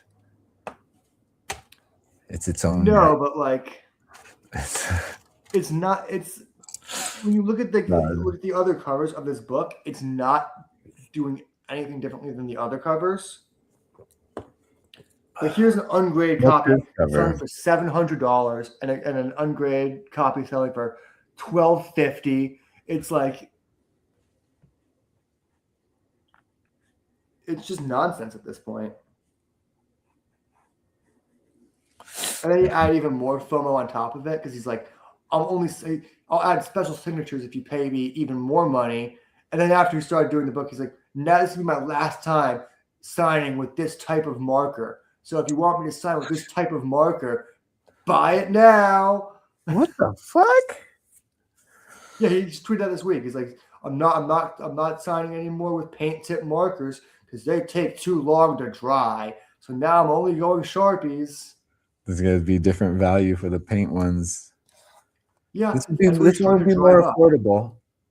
This is the economy version. This is with the Sharpie.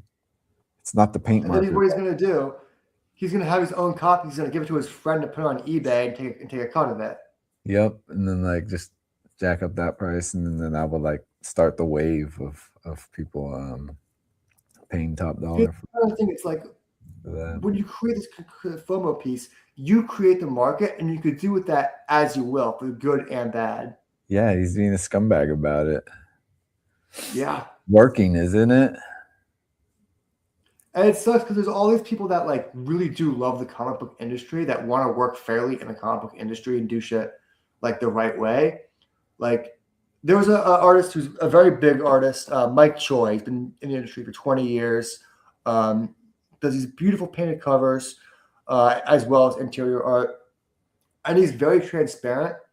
His price for a painted, if you want a cover from him, it's $11,000. What $11,111. That's his rate.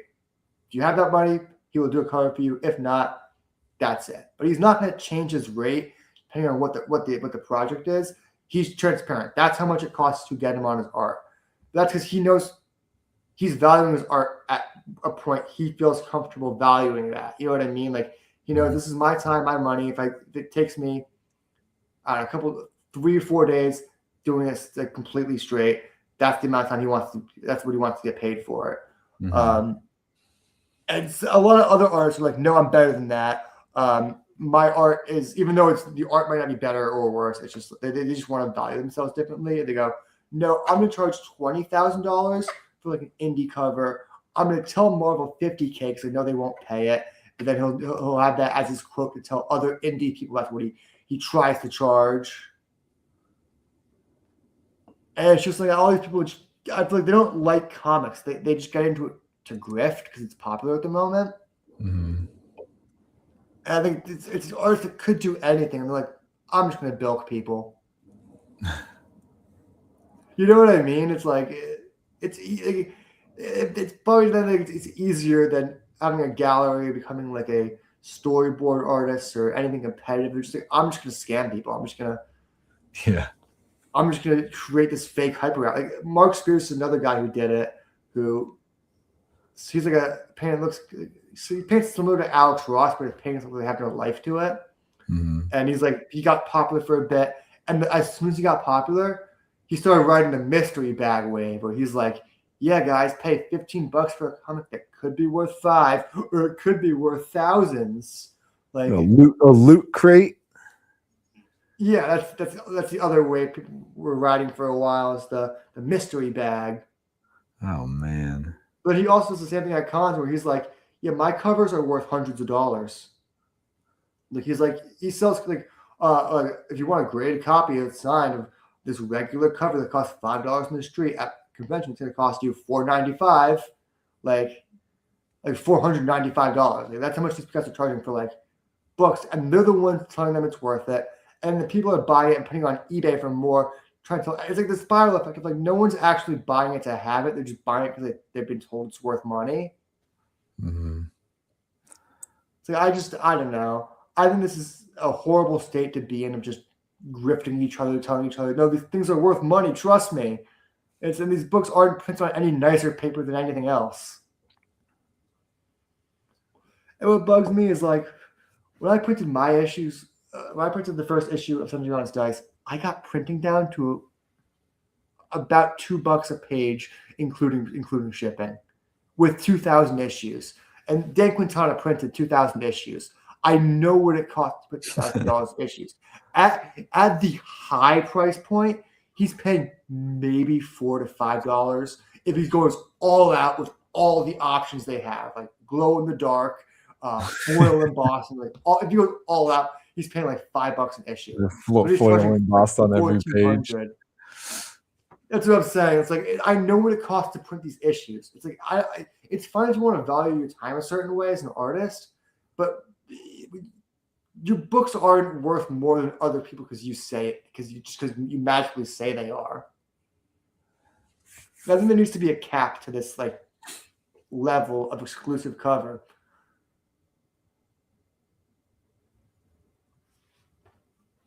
Yeah, they're getting away with it though, because other people are out there to make money off of that.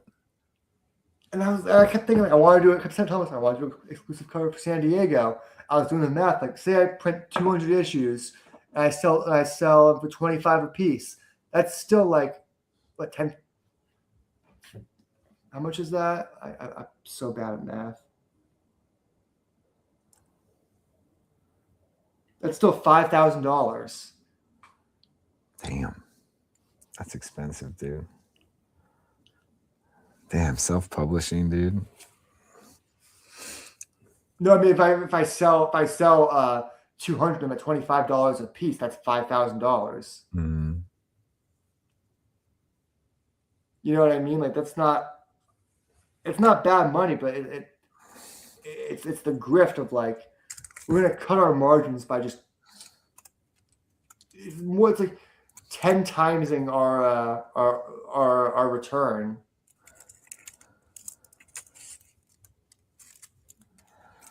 Yeah, that's a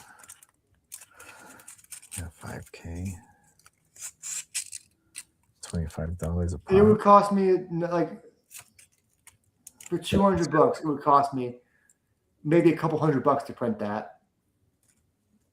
Oh, that's not bad actually. That is if you sell them. No, yeah, if I sell them, I'd make about $4,000 profit. Yeah, you know what I mean. But then it's the idea of like, is that grifting? Is that would I feel? I don't know if I feel good about doing that. Like $25 isn't a lot to spend. You know what I mean? It's not like that's not breaking like the bank of like asking people too much. But it's still like, is that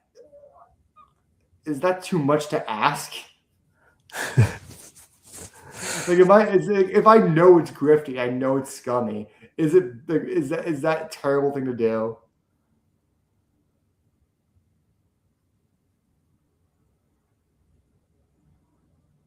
No, it doesn't need to be. I keep going back and forth on it, but it's like now it might be too late to do the printing. I don't have art for it either, so it it's probably too late to get it going. But like, I don't know. I keep thinking like, say I found like an artist who's like, hey, just draw like a simple cover. We'll fucking print that shit up, split the profits. You know what I mean? Mm-hmm. It's not a bad idea.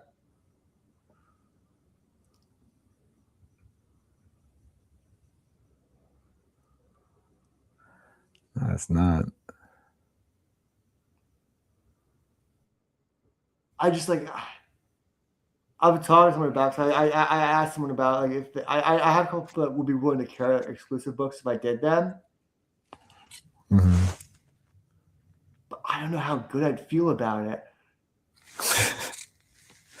That's the This is whole all thing. part of it. This is all part of It's part of capitalism. I'm just not that. I'm not good at that part of it. I literally give my books away for free.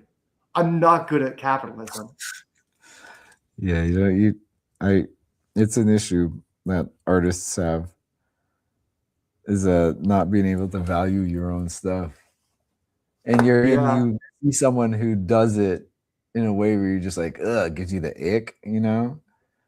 And it kind of makes you fall back into like even more like humble. But I also thought like it could be good if it's like say I work with like an artist I know or someone I like something like that. I could also make them a lot of money by like say I get them to do like remarked versions of that book to like and put that extra money just towards them to get the artist paid even more. Yeah, see, that would be good too. Yeah, you give like I don't know, 50 copies to the artist to remark. Like we'll charge extra $100 for these ones. Yeah, that'd be cool. And you just say it goes to the artist too. Advertise that. Yeah.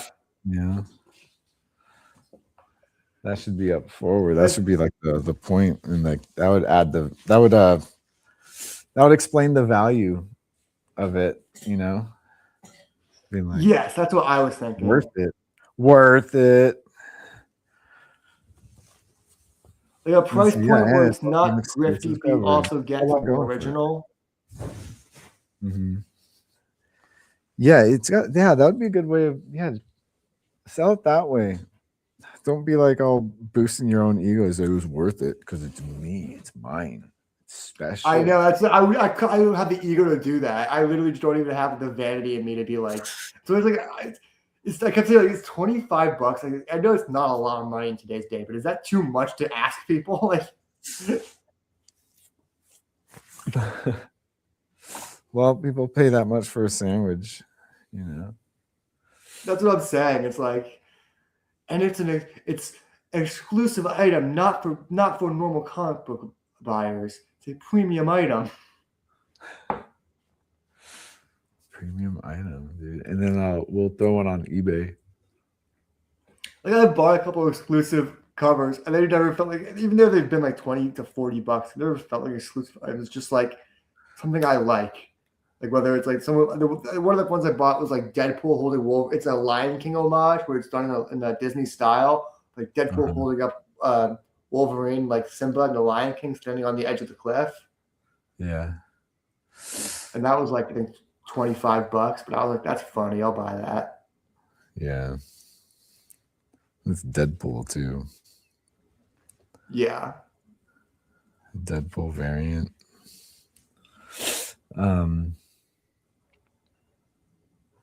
Maybe if I could find an artist and I could print fast enough, maybe I'll consider doing it. But I don't know if I still feel good about it. You know what I mean? Well, yeah, we'll do it, and then I'll buy one and throw it on eBay. You'll start the train. Start at $100.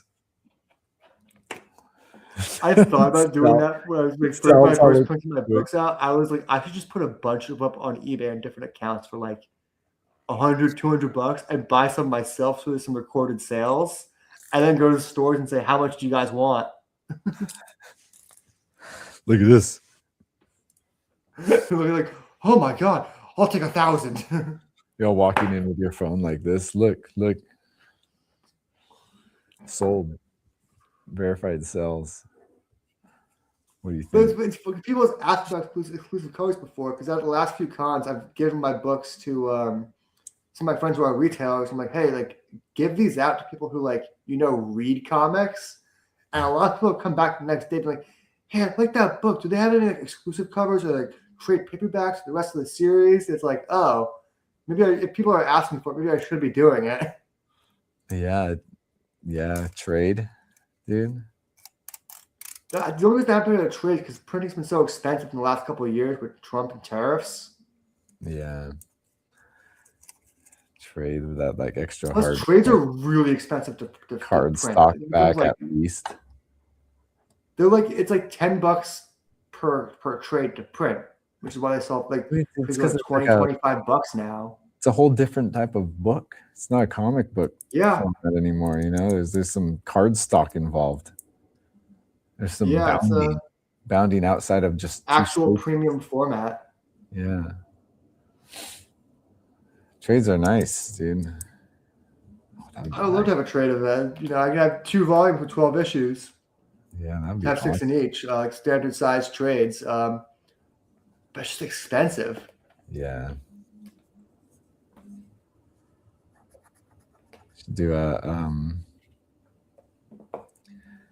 how would you feel about a crowdsourcing? That's the other thing. I'm not into crowdsourcing because I've paid for books that I've never gotten. That to me, it's another grift. That's like the original comic, not the original comic. That's Just like the original online comic book grift. Just watch how Todd McFarlane does it with his toys. He's good. Look how he's Rob like really, McFarlane does it with his comics, stoked about it. Like he wants y'all to enjoy what he has in his hands too. Well, Todd's I would say he's a legendarily good businessman that most people just don't have in them. Like I'm not that guy. But when I think about the comic Kickstarters, there was a Rob Liefeld book my buddy years ago got me to join the Kickstarter of. The book never came out, and we never got refunds. Rob Liefeld had a Kickstarter? Yep, we all got told to get fucked. God damn, dude. Couldn't even deliver that. You're fucking rich, dude. Why are you crowdsourcing shit? You don't need that. This was like the early days of like crowdsourcing of like, yeah, man, pay me and then I'll release it later. And he never released it. And then he took those pages and put them in a different project years later. Because he's so lazy, he repurposed his own unfinished pages into a separate project at one point, into other shit. Ran out of time. He's like, I got. So everyone's like, paid for this crowdfunding thing. Is like, should we get that book for free? Because that's what we fucking paid for. That's funny. That was like the start of my Rob hate, where I was like, I didn't fully hate him, and then I gave him money, never got the thing, and I was like, oh fuck this guy. That's hate worthy. I'm in this. You gave him money and he didn't deliver. He's a bad businessman. That's he didn't hold up his part of the bargain. Rob's a legendarily bad businessman. He you ever heard the story about why he got fired from Image, the company he started? What did he do? So their one rule. Their one rule was like no poaching talent because they were all getting like the best of the '90s talent. They were like, no poaching. They were all had their own studios. Like Mark Silvestri, Todd McFarlane, Jim Lee had their own studios. Rob tried to poach someone from Mark Silvestri's studio, and he kept adamant. The guy said no, and he kept going. He kept adamantly trying to get this guy away from to stop working on Mark's book and do his instead, offering him more money. And eventually, Mark caught on. And Rob called Mark's office, and Mark picked up the phone and goes, "This is Mark fucking Silvestri. Who the fuck do you think you're calling?" Just to immediately catch Rob in the moment. So I've always thought Mark Silvestri's a fucking badass. Like he handled his business, and then they ended up being a whole thing with all the founders about like because he was doing more than poaching talent. He was doing some other unsavory stuff too, and. They were all like they started this company together of like the idea of like to be better for the industry, and they ousted him from Image. Like that was like people forget that they go he found Image like yeah, but he also was ousted for them for being bad at business. Like he really thought he could poach people from within his own company that were in a different like studio. Yeah, what the hell's his problem? And he thought, like, I knew what his do that? long-term plan was. That guy's name was going to be on the book. Man. And then obviously he's paying his people way too much. That was Rob's whole thing, was he was paying people like life-changing amounts of money to work on books, like giving people like $40,000 like bonus payments and shit like that, just for being on the team and shit like that. Like just throwing money at these people who now have none of it. None of these people knew how to save money. They were making like millions of dollars, and just There's none of the like, extreme people are like, like rock stars. Yeah, like they were all living like rock stars, and they all were just like, these guys were making like hundreds of thousands of dollars a year. In the 90s, that would have set you for life if you invested it right. Yeah. And just none of these guys like really did that. None of those guys are set for life with the like. I hear Rob still talks so much shit about like, I sold more books than blank blank blank. Like obviously the stories are trash, but also if you're so good at comics, how come 2 or 3 of your studios went under? Because people not only weren't buying your books, but you also didn't know how to properly make them professionally in a way that was like sustainable.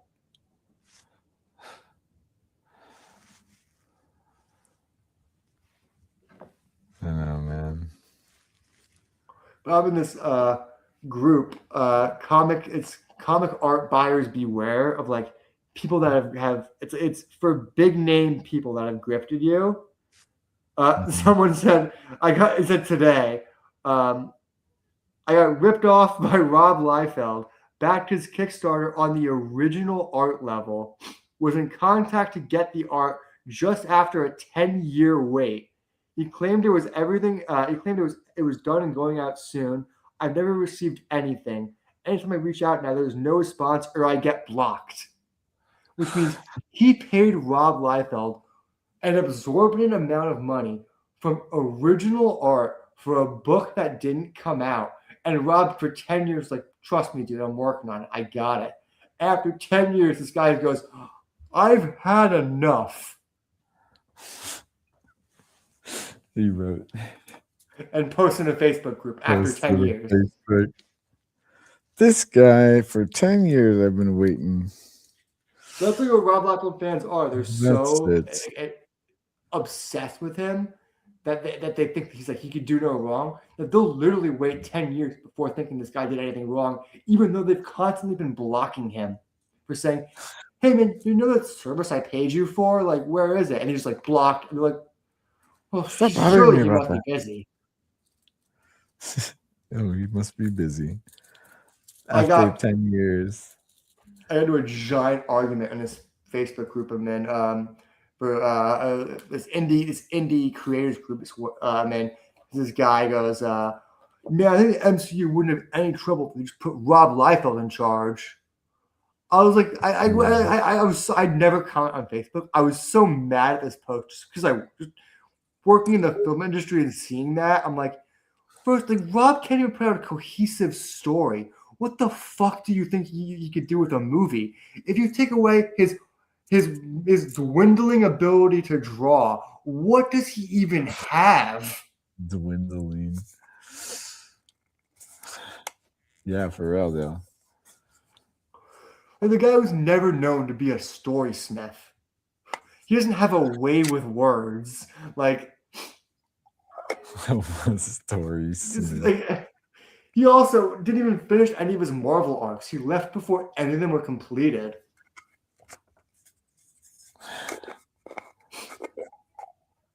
So his fans are so delusional. I don't know how. Like, people are reading his stuff and going, "This guy's the best. He does it again." These guys, they fought again.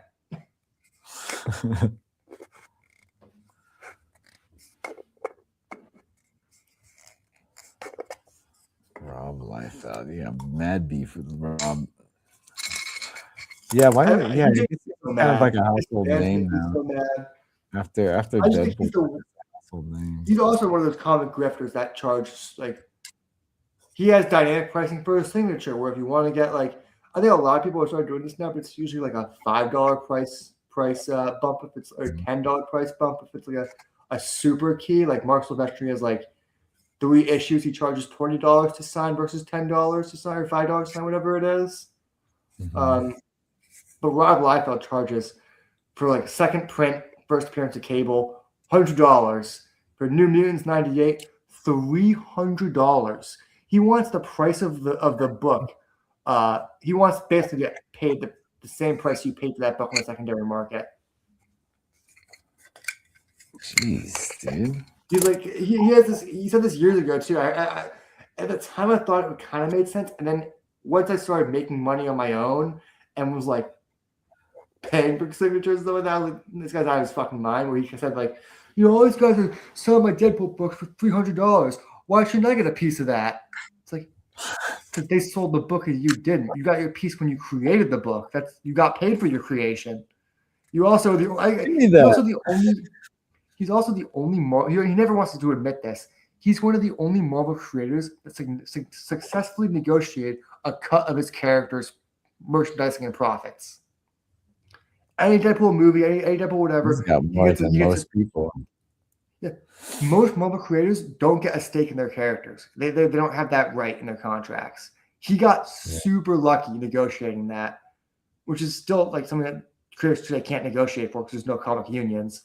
And he still acts like he's getting the short end of the stick for 30 years. He wants it all, man. He's the ultimate grifter. He's the ultimate comic book grifter. For what he does on Whatnot, for what he does at cons, for how he charges people for art and books that don't come out. Like, the ultimate grifter.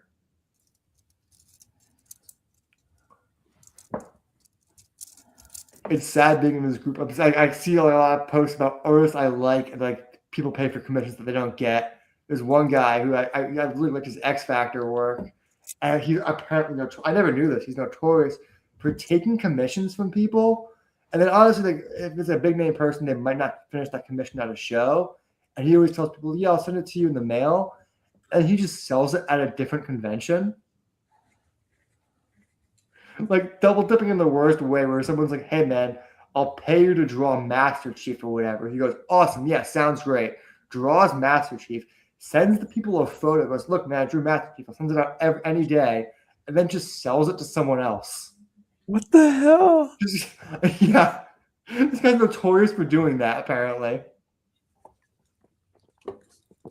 Why'd you sell it? Well, it's not yours to sell. It's mine. Everyone keeps saying if you don't buy it from him in person, you're never actually getting it from him. If you do a commission, you're just gonna sell it to someone else. Oh man. And people like one guy was in there like, "Yeah, man, I was a close personal friend of this guy for like 20 years." He had his whole story. Like he legit knew this guy for like 20 years. Like was like at his so I said his kids' birthday parties and shit. Like he like was like a friend of this guy, and like he ran a special on his website like I'll do headshots for $25. He goes, "I'll support my friend. I'll get 3 headshots." And his friend messages the guy always messages him and goes, "Oh, so glad you got headshots. I'll send you pictures of them. I did them today." And then he just never sent them out. He was like, "I'm doing it for 20 years. Like, why would he do this?" And everyone in the comments like, "Yeah, man, this is what he does." He's just a flake, dude. I think it's it's gonna sound really mean, but it's kind of true. I think there's a small percentage of artists, especially in the comic book sphere, who once their ego gets filled a little, they start thinking that they could do no wrong, even if they're directly harming other people. And it's that Rob Liefeld mentality of like they think they're so big and everyone's got their ego filled so much that if they're screwing other people over, it doesn't matter because other people are still going to tell them they're great. Yeah, that's one loss, but everyone else. This guy we're talking about was a big name Marvel artist too. He worked on like X Factor, a bunch of other big Marvel books. Like he's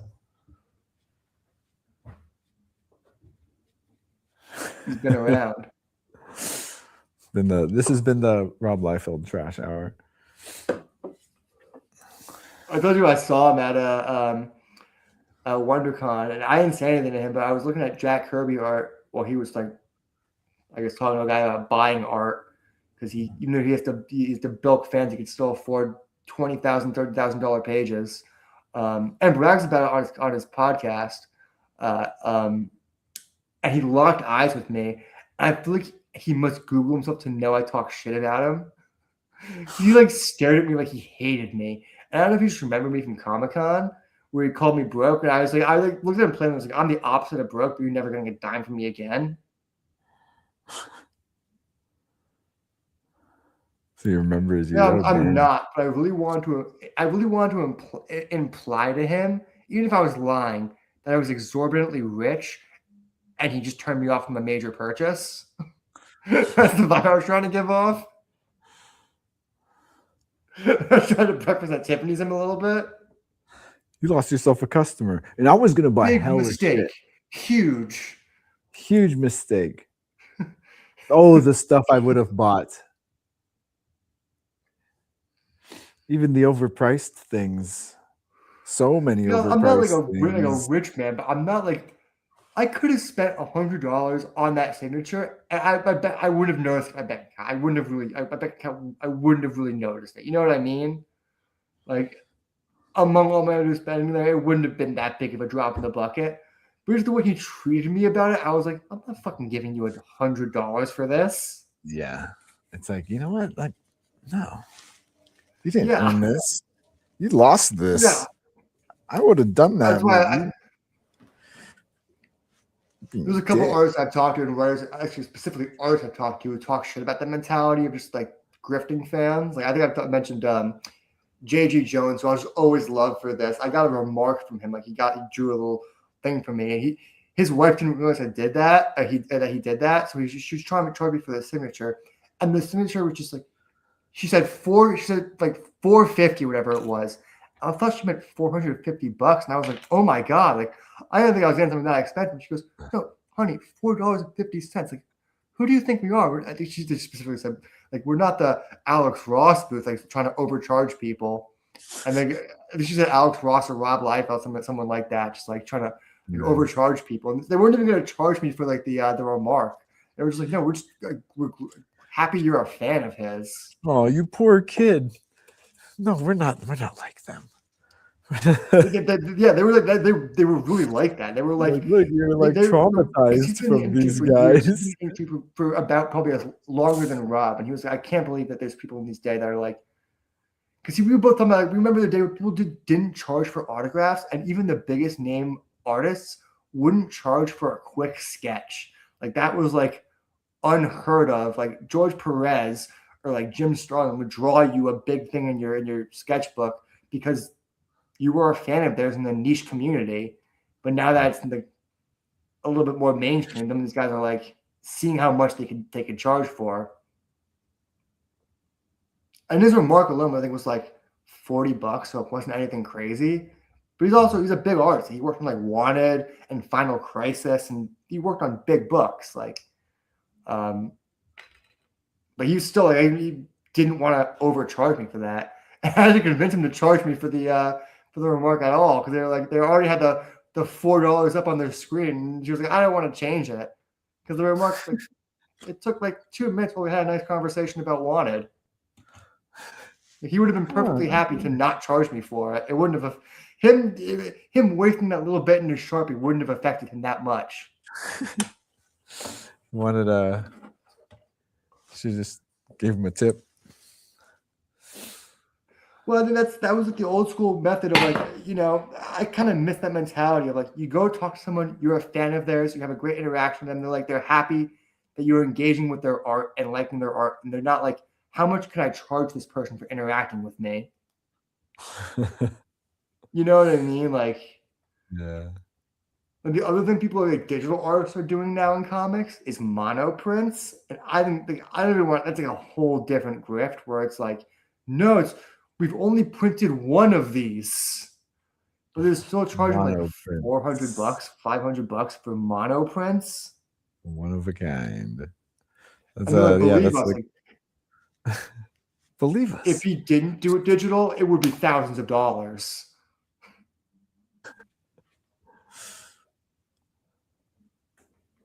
Like some of my favorite artists are doing these, but I think at a certain point, if you're a digital artist, you have to realize you can't sell that page unless you sell it as a print. You know what I mean? It's like you can't just be like, "This is my digital page, but we've only printed one of these from this super nice paper, so it's got to be hundreds of dollars."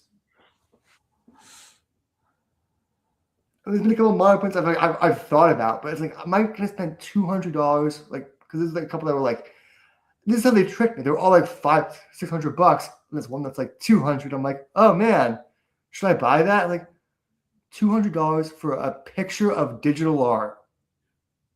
Like, I could buy an actual page for that. Maybe not a page of the same caliber. Maybe not like a Batman page, but like an actual ink on paper. That's what I'm saying. It's like at a certain point, it's like obviously digital is a lot easier to work with. There's tricks to make digital easier. It's the most they could get the value of it, you know. Yeah, it's just like, this is the only print this is ever gonna get, so it might as well just be like hand drawn on paper.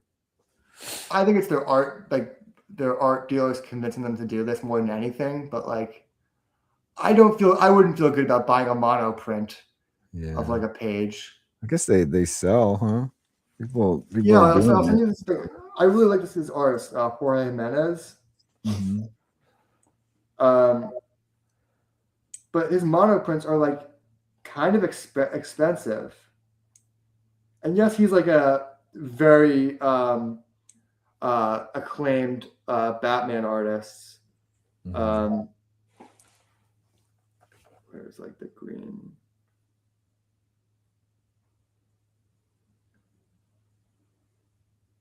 I can find these. But they're like $400, $500 prints. But at the end of the day, it's still a print. And I think he does do like a remark on it. Like he'll draw like a Batman head on it. But like the thing is, it's like artists are charging that a lot for remarks. And we all know a remark takes under 2 minutes. Like I feel like the value in these things are kind of lost. And I see people like reselling them for like half their value because it's like, how could a mono print possibly hold value? Like, sure, there's only one of it, but it's not the original. It's a picture of the original. It's like a printout of an NFT at that point. Original would be an NFT. It's like a printout of an NFT. It's like the equivalent of that. It's like you don't own the original. He's got the original on his computer. You got a high res file of it. But not even the file, you have just a picture. You know what I mean? It's printed out. It's given to you. It looks nice. It's the only one. Yeah. It's rare. I don't know. It's like a weird. Are these it? Comic card. Yeah, like they all sell. They're all sold. But like. Yeah. The ones that are there, like, yeah. Mono prints for a splash is $1,200. Mono prints for oh shit, damn, dude. It's a double page spread splash of the single headshot of the Joker. $1,200 for that mono print. And he's got one that's more expensive because he had a triple gatefold where both sides gate folded out into like one like basically triple sized image. The a quadruple sized image. I'm sorry. The mono print of that $3,200, and I thought that would sell day one because it was like. It's a very impressive page. I said, holy shit, when I opened this fucking double spread. But I think that like, $3,200 for a mono print is insane. And it's original art, but like a page is $15,000. A splash is $30,000. A splash of Batman is $50,000. A cover is $25,000. Damn, dude. $25,000? Yeah, for his Batman covers. Holy shit. He's selling a splash page for 30,000. And I think his the number one sold for 150,000. God damn, dude. Yeah, his art sells for a lot of money, but like mono prints for like $800 are like, so you'd think they'd all be sold. You know what I mean? Mm-hmm. Like there's some here for like 450, but there's also like he does a lot of his covers he does traditionally, but he'll also do like digital covers too for like certain stuff. Mm-hmm. And this is like if you want the digital monoprint cover, $1,200. And at that point, wouldn't you just only work in traditional? Even if it takes you longer, like that's the price difference. Right. It's just the obviously it's a lot easier to work digitally, but yeah. It is easier. yeah, it's crazy though. It's like because most of these issues he's just doing digitally now, so they just have mono. It's crazy. It's like they're not even all sold. All the monoprints are like a lot of monoprints are still available Mm-hmm. for like $450 too.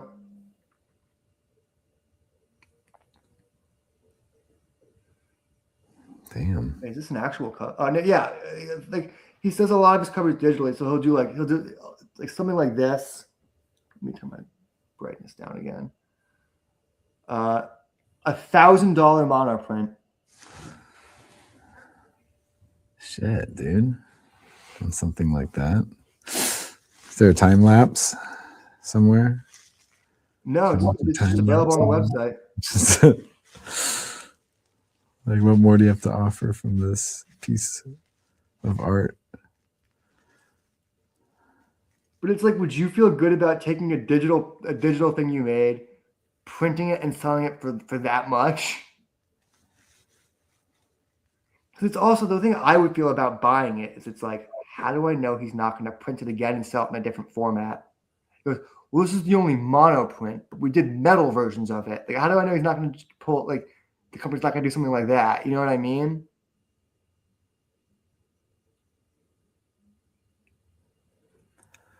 Yeah. So I've seen people like try and resell his stuff too, and it's like a lot of it resells for like half the value they bought it from. Because it's like people who are interested in this kind of stuff want original art because it's the original art from the artist, not just what the art looks like. They want the actual original piece. Mm-hmm. It's hard when it's digital. Like that's the closest you get to it. Just like promise not to print it again. You know, that's the thing. It's all based like a on very that. Like, how do you know? I mean, I don't know you're gonna print this again, dude. And it's like That's a lot of money I'm giving you for this. And what happens if he sells you a cover, right? A monoprint cover he did digitally for $1,000, right? Mm-hmm. Which is a lot of money. Even though his physical covers sell for $30 to $50, it's $1,000 is still a lot of money for someone to spend on a not original piece of art. Let's say you buy that cover for $1,000. Let's say 3 years later that cover becomes iconic for whatever reason. Say it gets homage in a movie, or people start to gravitate to it and they just start really liking that cover. You think he's not going to sell more prints of that cover because he sold you one years ago? And no matter how ethical these artists are, it's just going to be like, why would they not do that? There's no promise when you buy it that like, trust us, we're only going to do it. They're just saying it's the only one available right now. Like it's only one of one right now.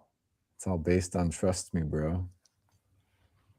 It's just one company though that's getting all these mostly DC artists to like, hey man, like I know you guys will work digitally. If you want to sell and make more money, like sell your art like this.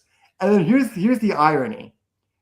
DC artists who are selling this art, not Jorge Jimenez. Jorge Jimenez is a great person, but other artists who have done the same thing with mono prints and are making honestly boatloads of money doing this shit have still said that I'm not making enough money. They're still complaining about money. It's like, Dude, like you cannot sell a monoprint for hundreds of dollars and then complain about money. I just don't like. You have to be realistic about what other people in the world are making too. You know what I mean?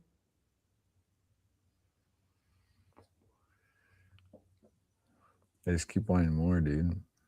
Because they go DC rates haven't increased in 20 years, which might be true, but the reason why DC doesn't increase their rates is because they know like the deal is you work for kind of a below average rate to be able to sell that artwork for much more.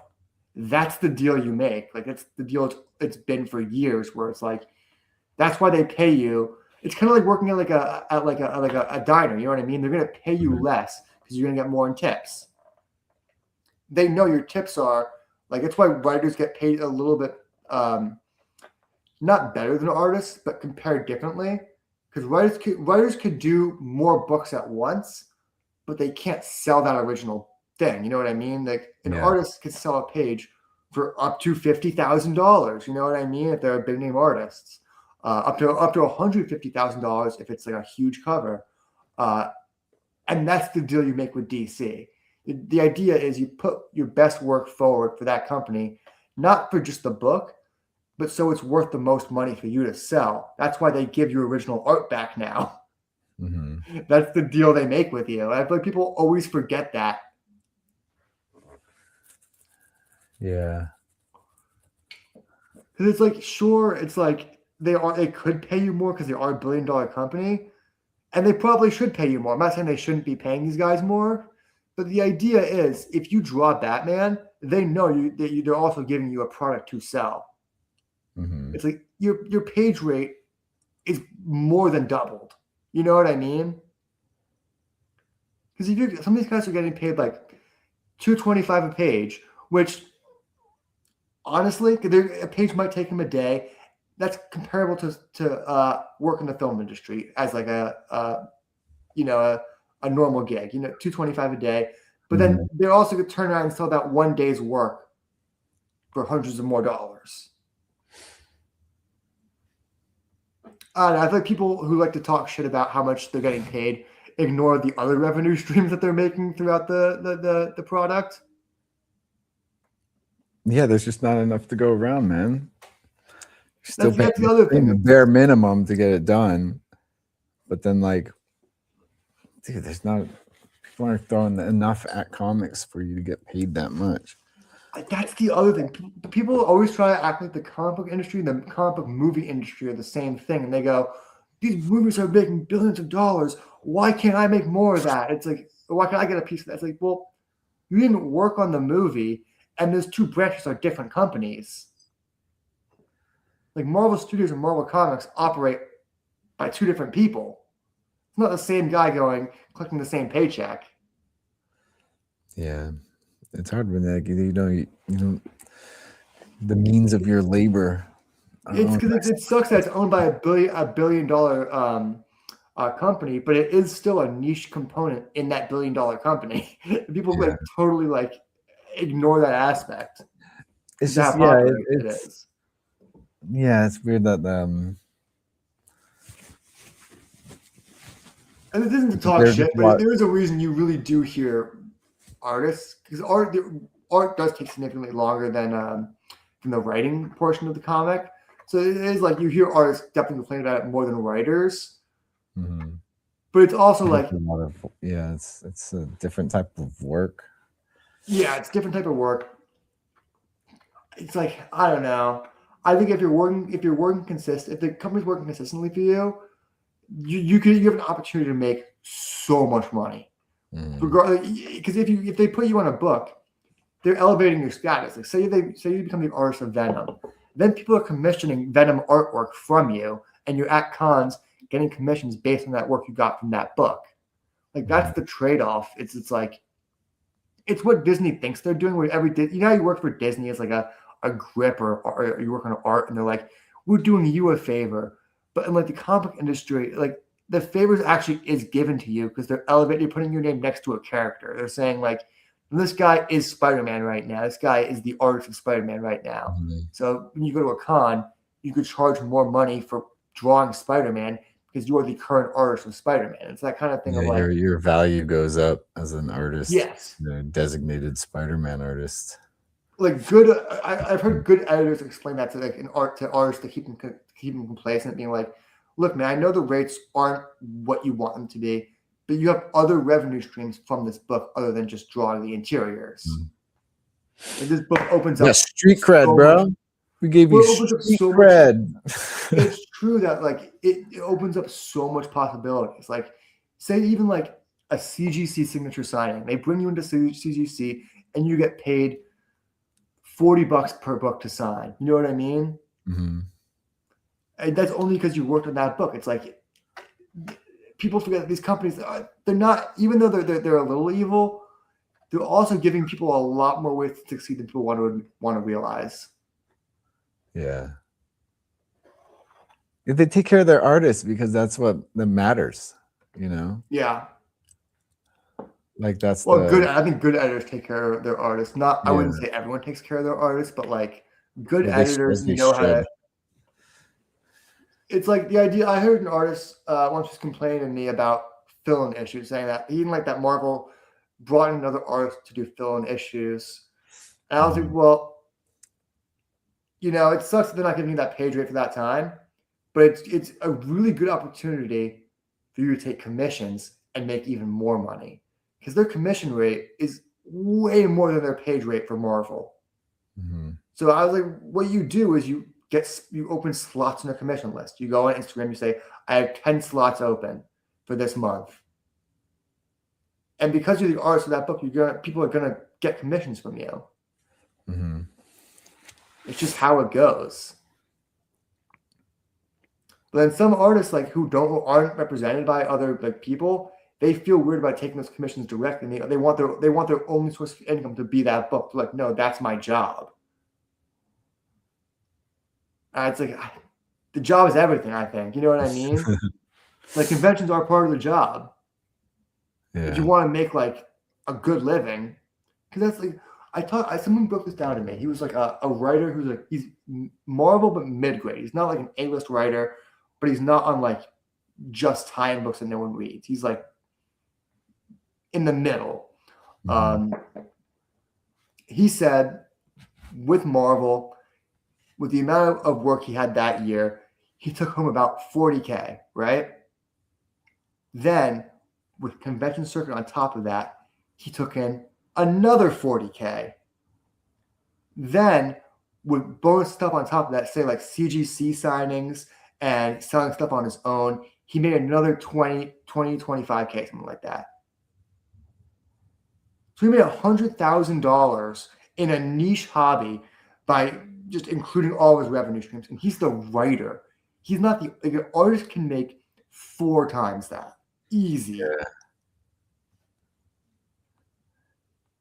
It's just about like maximizing your revenue streams. Mhm. Like, it's like you have to. It sucks to be that business person, but it's like you kind of have to if you want to like maximize your profit and be like not feel like you're like getting paid like a lower level job, then you got to actually maximize your talents. Mhm.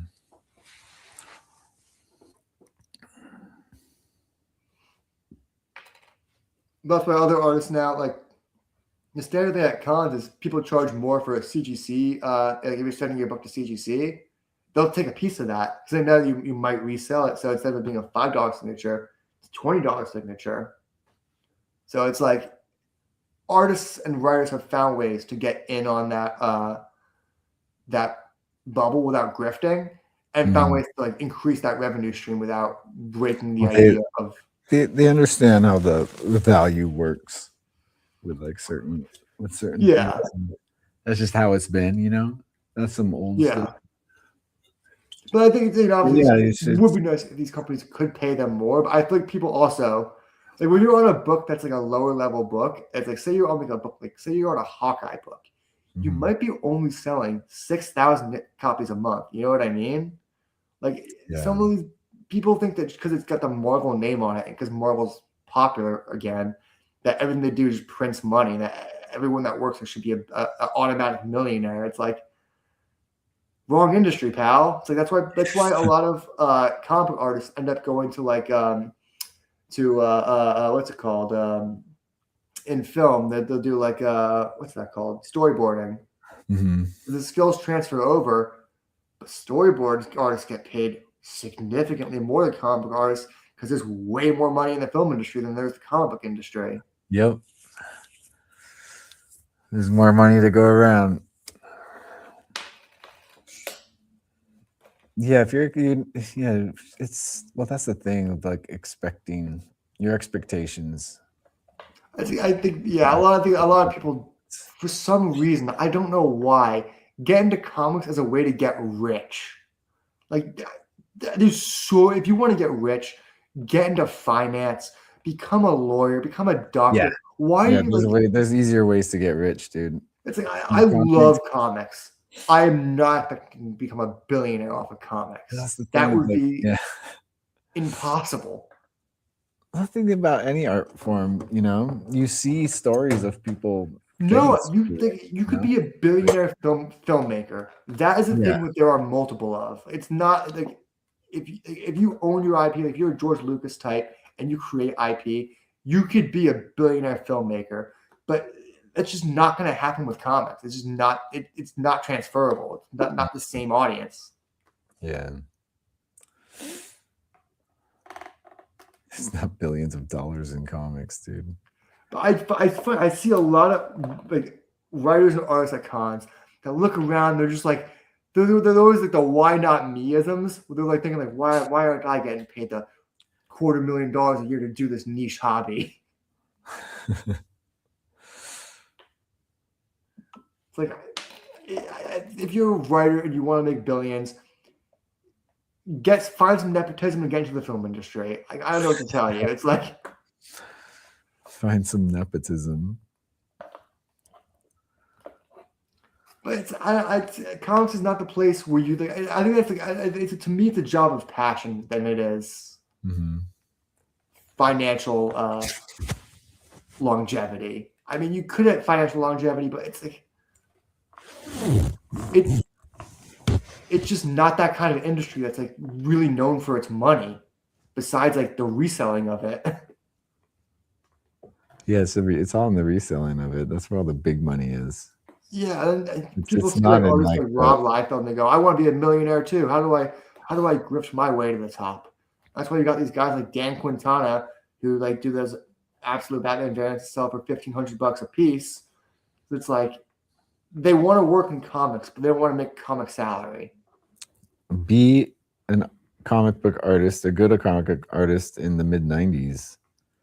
Yeah, print the bag. Go travel back in time and hit it big when.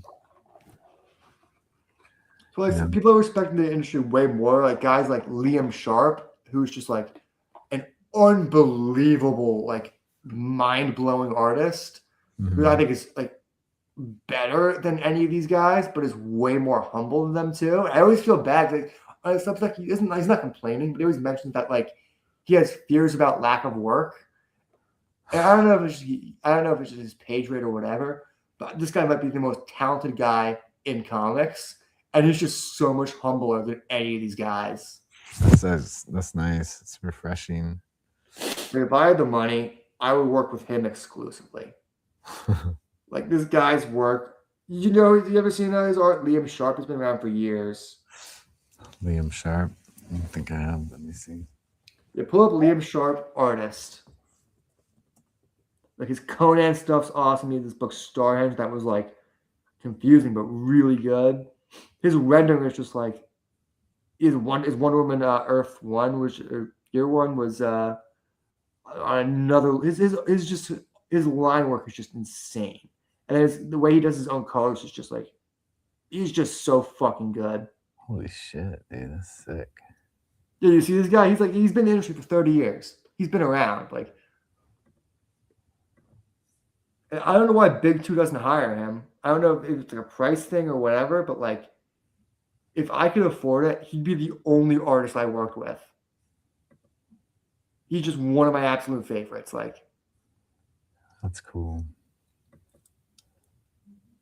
Not that I don't love the artist I'm currently working with, but like Liam Sharp is just like probably my favorite like normal interior artist. Yeah. Because most guys that could draw like this stop doing interiors. Like I'm only gonna do covers because it's more money. More money and less work. More money, less work, but he's still like a storyteller that wants to tell good stories. Interiors is a lot of work. Yeah. God damn. It's the But most you can work. tell he just like It's loves. it's all the heavy lifting. Yeah. You Damn. can tell Liam Sharp just like loves comics and loves sequential He art. loves what he doing does. at Sweet. the highest level. His fear is not being able to do it. Lack of work, you know. And he still talks about he thinks he's not good enough. I'm like, dude, you're the fucking like. I'm thinking, I comment on artist stuff that's like, dude, trust me. I'm not saying this to jerk you off. You might be the best artist in comics. Like that's not even an exaggeration. Just like no one does what you do. Mark of a true artist. Humble. Yeah, that's one of the reasons. I'm also really want to work with this guy because he's just like humble and wouldn't be like. I get the sense that the ego wouldn't get in the way of a project.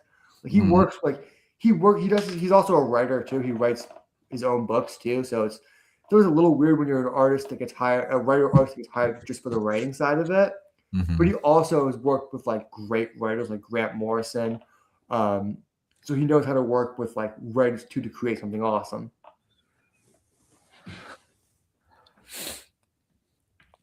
Yeah, that's cool. Stuff's so good. Yeah, he's just on another level. It's good there's still artists like that though, you know. You complain about these life ills. Pull up David Finch Skinbreaker art. This shit's gonna blow your mind. This shit took him I think 10 years to do. What is it? David Finch Skinbreaker.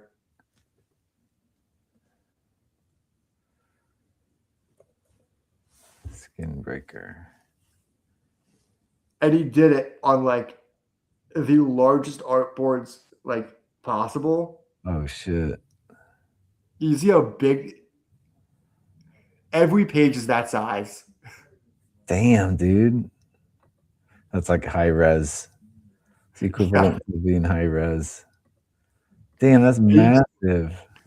Kirkman, and this is what's funny is the story is so simple. It's the simplest told story. It's not meant to be complex. Kirkman just pitched him with the simplest story, and it took 10 years doing the most detailed art. And there's whole sections where Kirkman just took out all. Apparently, it's gonna be more narration. Kirkman's like, no, you let the art speak for itself. And they're just Look at that. Full, yeah. He brought that to San Diego Comic-Con 2 years ago when the book was first announced. Maybe was it last year? And he just was to announce the book, he just showed how big the art was and was first he brought out a normal page and then he brought out the Skinbreaker pages and we're all like, holy shit. God damn, look at that. I got to hold one of those pages in my hand, just looking at it, just up close, just holy shit. That's so crazy.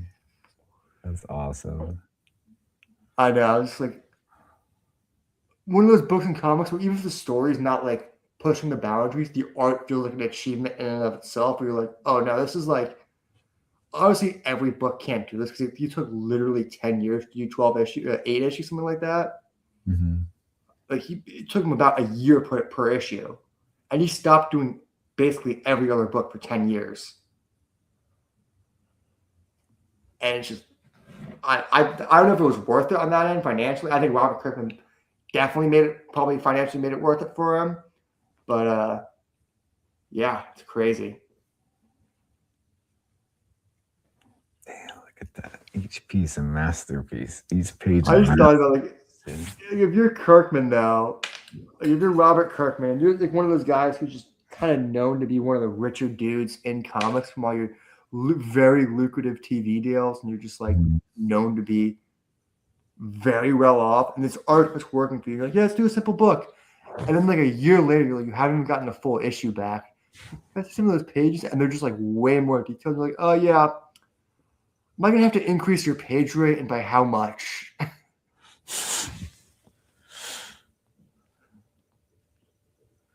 That's cool. like, holy shit, you're going all out. Yeah, Rob Kirkman said he didn't expect that. He thought he was Get your money's worth. Get your time.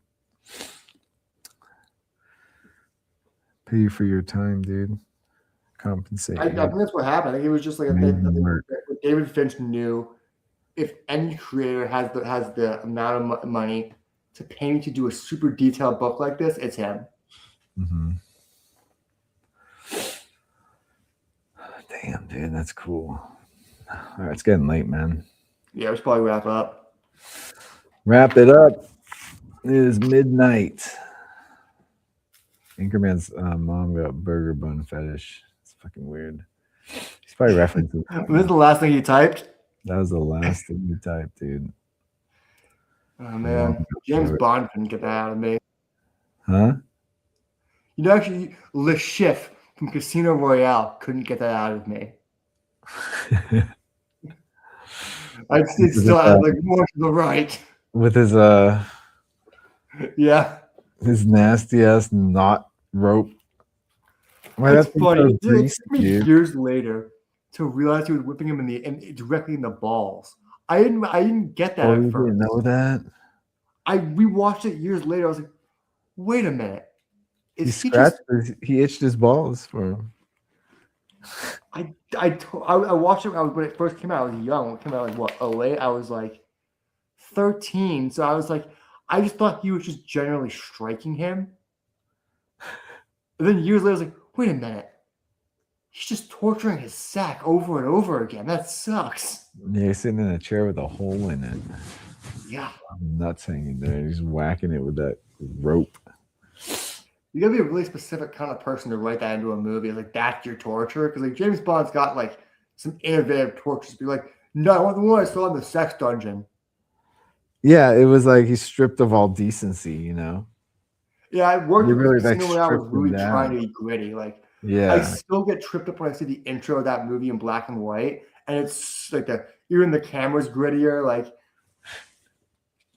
Yeah, the camera's gritty and like he shoots the guy and then, like you see a framed picture of his family as he's falling over. it's like super gritty, and it's shot like a little differently than the rest of the movie. It's shot like an edgy 2000s movie. Yeah, that's pretty crazy. Casino Royale, good movie. I actually remember rewatching that. The James Bond game's coming out, which you should totally get because it's coming to Switch. Coming to Switch and get it and not play it. You might like that one. It's like a linear story, so you could actually just jump in. That's true. Yeah, that's the thing with Cyberpunk. I'm just like, I gotta do this now. I swear, it's all games now that every game is open world to make it seem like you're getting more buck for your money when you're just not.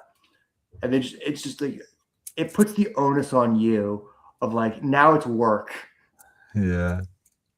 It's like, okay, I gotta get over there. How am I gonna get over there? Yeah, and I'm just like, You ever been driving a video game and realize like after like a long day of work, you realize you're following the flow of traffic a little too much, and you're like, what am I doing? yeah, you're actually stopping at the stop signs. It's Cyberpunk, it's easy to do that because the cars drive like shit. They just drive like big boats. So you're just driving like cautiously anyway. You're like, why am I going in the flow of traffic instead of around this guy? Yeah. It is control the cars. I was talking to Brandon about Cyberpunk this week. We were talking about when the game first came out, it was unplayable, like hilariously. Like you don't know what you missed. Like you would go to. I remember seeing stuff on it. I saw a lot of like walkthroughs, a lot of people. As bad as it looked in those videos, playing it was hilarious. Like you'd go to a new location and the game would crash. Yes. Like we can't Hella do this. glitch out. Yeah, I remember hearing a lot about that, and then the huge improvement. And everyone Over like years. It was not like a quick improvement. Yeah. But they made it. They got there. Man, like from its announcement up to like it changed the video game industry. Like they promised too much that they couldn't deliver. Like almost half the stuff they promised wasn't in the game. with that crazy long development cycle and all that hype, and then when it released, it was like a broken mess that still didn't accomplish what people thought it was going to accomplish. But they just So it changed the industry. The people, you can't just lie to people anymore and say we've got all this stuff that's not there. yeah.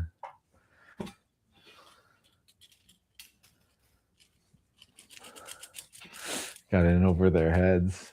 It's like whoever they were interviewing is like, what are you talking about? We don't have any of that. It's like, well, we better do that then.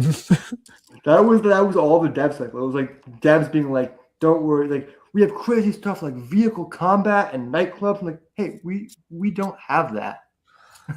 You could barely have nightclubs, dude. And then eventually got put in the game. Can't even we can't figure out how to do this much neon sign either. Like it was Which one of one? those, just like like Cyberpunk. Oh yeah. It was like too much, right? That's why it crashed. Everything was too much. They rendered it so most open games are rendered so the different parts of the map aren't all loaded at once. Yeah. Cyberpunk did something weird where So all of it was loaded at Unreal once, but not. Unreal Engine. This automates that, like whatever. Yeah, but Cyberpunk did it weird where all of it was loaded at once, but not like they like unload stuff so it's not fully textured when you're not there. They tried to do like a snap version of that where it would like snap into place when you go to a new district a new district. But what that did was it would start the game to heavily start processing stuff right as you did that, which also because they auto saved every time you go to a new district, it would cause a bunch of systems to run at once, which overlapped with each other, and it would just cause the whole game to crash. And it was crashing so bad when it came out, it was breaking consoles. God damn, dude. There was a week me and Brandon just didn't play the game because there's one of their patches was just like it broke it. They're like, yeah, if you enter a district wrong, your console will break. Yeah, let's skip this patch. Yeah, it was. We'll wait till they fix that. It was like the Wild West of a video game where like nothing was like everything was lawless. Like the game didn't work. It didn't treat your console well. Like besides the fact that the game didn't even have what was promised in it, it just decided to say, we didn't like how you went to this new town. We're turning your console off forever. Time for the big sleep console. Yeah.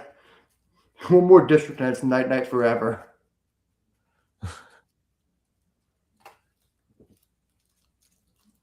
That was the game that made people, because before then, there was like pretty standard that games would kind of be released a pretty buggy mess.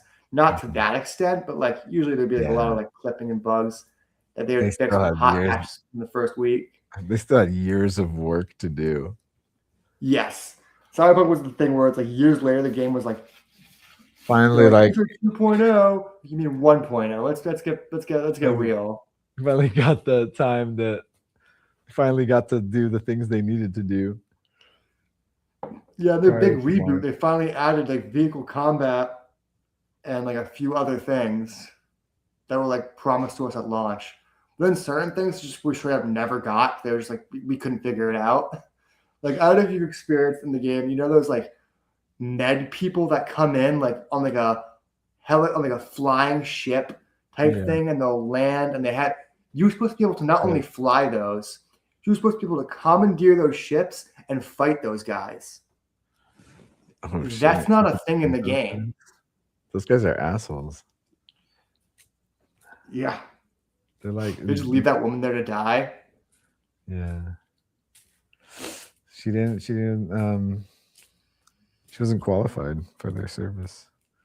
What's funny is when you play the intro of the game, you can see all the stuff they wanted to do. Like there's like branching plot lines with the Miltech lady, and then there was stuff with like the bigger outer world with like the medvac people. And then when you get to the main game, it's just all just like these are the fixers you work for, and these are the contracts you do. It's like, oh, so none of that stuff in the intro was like relevant. It's like, no, all that stuff's gone. Isn't there like some side stuff you could do? Kind of, like a little bit. There's like, it's funny because the side stuff in there is so half baked. It's like there's like racing in it, but the cars drive like boats, and like they aren't. Yeah, They're I not fun to don't like drive. the yeah, I don't like the controlling of the cars. And there's like a Fight Club that's like kind of hard unless you cheese it. You could what the way I won is there's a glitch where it's like if you drop a weapon, you can pick that weapon up during the fight and beat them to death with the weapon instead of using your fists. So you just have to like cheese the game to do the side stuff because a lot of it was kind of like broken. Just pistol whipping them. Yeah. Pistol whip to death. That's pretty funny. But you have to drop it first. You drop it first, start the fight, and it would still be in the ring. You have to hit while like you doing pick up the weapon. motion. Yeah. You gotta be synced up with the picking up motion, and then you can hit. Keep hitting. That's funny. That's a funny glitch. I like that. Yeah, there's a lot that you had to do when the game first came out. There was like I don't know if you ever found there's a Batman car, like a Bruce Wayne type Batmobile kind of like car in the game that they've hid in a cave in the game. But originally it's in like a crate, and they just used one of their standard crates for it. But when they first released the game, they accidentally made a crate that was closed. Oops. So they would be like YouTube videos like secret car in the game. The devs were like, was not supposed to be a secret. It's